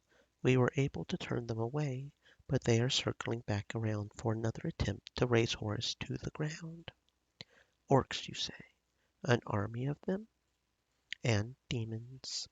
The word warranted a scowl from everyone in the party. How is that possible? The orcs are tribal creatures like the nomads. Everyone looked to Amukiki, well aware that he had deep insight into nomadic folklore. It is known that clans unite under a single banner when a great hero presents himself. That sounds about right. They are being led by a foul barbarian who is probably the great hero you mentioned. Amukiki almost winced from hearing his people called barbarians, but in the company of orcs he could not deny that whoever led them was most likely worthy of the term. Does he? Does he have a scar over one of his eyes? Samael evaluated the dwarven girl for a moment. He does. She went silent and turned away. Loren unsheathed her swords in the next moment. Then let's take his head and scatter these orcs across the plains. I don't want to die just yet. Can't we wait for something that won't absurdly skewer me? You have to look for an alternate strategy, because meeting them on a battlefield will only get you all killed. There are too many of them, even for me. Are we just supposed to parley with these things? Don't worry. I will think of a plan for us. For now, we should help out the town. Loren nodded reluctantly. Then she did just that. Eleanor was left to come up with another way of stopping the orcs. She decided that she should start by talking with the party members, since some knew about who they were about to face. Dora? What? That was awfully snappy for an innocent person. What did you steal now? I ain't acting weird. You're just imagining things, I swear. That's so? Then how come you knew the barbarian had a scar over his eye? You know something about him, and I need to know it. I just know about him, that's it. Is he infamous where you come from, then? Her face contorted into a rare shade of anger. Something like that. Yeah. What can you tell me about him, then? He deserves to die. There was a moment of silence after she said it. She meant her words entirely, and that took Eleanor by surprise. Why? He's a murderer. She blinked rapidly and looked away. So, of course. Did he kill someone you knew? Her eyes lowered even further and she drew in a shuddered breath. Not just someone. Everyone. What? That's... I know. Awful. Sad. Just downright unfortunate. If I waste too much time thinking about what happened, I'll just go crazy. You have to tell me what happened. Why? No. Dora, I have to know everything about him if we're to take him down. She was quiet for a long moment, battling herself from wanting to help to get rid of the barbarian, but also not wanting to relive whatever horror he held for her. He was just passing through. My family offered him our home, 'cause no one else in town wanted to. We gave him Papa's bed for the night, but then he wanted Papa's sword too, but Papa wouldn't let him, so he just... And well, what do you think? Everyone tried to stop him, but he was unstoppable. That's all that can be said. I'm hungry. She quickly wiped one of her eyes and left for the campfire without another word.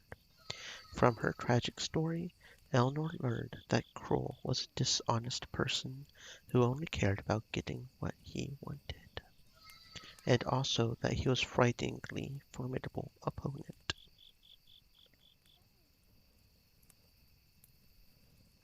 So, are you formulating a plan to rid Horus of the barbarian? Have you tried speaking with Emukiki? He is their kind. That's a good idea. You wish to know more about nomadic culture. However, did you know you are not difficult to predict? Orcs live in groups like clans, but there are no real leaders outside of an alpha who gets his way.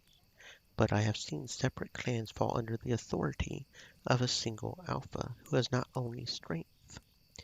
What else besides strength? Intelligence.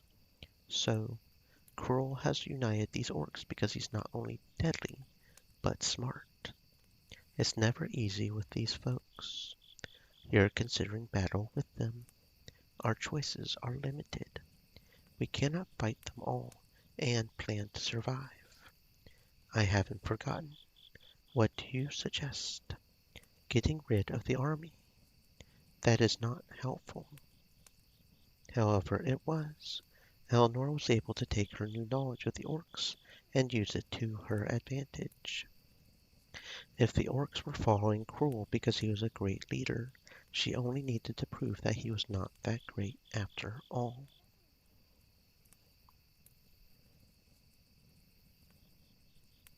What do you think of Cruel? Oh, what kind of question is that? You're so forward. Just because he's a nomad, he'll be tall and have huge muscles and be handsome?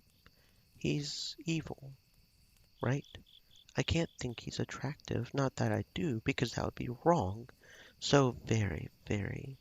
You were asking about battle plans, weren't you? That, too.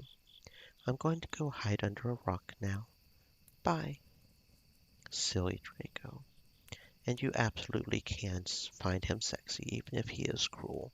A person's physical looks does not have anything to do with the inside. They are two separate matters. Do I look off to you, or is Stream it just Elements me? said, "Stay moist, my friends. Hydrate." You mean she doesn't usually look as fun as a soggy blanket? Yeah, she's been acting strange since we left the Amazon place, looking all distant. Eleanor nodded, but she already knew what was bothering her.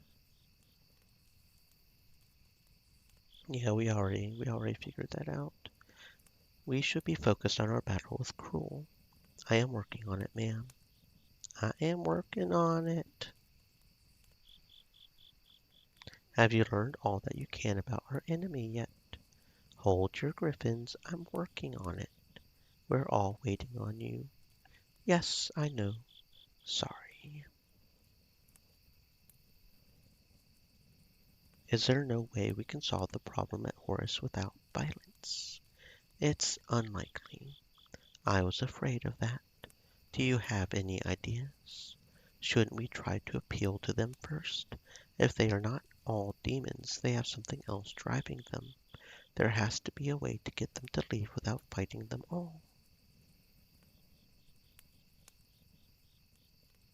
That barbarian that the general described. Yes.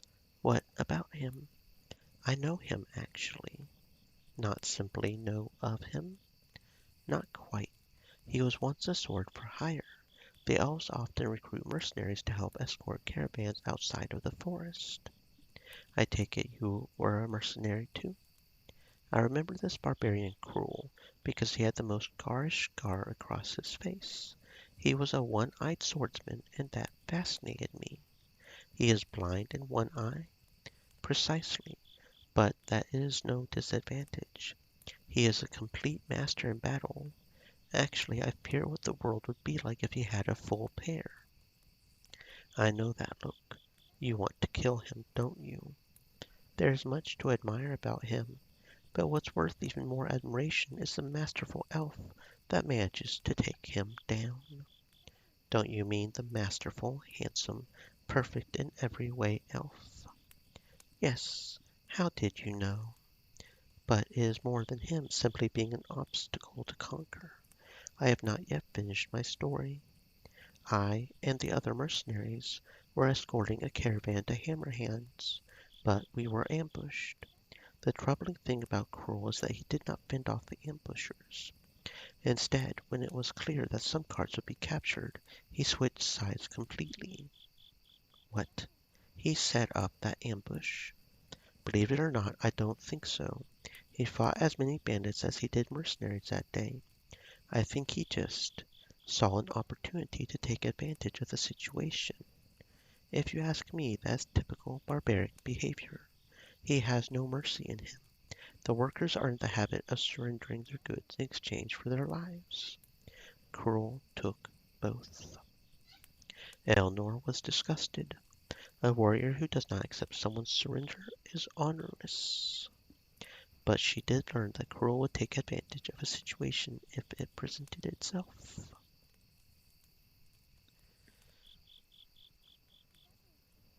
No, I don't know anything about that barbarian or those orcs. You can leave me alone.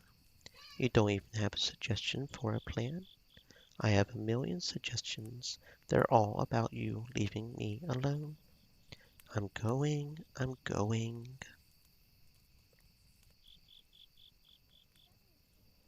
Do you know anything about the orcs or the barbarian?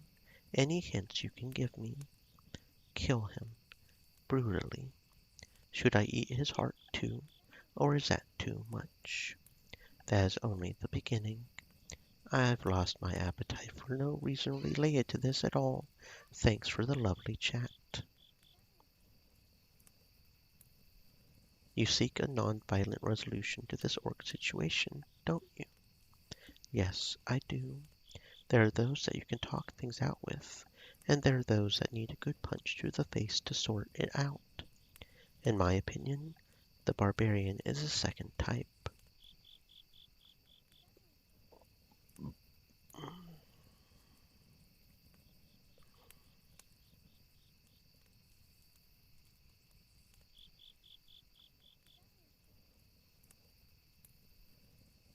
Eleanor quickly found Loren to tell her everything she had just learned. Together they conspired a plan to draw Cruel away from his horde. She ordered everyone to the outskirts of Horus as soon as possible. The orc army was their destination. They needed only fight enough to get Cruel's attention. As on other occasions, they could retreat and camp, but their enemies would become stronger in the next fight.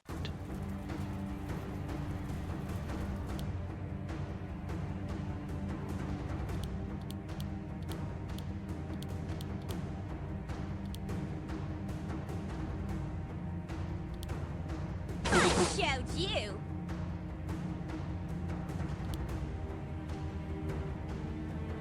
Harm no more. I've been practicing.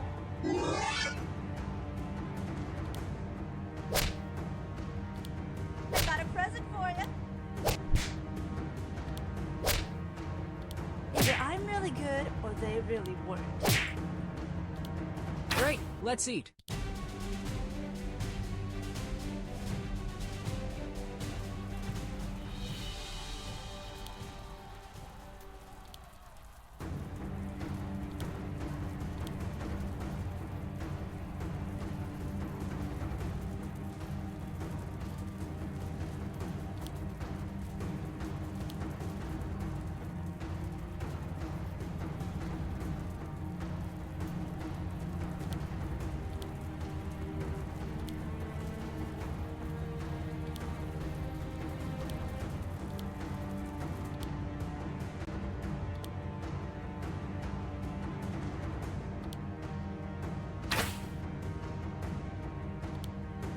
I'm sorry.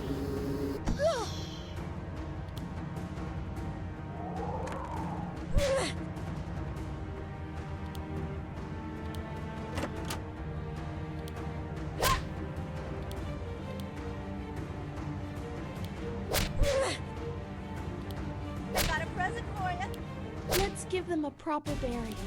It's the right thing to do.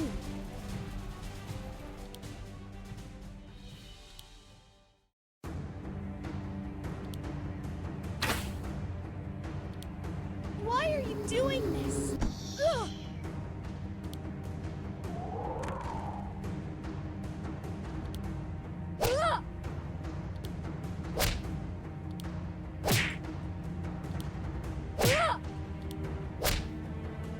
Learn from this, so you can keep up next time.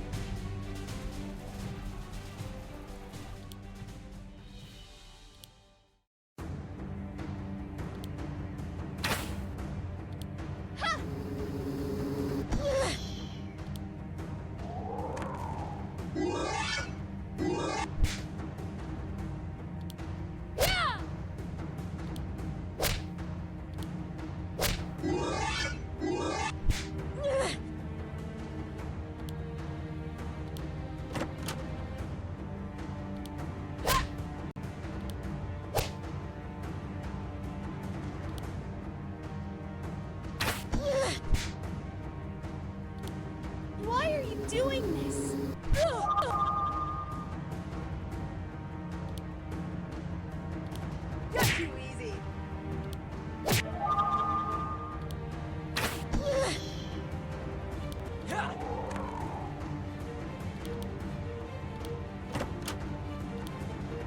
Harm no more.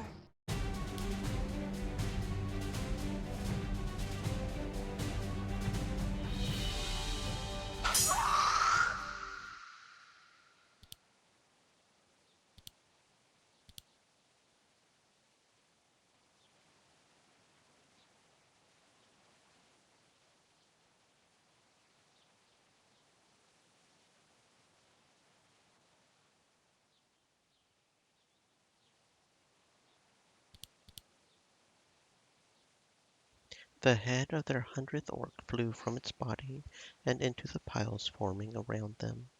The party had cut its way through too many orcs, and Cruel was still nowhere to be found. More orcs charged forward. In frustration, Loren simply called out the barbarian's name.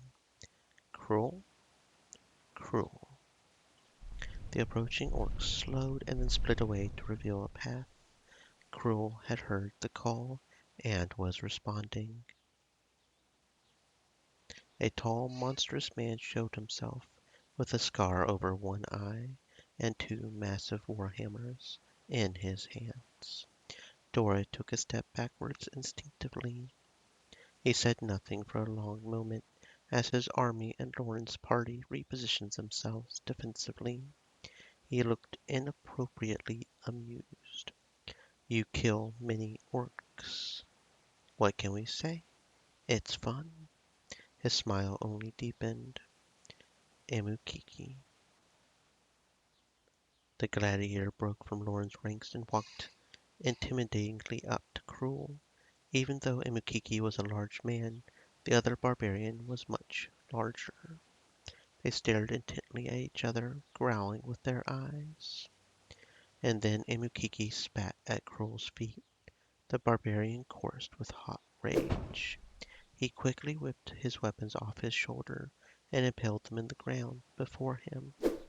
Emukiki did the exact same with his sword. They both proceeded to grunt violently at each other. What in the world are they doing? You are witnessing a primitive ritual of the nomads to arrange duels. Our friend has put Cruel's honor to the test, and like all barbarians, he would not refuse. This will certainly give us an advantage with a one-on-one fight. That guy is twice the size of ours. You assume that he will rely on his size to win. Let's not be foolish. You can't trust him.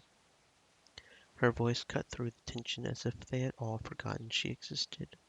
Dora had tucked herself in the very back, as if not to be seen. Knowing her story, Eleanor knew that Dora was completely right for any reservations she had. I agree. Then let's take him down now. Have you seen the size of the teeth on all those orcs? That one's looking right at me, licking his chops. Loren grumbled. Emukiki returned to the group. The challenge has been accepted. One of us will die at dawn tomorrow. Don't be saying that like you ain't sure you're going to win. You got us by your side. If he doesn't plan to play by the rules, then neither will we. We'll all make sure the right person goes down tomorrow. No, let me fight him. No tricks. The group was silent for a moment from his request, especially Eleanor. This was not what she had in mind when she asked Amukiki to challenge Cruel. It was just supposed to be a way to get him alone. You think you can definitely win this duel? That hardly seems fair if he just gets to kill him by himself. What about me? You must let us fight on our own. Otherwise we are not men. If you think you can handle him, then we can do this the clean way. Is this wise? I lay faith with the greatest warrior Grimoire has ever seen. I believe you should too. Elnor looked over at the gladiator and he stuck out his chest. It seems we must. They left for camp. Cruel kept the orcs at bay so that they could feast on them in the morning. They were awoken by shouting, Dora, Dora. Eleanor hopped up and quickly found a distraught Ramos. You have any idea how early it is? Dora's missing. She's nowhere, I tell you. By then the entire group had formed around Ramos and began scanning the horizon as if to catch a glimpse of her. You've checked. You think I haven't checked everywhere? When I say she's missing, you better believe she is. Very well, dwarf. Calm down. We will make sure that she is found. Could she have been kidnapped? No. Ray was hunched against the ground looking for tracks. She just walked away. If she has gone that way, she is heading for the orcs and Cruel. Eleanor went quiet. It could not be coincidental. We need to save her. Well, why? She's about to do something very stupid. Everyone followed Dora's trail, and sure enough, it led straight to the orc army in the nearby distance. We will have to look for her some other time. We have a duel to fight. Eleanor nodded and unsheathed her sword, hoping Dora was okay for the time being. There was a greater matter at stake. They all found the spot where the two nomads had buried their weapons in the ground, as it was a mark of their dueling location. Ray offered to hide away on a nearby cliff to act as an immediate end to Cruel if the duel went sour. Eleanor took him up on this, knowing he had an excellent shot. The orc army once again filled the plains, with a few decorated leaders standing next to Cruel, who was waiting impatiently. I am ready. He raised his shield and slammed it with his sword. Loren nodded. Satisfied, he moved to engage Cruel. Eleanor caught him by his arm just before he left. He stopped and turned to her. If you die, I'm going to so kill you. His jaw moved, but he said nothing before again breaking away to start the duel. The orcs and Loren's followers gathered around as both the duelists stood by their weapons in the center. Cruel was stoic, but Amukiki pulled his sword out of the ground with a challenging glare. Cruel grunted. You act like nomad. You look like nomad, but you not nomad. There was a full-body reaction in Amukiki from the taunt, his face now contorting in bloodlust. You die. With that, Cruel tore his hammers from the ground and rushed towards Amukiki. He managed to deflect the massive strike. All watched as the two demonstrated why their people were called barbarians. Even though Cruel demonstrated greater strength and more brutal tactics, Amukiki somehow managed to hold his own, proving he had rightfully earned the title of Bear in Grimoire. The battle raged for what seemed like hours, could have been no longer than a minute. Running low on stamina, Amukiki tried a maneuver he learned only recently. He used his weapon to twist Cruel's hammers from their grip. Eleanor was startled from recognizing her own move, and from seeing it executed so perfectly. It worked, and Cruel's hammers flew from his monstrous hands. He was defenseless. The gladiator raised his sword to take the kill. Cruel roared, causing all orcs to break from their ranks to swarm Amukiki. Eleanor's gasp was stuck in her throat at the sight. Then she looked up at the cliff, hoping Ray's hand was steady. Loren had her weapon drawn and charged into the fray.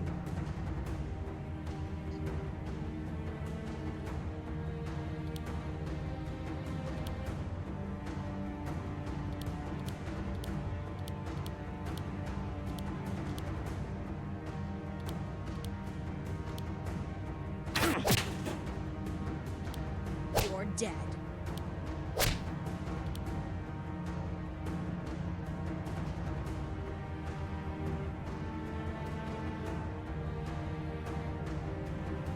No!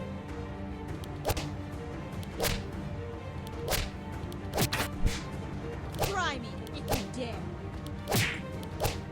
Either I'm really good or they really weren't.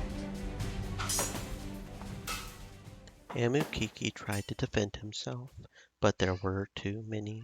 They could not kill an entire army by themselves. Crossbows pierced the sky, striking attacking orcs. But more just sprang up in their place. You call yourself a warrior? You fight like a coward. Cruel grunted loudly, and the orcs retreated. Their damage had been done, and Mukiki was bleeding from several wounds, was still standing. I am a great warrior, best warrior orcs know. The entire orc army started to howl menacingly to show their loyalty. The cacophony surrounded them, sending shivers through them, even Loren. They could not fight their way out if they decided to attack. The reality of the position that they had put themselves in was suddenly too clear. But the harmonizing of the orcs was disrupted abruptly by a high-pitched yelp. All of them were silent as one of the orcs in the front lines keeled over. Dora pulled her knife out of the dead orc with a look that none of them had ever seen on her before. It was dark, it was serious, and truly sad. You ain't a warrior. You ain't. Her voice trembled, and she stepped out of the orc ranks, shedding what must have been an orc disguise. No more hidin'. I ain't gonna hide from you no more. To Dora. The dwarf woman held out her short knife and took staggering steps towards him. The orcs started hissing at her, but Cruel gave no orders. You are puny. So what? Dora ran forwards and plunged her knife into Cruel's chest. No one breathed a single breath as Cruel looked down at the weapon impaled in him, and then Dora. He took the knife out of him and tossed it away without even blinking an eye. Run. Leave. Cruel scooped up Dora before her legs would let her move. She screeched as he lifted her from the ground. I know you. You smell like Dwarf Village. He grinned, thinking about Dora's hometown. I not find you then. Unhand her, you flea-bitten lard weasel. Ramas had marched to Dora's rescue, his axe ready. Ramas, no!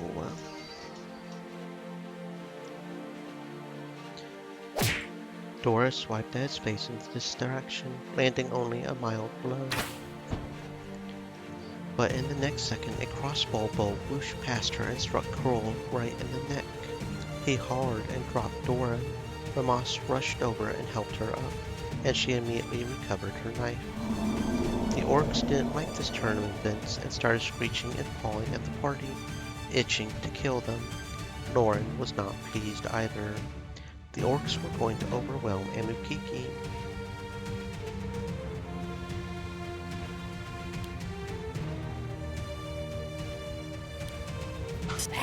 Loren and Elnor charged forward and overpowered the most decorated orcs, but did not kill them.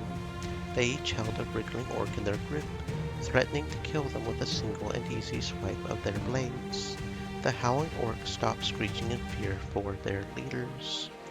What, we have your prized followers. Cruel ripped the arrow from his flesh. He looked at his own blood on his hand and grimaced. Your arrow man made me bleed. Disband, or we'll kill them. Cruel didn't even look at the hostage orcs. He was looking around on the cliffside for who shot at him. I kill Arrow Man. Didn't you hear us? We'll kill your henchmen. The surrounding orcs, clearly understanding the situation, whimpered disapproval, but Cruel was not interested. You see, he doesn't care one squat about you. Dora stomped dangerously close to the orcs. The creatures looked almost confused.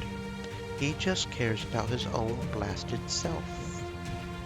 The orcs all looked hopefully over at Cruel, as if he would prove her wrong. But he turned his back to them and started walking away, presumably to find Ray. Loren and Elnor let go of the orc leaders, knowing that they now understood completely whom they had once trusted. As expected, the leader orcs did not attack. Instead, they grew violently angry at Cruel, hissing and clawing in his direction. In their own language, they clicked and gabbed for the orcs to take revenge against the nomad that had once been their hero. The orcs did not need to be told twice. They charged at Cruel. He did not even see them coming. They overtook him almost instantly. Cruel let out a distorted roar as the wave of orcs consumed him. While they were preoccupied, Loren's group struggled to recover from everything that had just happened. Ramas consoled Dora as she watched Cruel's demise. Ippoly Michaud looked after Imukiki, requiring Elnor to tend to his serious wounds. Thank you. Elnor looked up from healing the gladiator, realizing that he was talking to her. For what? Amukiki hissed in pain and did not answer. Elnor looked away, assuming he meant her healing. Elnor wasn't sure why she would think it was something else. After Cruel was dealt with, the various orc leaders split off into separate directions, breaking apart the army. They all scampered away, leaving only the dead strewn about in the field. A great sense of accomplishment flooded the group. Horus was now safe again. I would say we just achieved the impossible, but we have an even more impossible task ahead of us. This feat will pale in comparison. General Samael should be notified immediately. Okie dokie. Looks like we managed to do that. I thought that was what was going to happen if we took the orcs hostage. I'm glad I was right.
Back in the city, the homes they were once burning were now being rebuilt, not only by the help of the Empire soldiers, but by the Elven Rangers as well. Together the two sides helped fix what the demons had too easily destroyed. My men told me that the army has dispersed. I could hardly believe it, but they're gone. Not one blasted orc to be found. Don't sound too surprised, General. I said I would deal with him, and I have. I suspect that the Council will recognize this. Yes, I will personally vouch for your leadership. I did not think I would say that. Believe you me? He gave the group an elusive grin. There is still much to be done around here. If you could lend a hand or 10, this town would be obliged. Loren nodded. She directed everyone to help do what they could in cleaning up the town, healing the wounded, and restoring homes. It was in this time that Elnor came to realize Loren's charitable side. It was hard to consider her a selfish person by her serious, even harsh, way of speaking and acting, but watching her in action outside of battle showed her that there was a whole side to her that she had tried hard to conceal. Being Amazon loyalty did come with certain expectations, she supposed, but it was more than just learning to find the more favorable sides of Loren. She was actually becoming a better person. Even just in the brief time that they had spent together, she saw growth in her, and even in herself for that matter. It was Loren who would one day be Amazon Queen and the leader of the world's greatest army. As far as Eleanor was concerned, she was born ready. That's what's up.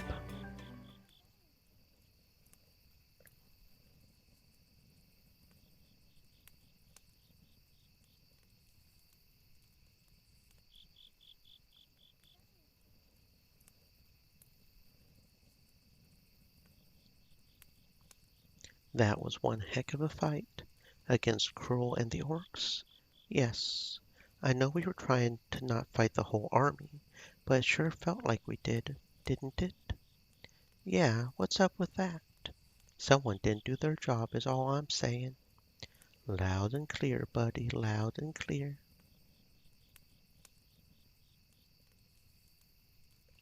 Amukiki was still recovering from his duel with Cruel. He was outmatched, but only through trickery. The gladiator did not act as if the battle was still bothering him, but Eleanor could see that it was. You did a good job. I did not win. You're alive. I'm glad. Amukiki's eyes lowered for a moment and then back up. After a beat of silence, Eleanor shuffled her feet. Well, don't get all mushy on me. Bye. Eleanor turned and took a step away before a strong hand on her arm brought him to a halt. She looked back and saw Amukiki staring intensely at her. His look was searching, but Eleanor did not know what answer to give. She felt her heart beat faster until it leapt up into her throat. Amukiki's grip on her arm loosened and he looked away. Finally, Amukiki turned and left Eleanor standing there, wondering what just happened. Eleanor felt her chest with her hand.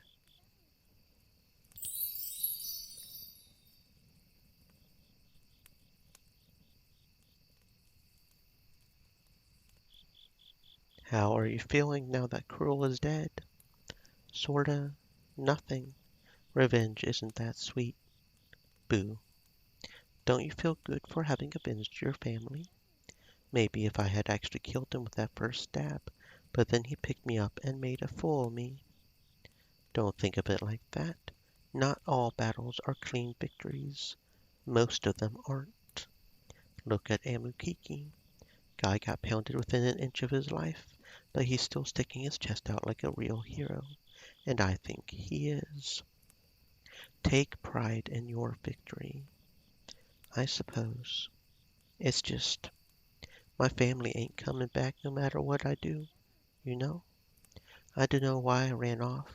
I thought I would kill him all by myself, but I ain't no assassin. I didn't know what to do once I got there. And, well, I was scared. So I hid again, like I always do. Like an orc. They're icky. I believe that. So anyway, family's still dead. Didn't kill Cruel by myself, and I smell like orc. Did you want a piggyback ride? Those always cheered up the younglings at the Citadel. I'm a dwarf, not a kid. Right, right. Sorry. Is that a no? No? Hop up. Woo! Silly, silly Dora. I do love Dora. She's definitely the best character. I do love the silly fillies.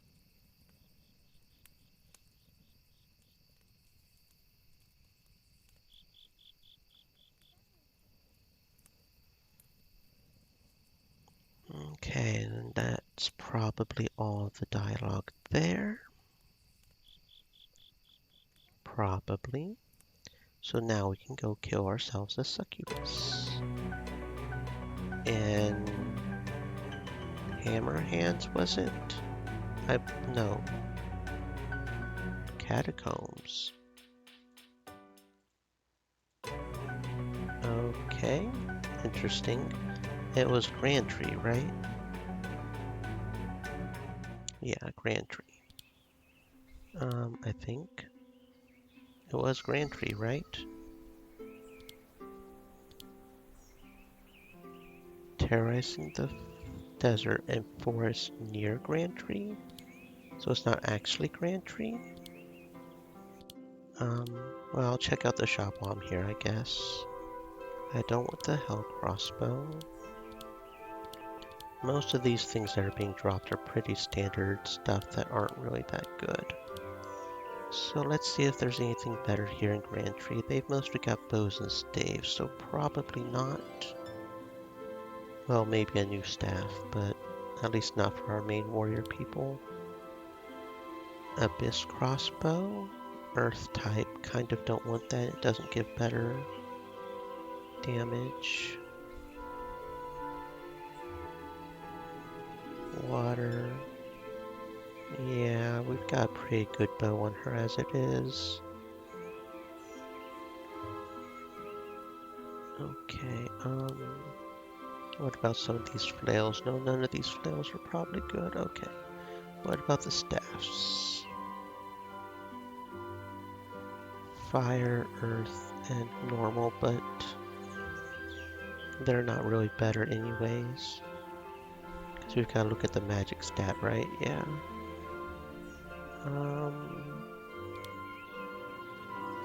Yeah, no, they're not really better anyways. Okay, so what about armor? Orc Knight shoulder pads, that'll give us more damage at the cost of only 1 defense and threshold. That's 5 more damage. I'm thinking yes. That should be fine. What necklaces do we have? We have Hunter's Necklace, Demon Lord's Necklace. That's defense and speed, so maybe Necklace with the Initiate for... where is she? You? Give her that defense up. Well, main thing is actually it would just give her speed, wouldn't it?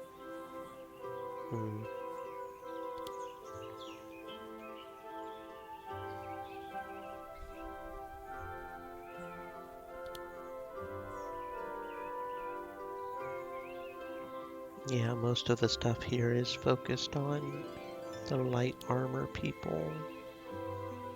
I'm not sure any of it's really better than what we've got. Seems like we've really tapped out the stores at this point. I think.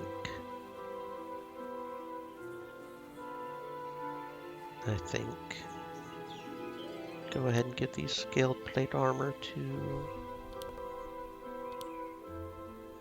No, that's actually technically a little worse. Not that much worse, but... They keep rearranging how this thing is organized, and it's frustrating me. See, now Dora's up here. Why is Dora up here? And she can't equip that anyways. Okay. Okay. So we'll just sell these. I don't think anything else here is better. Okay. So, what, the Cyclopses or something? The Dark Elves? Where do we go for the Succubus?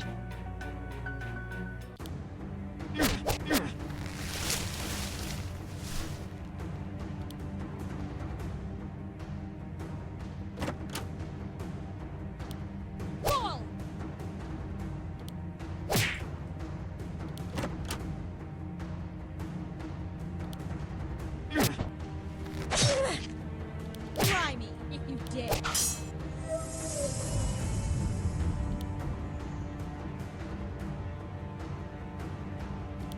You're dead. You're too easy.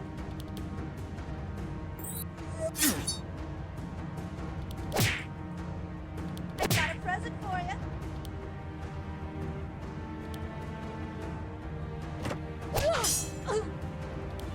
Try me if you dare.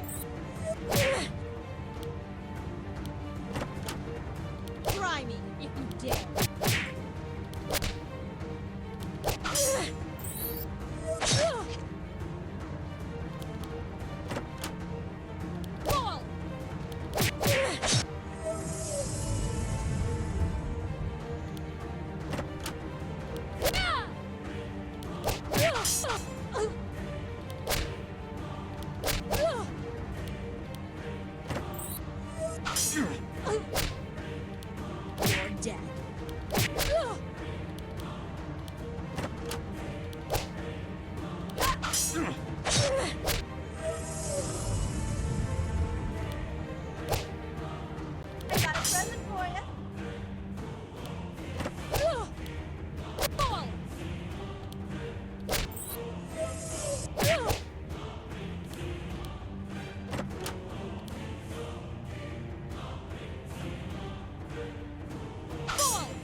Try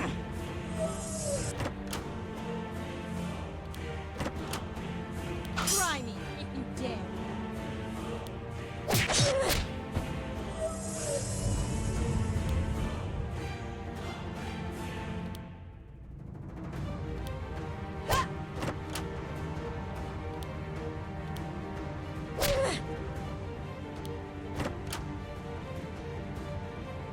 How do you like this?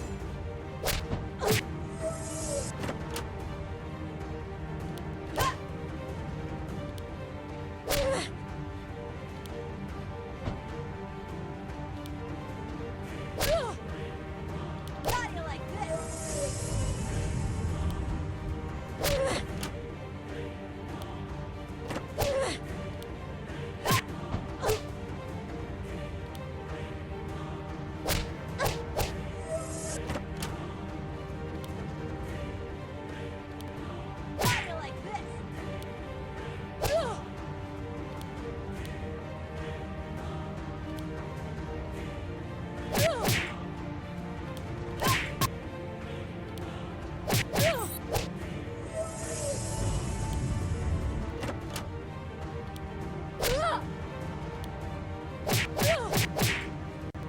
Keep up next time.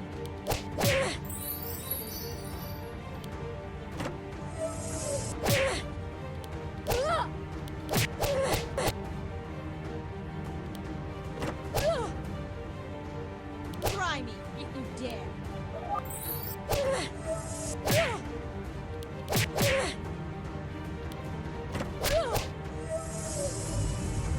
Try me if you dare.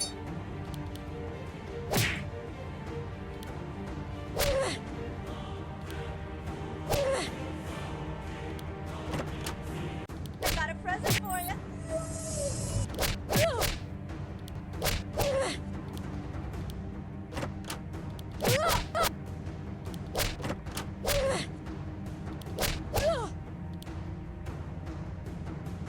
You're too easy.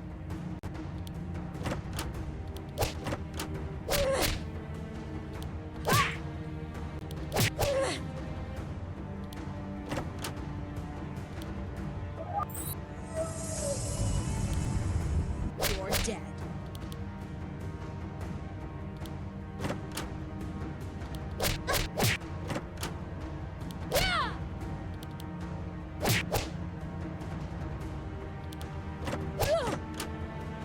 You're dead.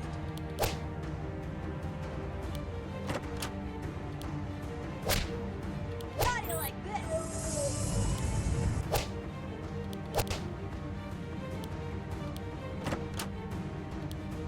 Try me if you dare.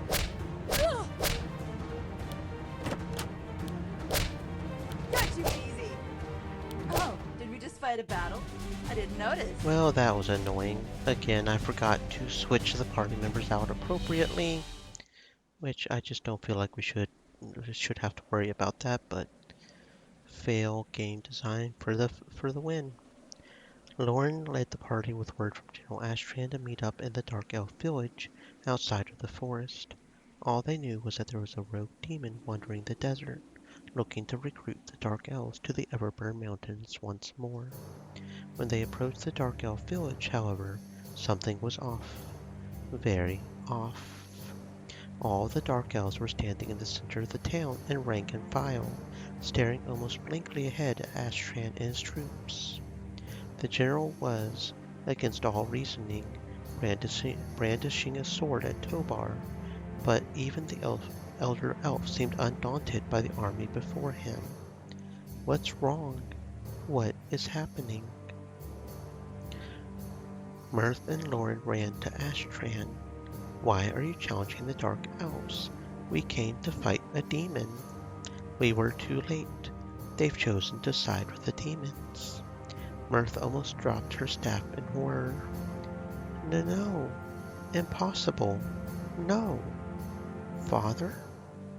The elder Dark Elf's face was emotionless, but with a flick of his hand, several elves behind him leapt forward, prepared to kill.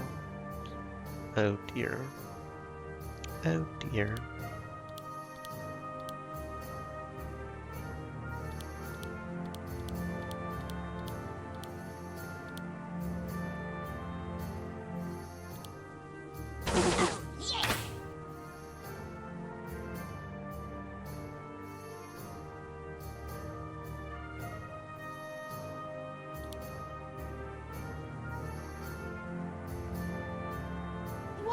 doing this? Ugh, ouch!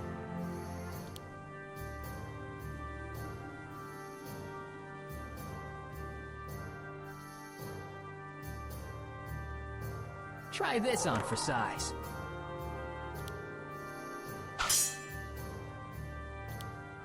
Got you easy. Got you easy.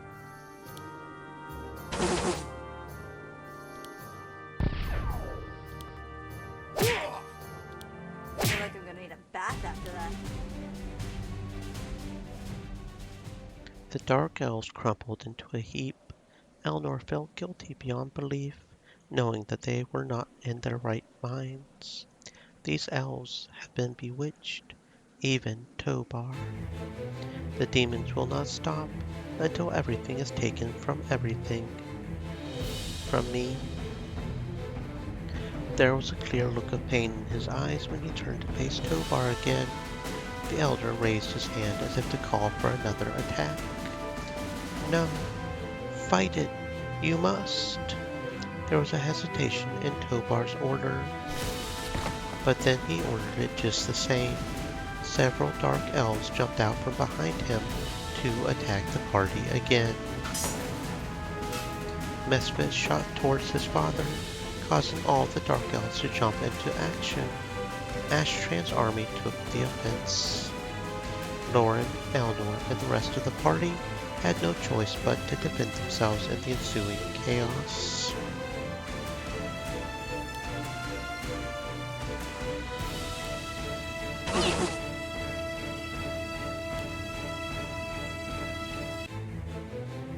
Everybody, get down!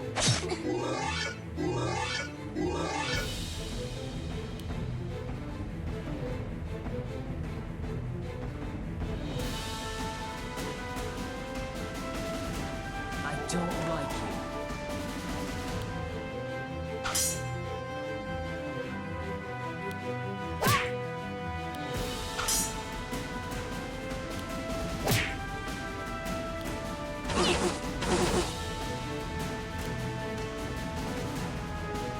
Harm no more. Keep up.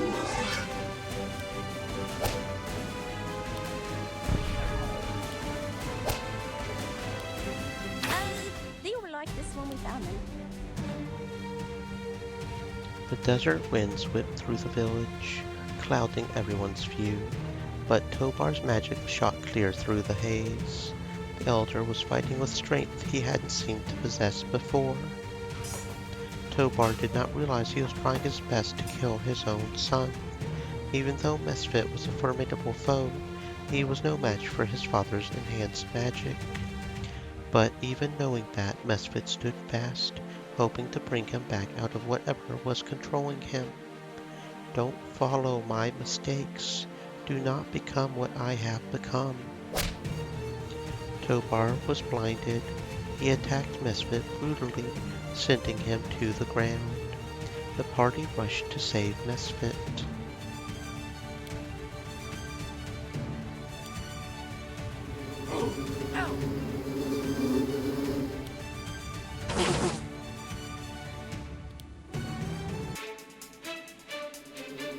Harm no more.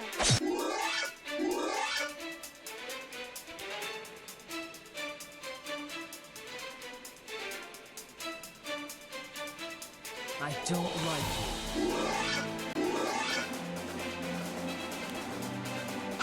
Yeah! Oh, a little busy. Now, cut. I'm sorry. Show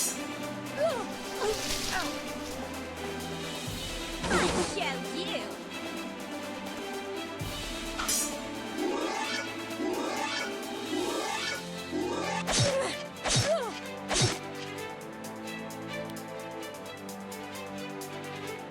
I don't like you.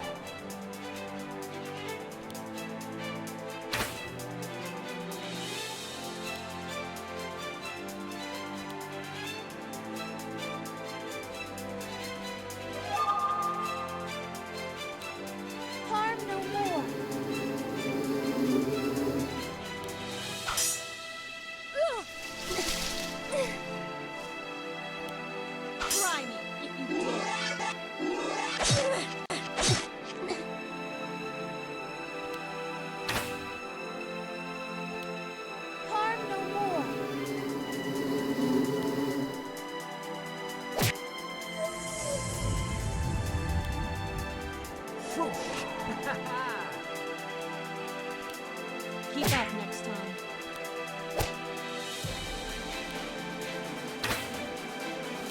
Let's make fights.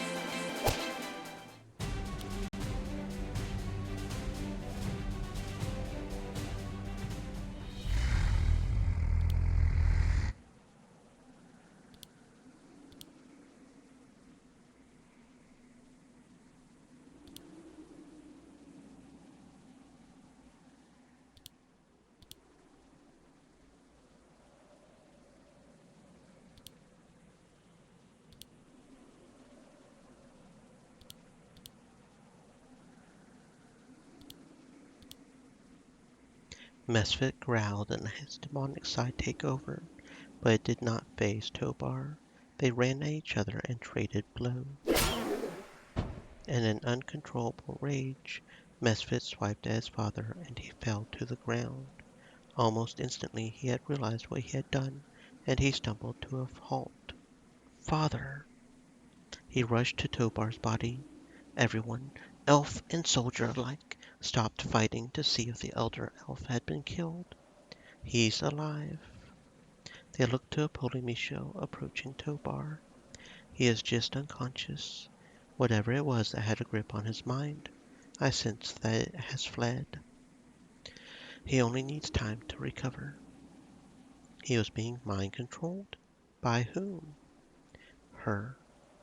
Who? I believe he's referring to a demon. She is near. Eleanor shuddered and looked around.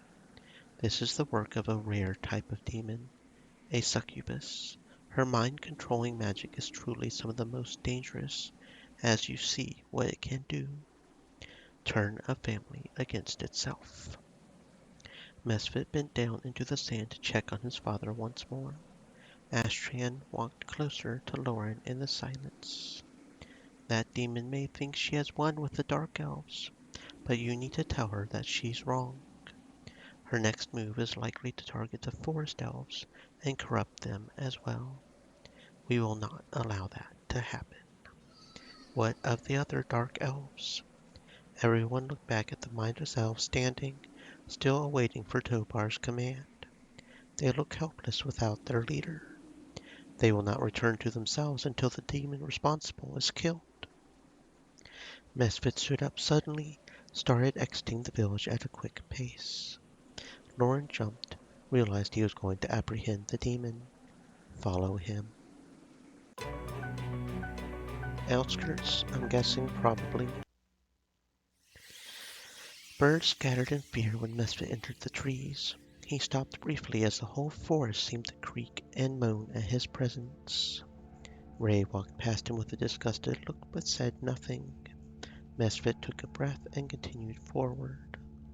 The group pressed through the forest looking for any signs of a demon. Mirth hesitated. I cannot go with you. The pain.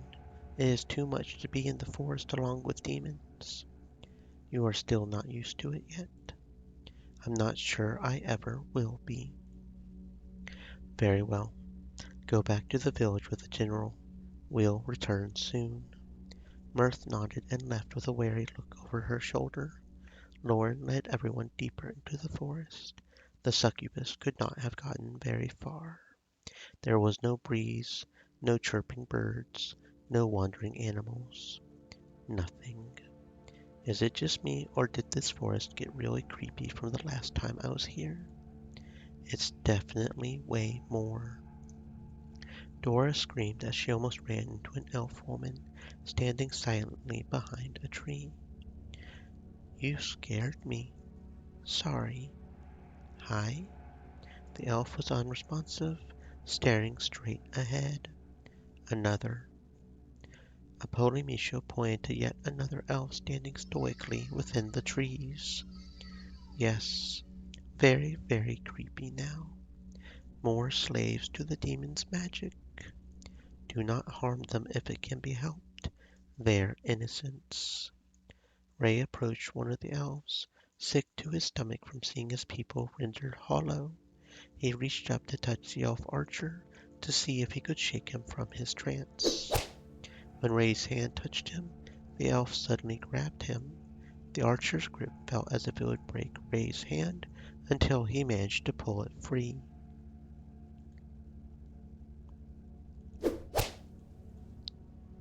Dora screeched as the elf she was standing near suddenly lunged at her. More mind-controlled elves appeared and pulled out their weapons. We have no choice now.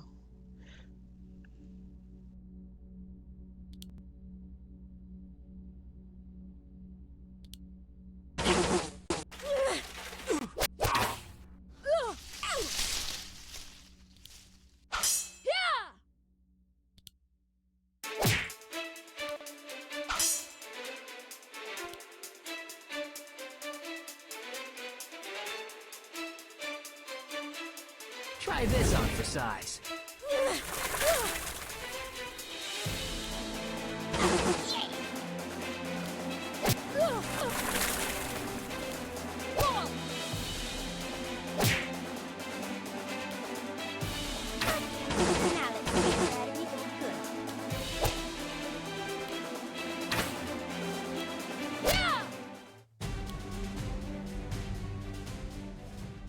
They were forced to kill the elves. Loren grimaced looking at their bodies. What unholy magic is this? Demon magic from the lowest tier of Inferno. A faint giggle reached their ears, sending a chill up their spines. You flatter me. They all looked around and saw the figure of a demonic woman standing with surprising ease amongst the carnage. She took a hand off her hip and started to strut towards them, her high heels delicately stepping over bodies as if they were nothing. I have a bad feeling about her. Joel. She stopped for a moment to read Misfit, but then she recognized him and smirked. My, how you've grown. You've used my gift to its full potential, I see. I'm impressed. Every muscle in Misfit seemed to clench. Do not look her in the eyes. She'll try to possess you. The party members promptly looked away and shielded their eyes, but Joel merely laughed.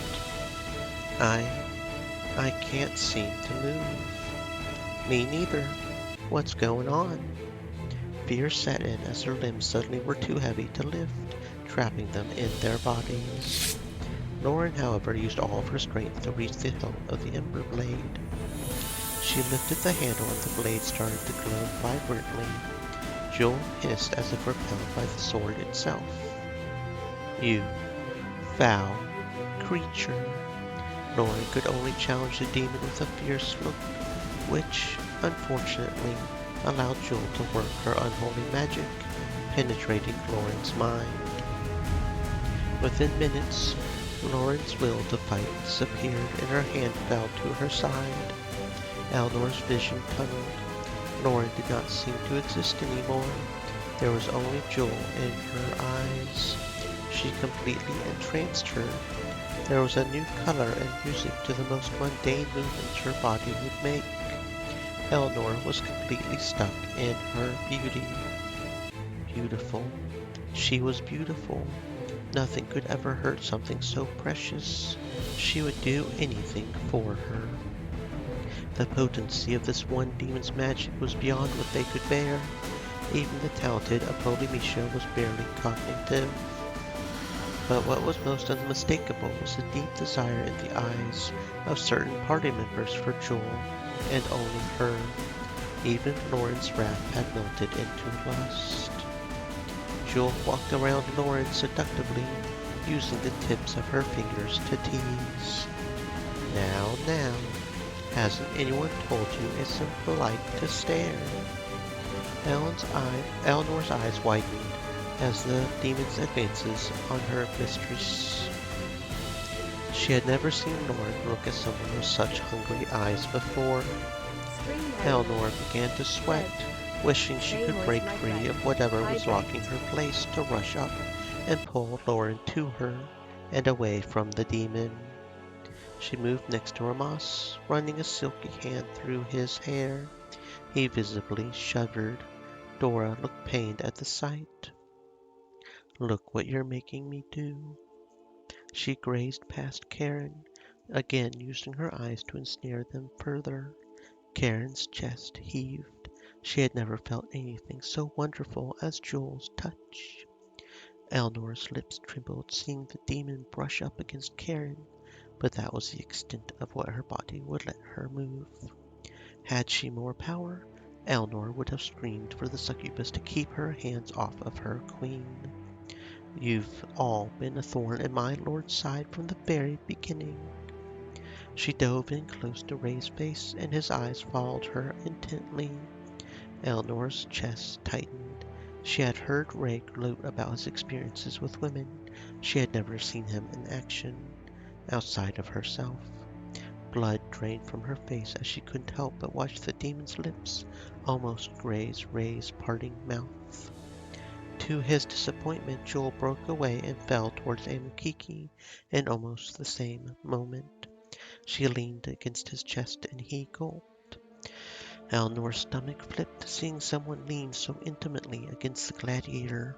It wasn't right. The demon had disarmed Amukiki so easily. Eleanor could never do that to him. You couldn't just shrivel up and die. You couldn't even let our war take its course. You should have just stayed home. Joel whispered directly into Salzer's ear. His back went rigid, losing all of his monk training in the blink of an eye. She then stepped over to Chambara, sliding her soft fingers behind her head and through her hair. Chambara's eyes were heavy, and her smirk very pronounced. Now I have to punish you.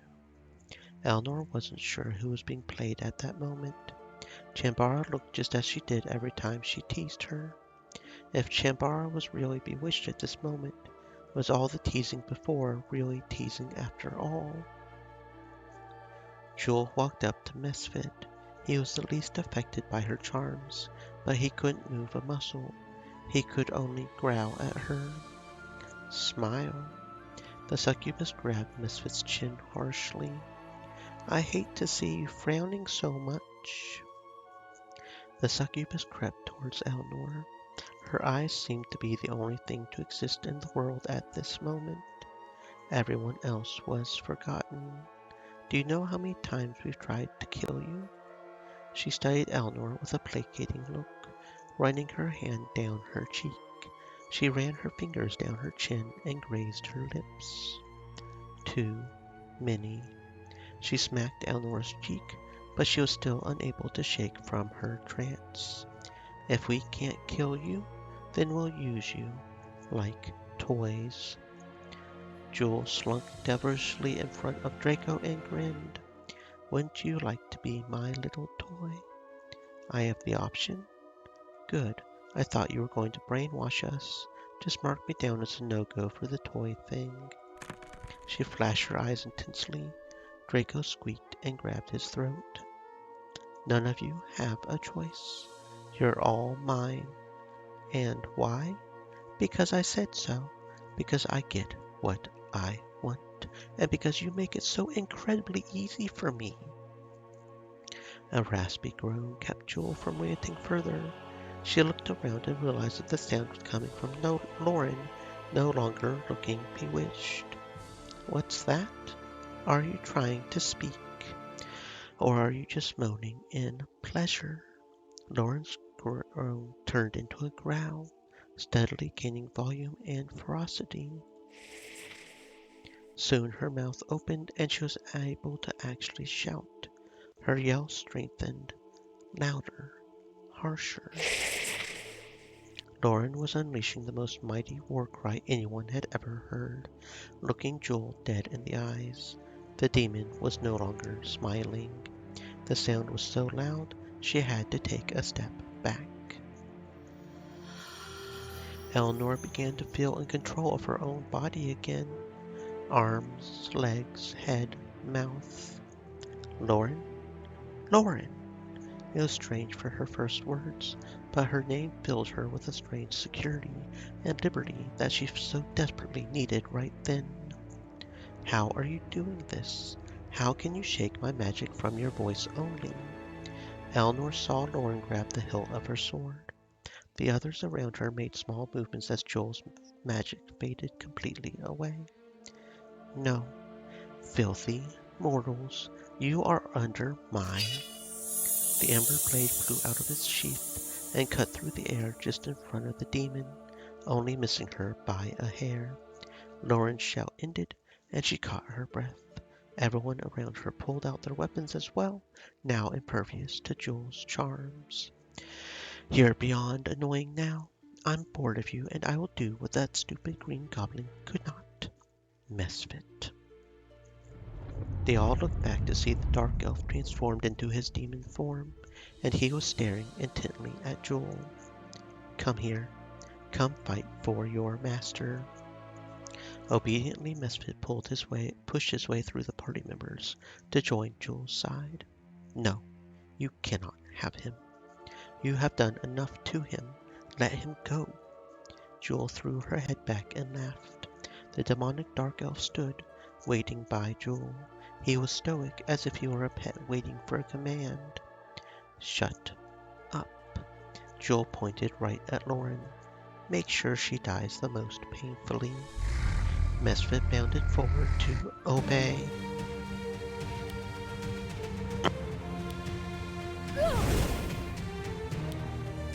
I showed you!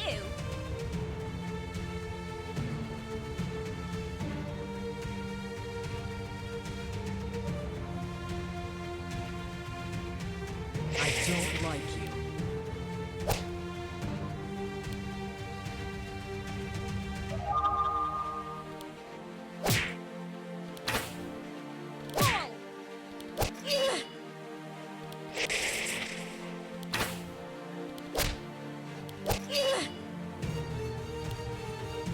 Alright, which one of you did that? Impossible.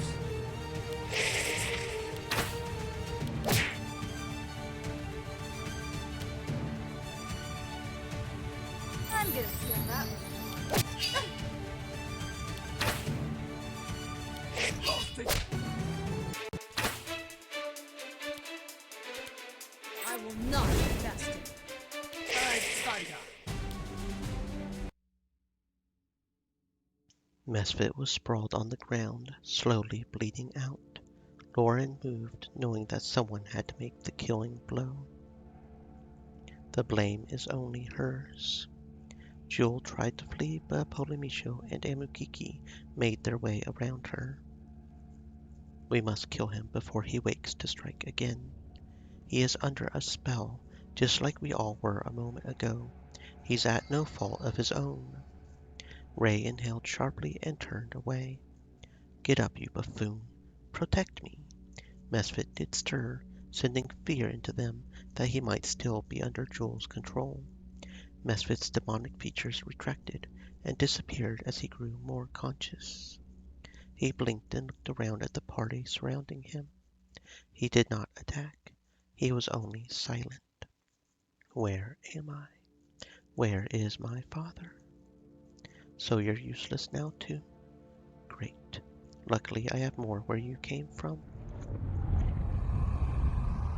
Without warning, dark pools bubbled up from the ground around Jewel. From the void sprang decrepit arms pulling demon bodies to the surface. The trees around them shivered and started turning black. The grass beneath their feet turned brown. She's killing the forest. Who cares about some stupid trees? Sweeties, show these guys how I like it done.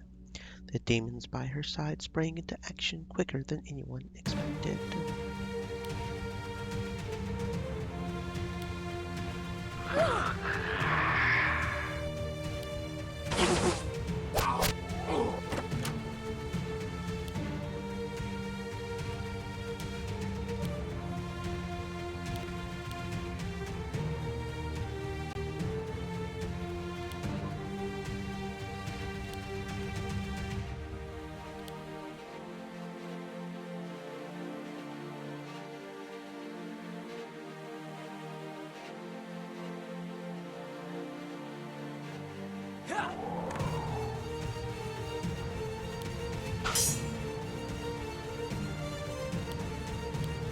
too easy.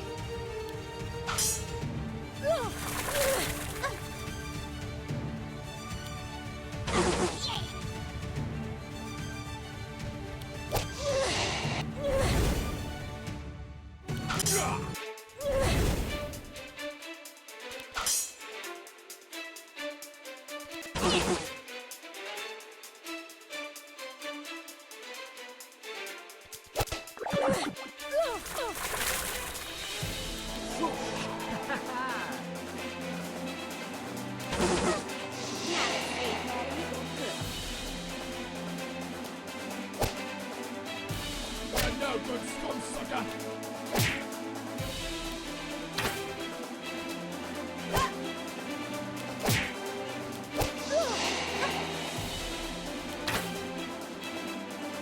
I hope this is slightly uncomfortable. Either I'm really good or they really weren't.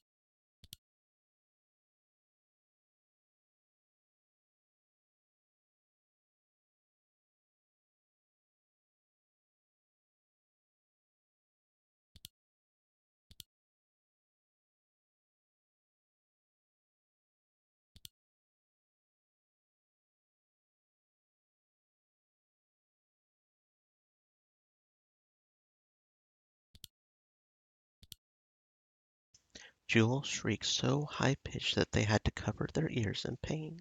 Her voice then gave out, and so did her last ounce of strength. The demon succubus crumpled to the ground. And so we have managed to succeed. Somehow.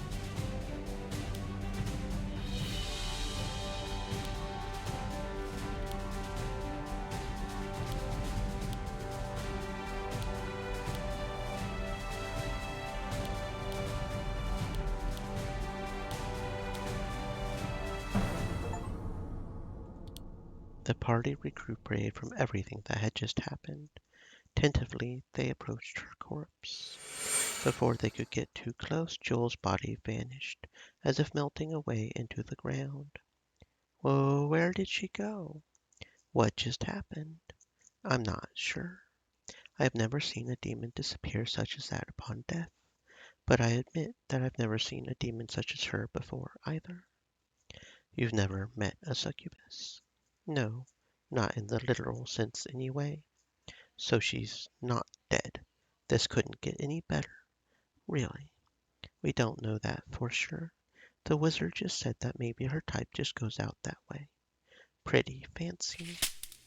Loren put her sword away with a loud clatter, getting everyone's attention. What matters is that she is no longer terrorizing the forest or the dark elves. Everyone thought about Tobar in the village, wondering if they had recovered now that Jewel was gone.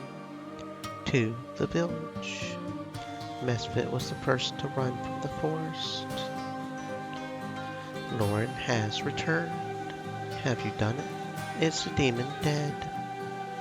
Before they could answer, Astran's soldiers were startled by movement among the Dark Elves.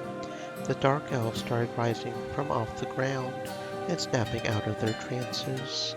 They shook their heads as if they had just woken from a groggy night of drinking, but were clearly back to their own minds again. Even Tobar, Mesfit was elated to see his father well. Astran offered the elder a hand up. After blinking a few times, he took him up on the offer. Our blood betrays us all. I have no words to describe how sorry I am. He swallowed and faced Astran. My friend, do not waste words with an apology. You are already forgiven. Now that this dreadful demon is slain, we can now move forwards to ridding the world of the rest of them.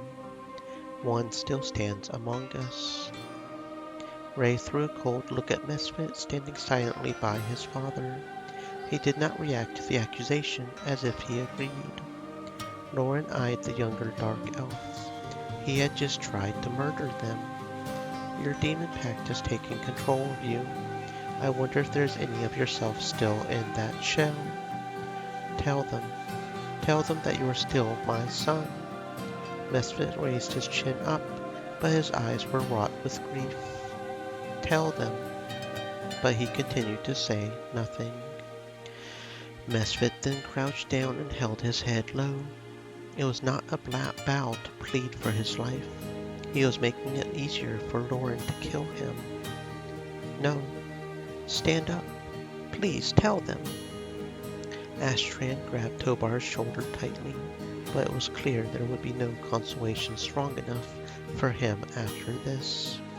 Loren was sympathetic, but her logic told her that he was a danger and a demon. He was asking to be put out of that misery. She stepped up to him. Eleanor instinctively staggered forward. Could she let her mistress take Tobar's son's life?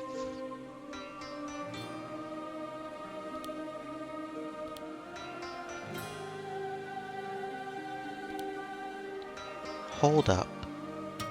He must be dealt with. Through death only? Eleanor, you just saw what a monster he is. Do not defend him. I'm sorry, Ray. I'm not going to watch him be killed. What other options do we have? Put him on a leash and give him to me. I'll make sure to feed him and walk him every day. This is no joke, Eleanor. I'm serious. I said I will take care of him, and I will. Why are we even discussing this? He'll murder you as soon as he gets the chance. You wouldn't do that, would you? Misfit was utterly silent. He said no. If you want him as your responsibility, then he's yours. Fail to keep him in check, and I will complete what I started. A hint of a smile graced Tobar. Thank you. Thank you for giving him this chance. Good still exists in this world, even when all is tainted by evil. The person who gives us that hope is more valuable than any resource. Princess Loren, you will make a fine leader. I've kept my word in dispatching the demon. The forest elders could not deny me my claims now. I think you are correct. This deed will sit well with them.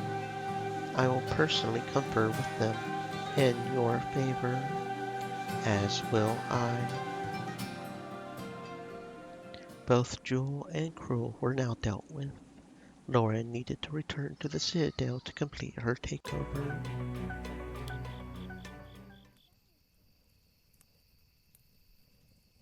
You attacked us. Misfit inhaled deeply. I did. This is the part where you apologize. I'm sorry. Misfit blinked a few times, then looked away. I'm sorry. Does she really have that much power over you? You were there. You have experienced her thrall. Now imagine that it is coming from inside of you, constantly, for all time. Eleanor was silent as she considered it. Okay, so that sounds pretty awful. For all time? You understand. I am beginning to. That doesn't mean I will accept your violence. However, if you need me for anything, you may speak with me. Need you? For what? A good hit of wine? A back rub? I'm open to ideas. Misfit was baffled, but didn't refuse.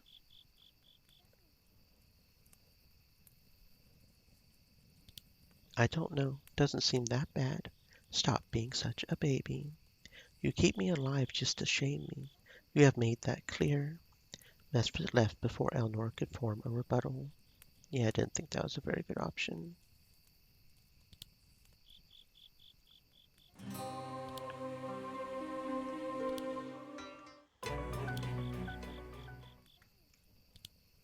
Okay, anyway.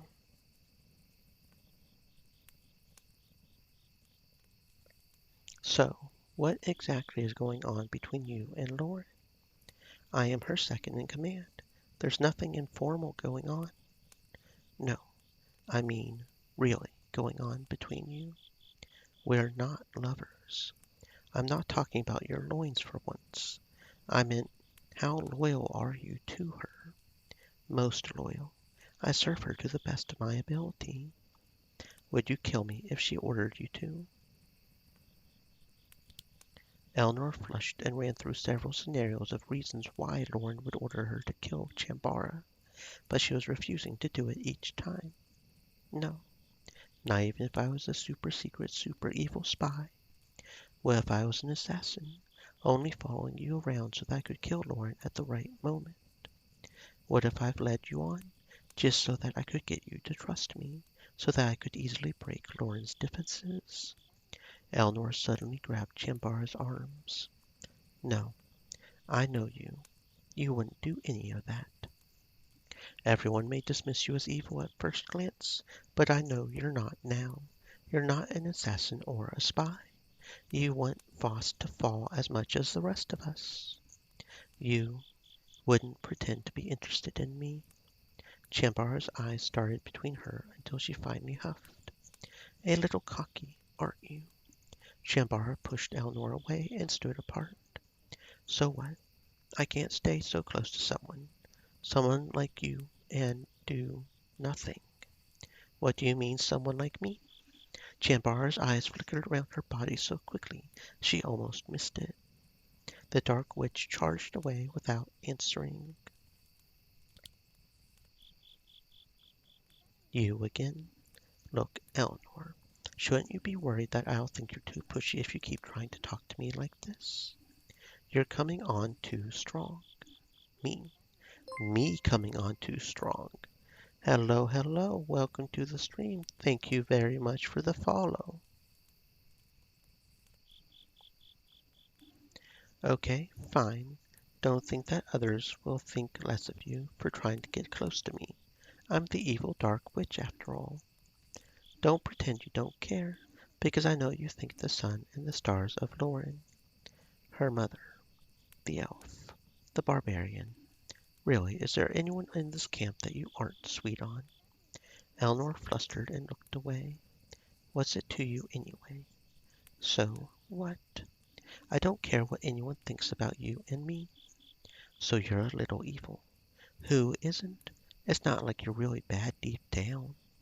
Chambara watched Eleanor closely. You're sure about that? Yes. She had no snide remark or threat to make. Chambara only laughed.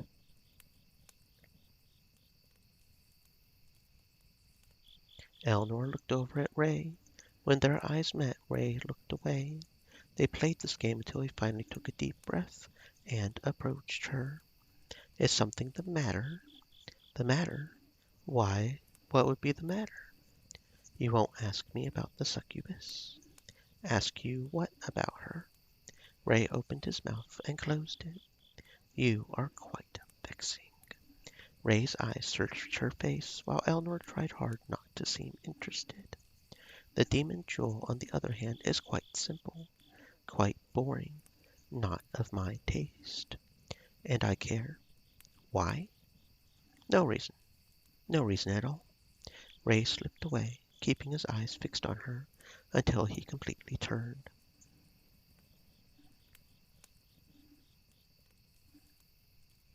Thank you for Mesfit. Isn't it weird how one day you're trying to kill him, and the next you're thanking me for saving his life? You saw the good in him. You saw the real elf underneath. That tells me a lot about you. Something good. Something very good. Thank you again. Let's see. Speaking of mirth, double check. I think this necklace might be better. 5 more defense. A little bit of a loss for crit hit, but that's fine. Because we also get all that resistances. No. There's some weakness there, isn't there? That should be fine.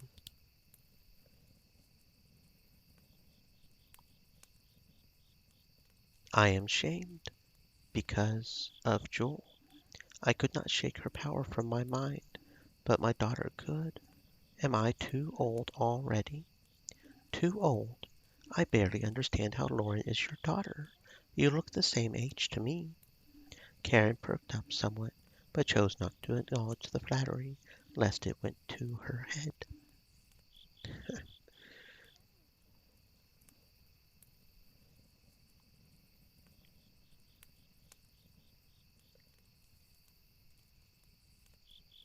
The demon cast a charm on me. Jewel? Yes, I know. She charmed almost everyone. And Mukiki paused. Did she hurt you? There was quite a choking sensation. It hurt, but I don't know if she meant it to. I'm sorry. Oh, okay. Thanks.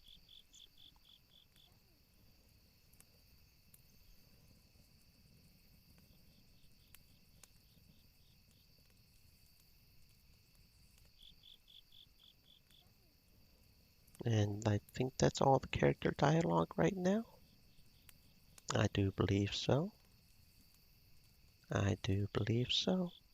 It's time to go to the Citadel and form for the final attack, I believe. I do believe.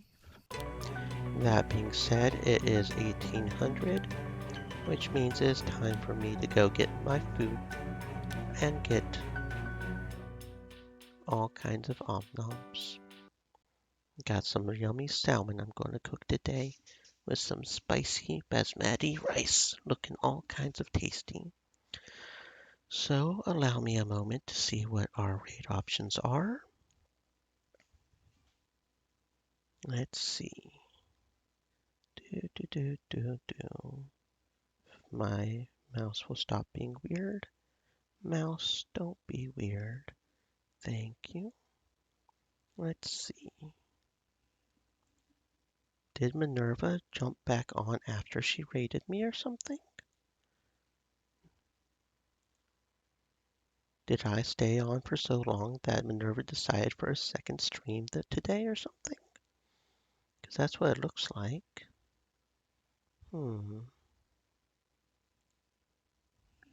Let's see. What are our options? You are no longer on. Oh, stop being weird. Electronics. No, electronics. Love it whenever electronics are weird, you know? It's like, that's not what I wanted you to do. Silly, silly Philly. Thank you. Okay. Let's see. We could raid her.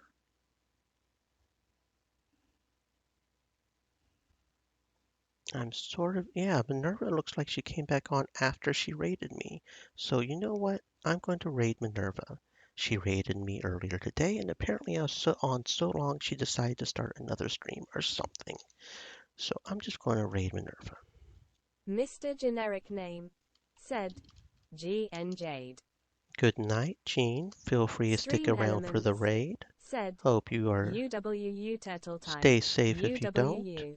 Maybe I will see you guys tomorrow for the finale of this. I mean, I can't imagine there's much more left but to go after Faust. So, okay, let's get this raid going. Command meteor shower at Minerva Mythos. Okay. Thank you for sticking around and lurking, Gene. Hopefully I will see you tomorrow. Or actually tonight, I guess, for Kana's stream, since you're almost always there.